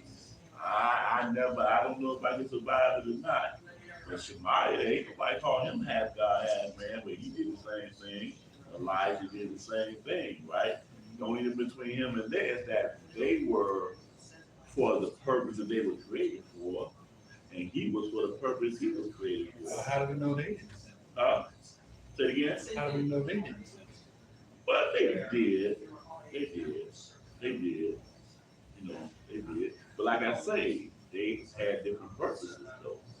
You know, I believe that sons had a pre-existence because the scriptures do teach that. Even in the Old Testament, we said have a pre-existence.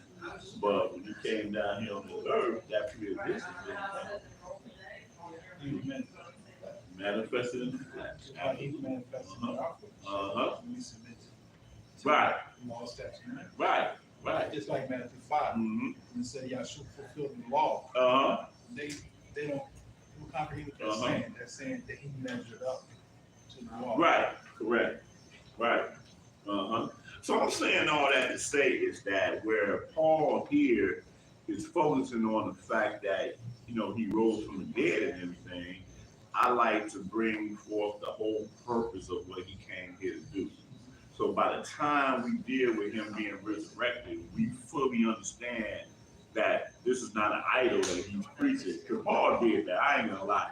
He preached Yahshua like he was an idol to the Gentiles.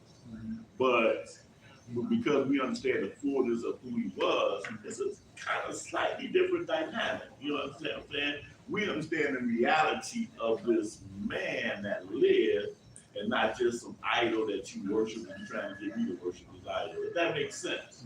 So here he is, he's talking about that that's what we preach. We preach that he rose, that he actually did rose. Because we believe everything that he did when he was on the earth, and that the Father was showing us that this is what it all adds up to, being resurrected.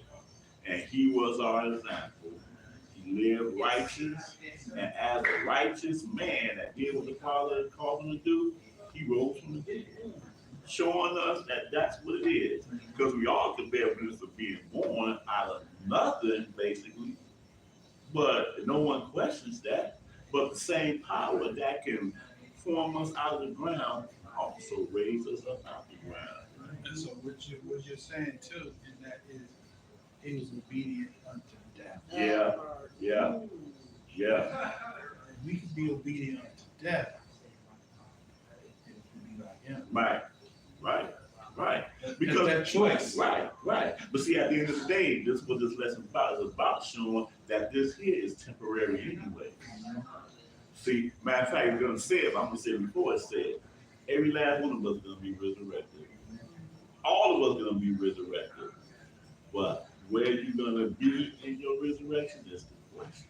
And that's what we're reading right here. So that's the thing. That's what the whole lesson is better about the manifestation of this spirit man, that we're walking in the spirit and we're gonna be raised according to the same. So you're saying Yahshua was tempted by Satan. That means when they took him up on that mountaintop after his 40-day fast, he said, fall down and worship me and I give you all this. Well, first thing is the bread. So that's what The bread to eat, Uh-huh. yeah. Turn his bread and then later he showed him everything. So he could have literally, in being tempted, he knew he was gonna be king one day.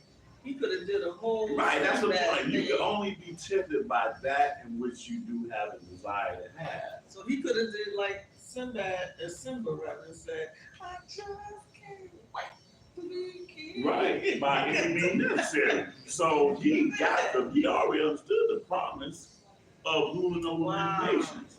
Satan said, look, all you gotta do is bow down to me, and you ain't gotta die. See, he wants you to die. You ain't gotta lose your life. All you gotta do this one quick thing. Matter of fact, I'm gonna stand over you so y'all won't see you. When you do it. I'm gonna shield you. I'm gonna shield you, absolutely. But that's what he did. He tried to tempt them in every which way he can be tempted. Because yeah. It's possible that Yahshua could have sinned. Yeah, it is. Yeah. Yeah, it is. Thank the Father and everything. Right, that's not what they teach He because couldn't sin because he was caught. Like you said, that's right. in the flesh. That's correct. That is correct. But he could have sinned. He could have. When he came out, Miriam's womb, he was man. He was man. See, there was a lot of us that was ordained to do certain things that we failed to do. Like Solomon. Solomon had such an advantage to have. Man, if I had David as a father and was able to bear witness to what David did, I'd have been unstoppable. I bear witness to that, honestly. But the thing was tripped out thing about Solomon is that the father already gave David fair warning of what Solomon was going to do. He was alive. He told him, man, but when he turned from me and started serving other deities and everything, he knew that was part of what Solomon was going to do. And Solomon surely allowed women. His whole lust. Satan is the one that put that in him. Because this dude he was so on point that it's hard to really, from a carnal dynamic, understand how he fell in such a way. Our kingdom was the best it has ever been when he was king. We were truly that priest nation that other nations came just to bear witness to what Solomon had built. And they say, I love to see Israelites ascending and descending. You know the music was on point because David was bad. And we only read about it, but we really cannot bear the full witness of what that.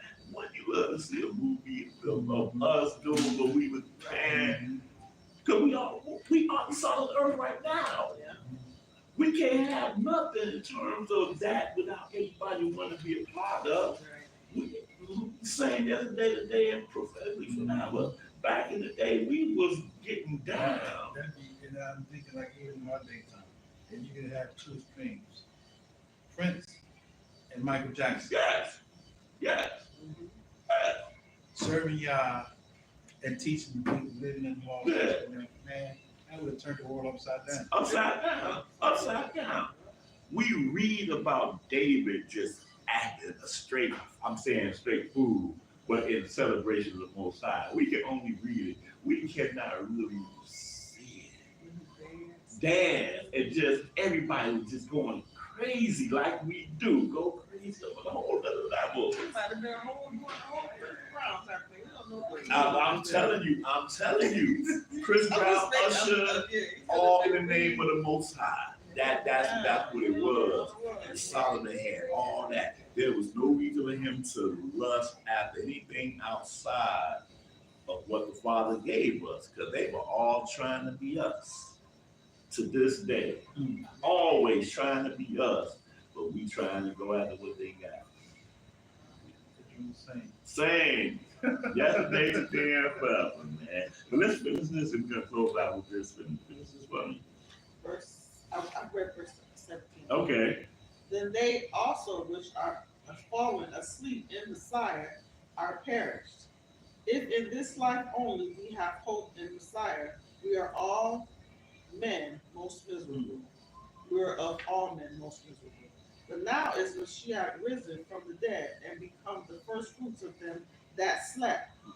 For since by man came death, by man came also the resurrection of And see, that's the dead. thing. We can all understand death like the back of our hand. But do we understand that the same body that's dead can also be resurrected? The carnal cannot perceive that. But the carnal can see creation from the beginning anyway. I can't conceive it.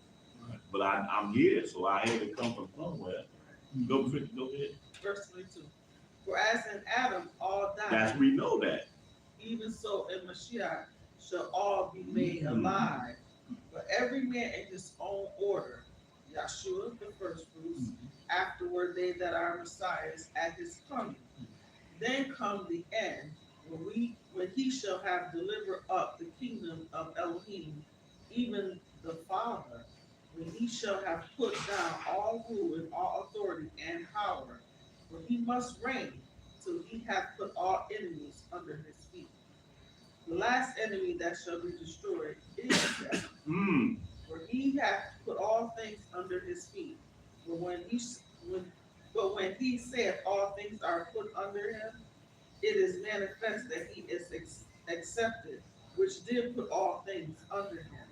When all things shall be subdued unto him, then shall the Son also himself be subject unto him that put all things under him. Wow, so let's understand that he himself is gonna be subject to the Father.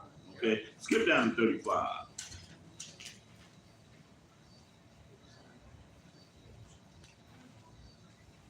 But some man will say, how are the dead raised up? And with what body do they come? You fool, which you saw is not quickened except to die. Right, it has to die, right? We use the example of the caterpillar. Or even a seed. Right, well, and that's what he's gonna say. He could use a caterpillar, but he used a seed. But right, it's the same thing. The caterpillar has to first die. It might not want to die. It might say, "Man, I saw my uncle he became this butterfly. He flew away from me, and all I could do was just watch. I don't know if I'm ready to go through that transition right now, but you got to go through the transition. You can't escape that transition. Go ahead. And that which you sow not that body that shall be, but bear grain. It may chance of wheat or of some other grain. But Elohim gives it a body as it hath pleased him, and to every seed his own body. All flesh is not the same flesh, but there is one kind of flesh of men, another flesh of beasts, another of fish, and another of birds. There are also celestial bodies and bodies terrestrial, but the glory of the celestial is one, and the glory of the terrestrial is another. There is one glory of the sun, and another glory of the moon, and another glory of the stars.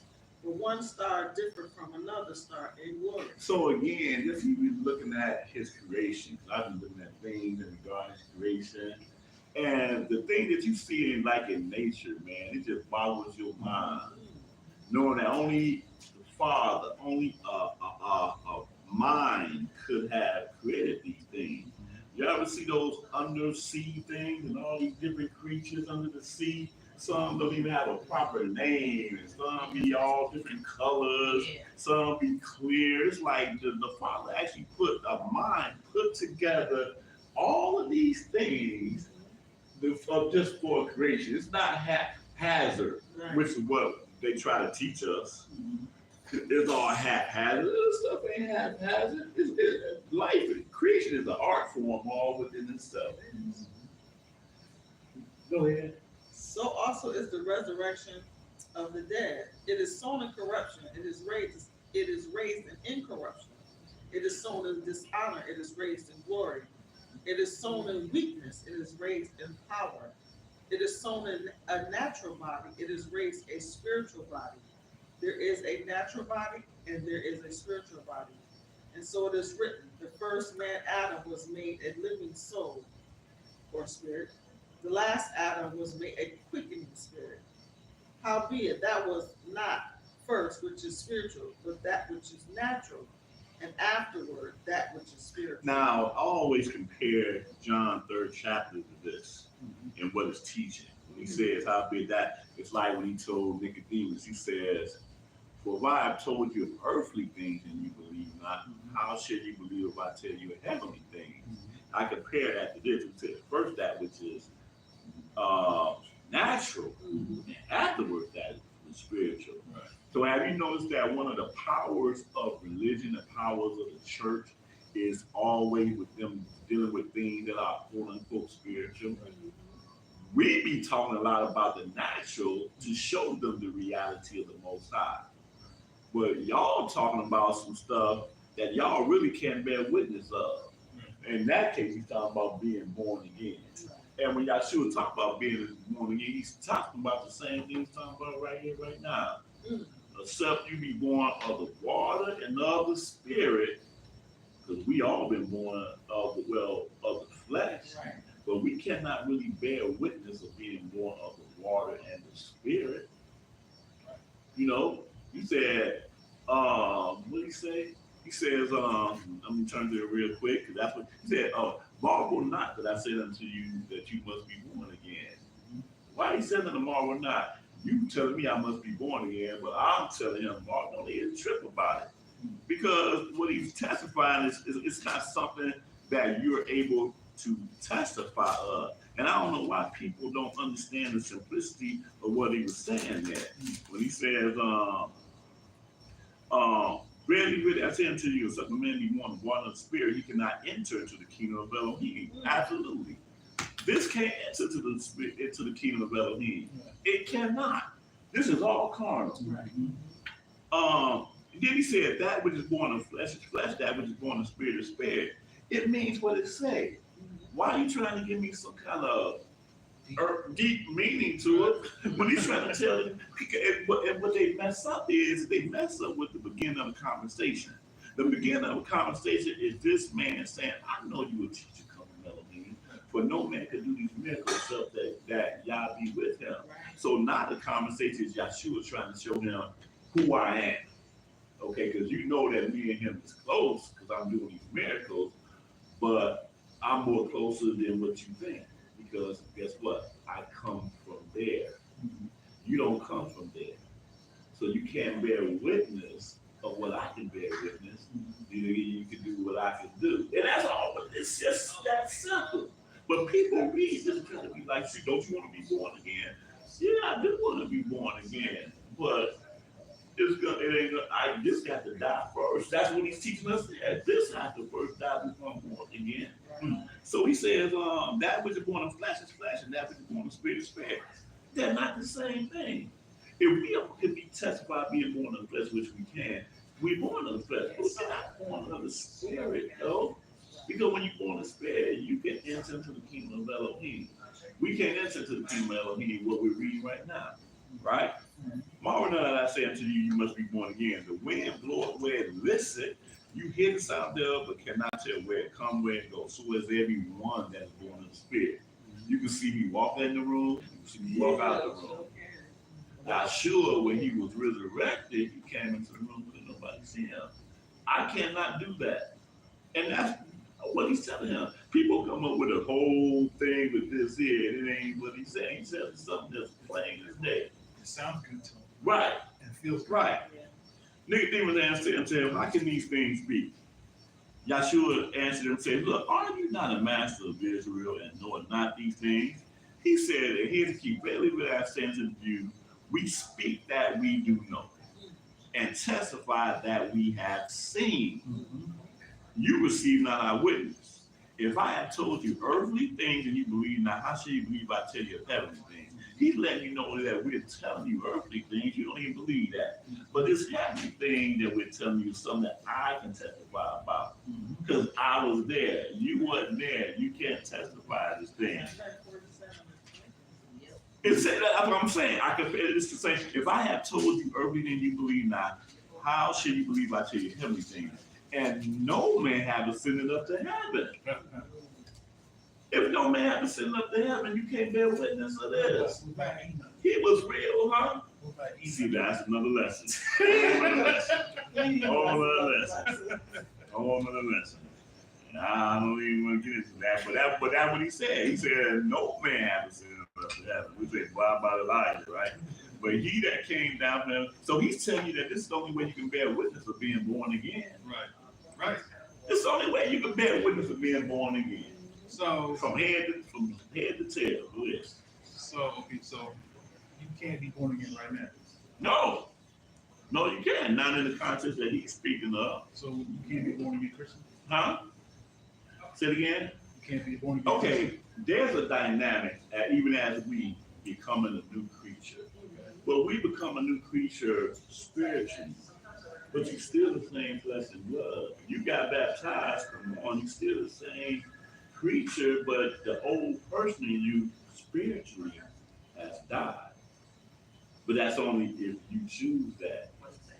But we know what the new covenant said, right? That he's gonna put it in our hearts and minds. And we gonna first of all, if you're in the new covenant, you can't even be in America if you're in the new covenant. But the covenant that we're in, because that's what baptism represents, is a covenant. And when you come, if you've been taught that, see, we've been taught that. I mean, I belong to St. Mark. No, what's the name of your church? I remember a Christian stronghold where the Reverend Cephas, whatever is the pastor. That's what you baptized in. You were baptized in joining the church. One and the same. You don't even know what it is, but it's the covenant we're supposed to have with the Most High. And our mind has been renewed. And now, just like the wife is subject to you as long as you live, because that was the covenant that was made unto. So again, that's all it is. A new creature is spiritually a new creature. It's not the what that for 1 John 3rd chapter. We are called sons of Elohim, but we are not what we shall appear, what we appear to be, or what we shall appear to be. But we know when he comes, we shall see him as he is. I'm misquoting it, but you know what I'm saying. We are called this, called sons of whatever. That's what we're right. We're called that. We are a new creature in Mashiach because why? We have put to death that old creature from the spiritual dynamic. But anyway, let's finish this down. And we done. The first man is of the earth. And what verse you at again? Verse 47. 47, okay. Yeah. The first man is of the earthy. The second man is the master from heaven. As is the earthy, such are they also that are earthy. And as is the heavenly, such are they also that are heavenly. Right. And as we have borne the image of the earthy, Or as we have been born of a woman the first time. Go ahead. The image of the earthly, we shall also bear the image of the heavenly. Right, but you must be born again to bear the image. It's real simple dynamic. It ain't nothing hard about it. Go ahead. Now this I say, brethren, that flesh and blood cannot inherit the kingdom. And that's what I am. I'm full of flesh and I'm full of blood. But I can't inherit the kingdom of Elohim. Go ahead. Neither does corruption inherit incorruption. And I am this corruptible that I'm living in. Go ahead. Behold, I show you a mystery. We shall not all sleep, but we shall all be changed in a moment, in the twinkling of an eye, at the last trump. Last shall he give us a time period when it happens. Go ahead. For the trump shall sound, and the dead shall be raised incorruptible, and we shall be changed. For this corruptible must put on incorruption, and this mortal must put on immortality. So when this corruptible shall have put on incorruption, and this mortal shall have put on immortality, then shall be brought to pass the saying that is written, death is swallowed up in victory. Okay, so stop there. So the whole dynamic of this is first us identifying that there is an inner man within this carnal tabernacle that we're in. And that this inner man, if we serve the Most High through his word, through his law, statutes, commandments, through his spirit, it can elevate our mind to live after this inner man, that new creature, that can do things that the old man was not able to do. Right? Because we are serving the spirit of the Most High through this spirit man.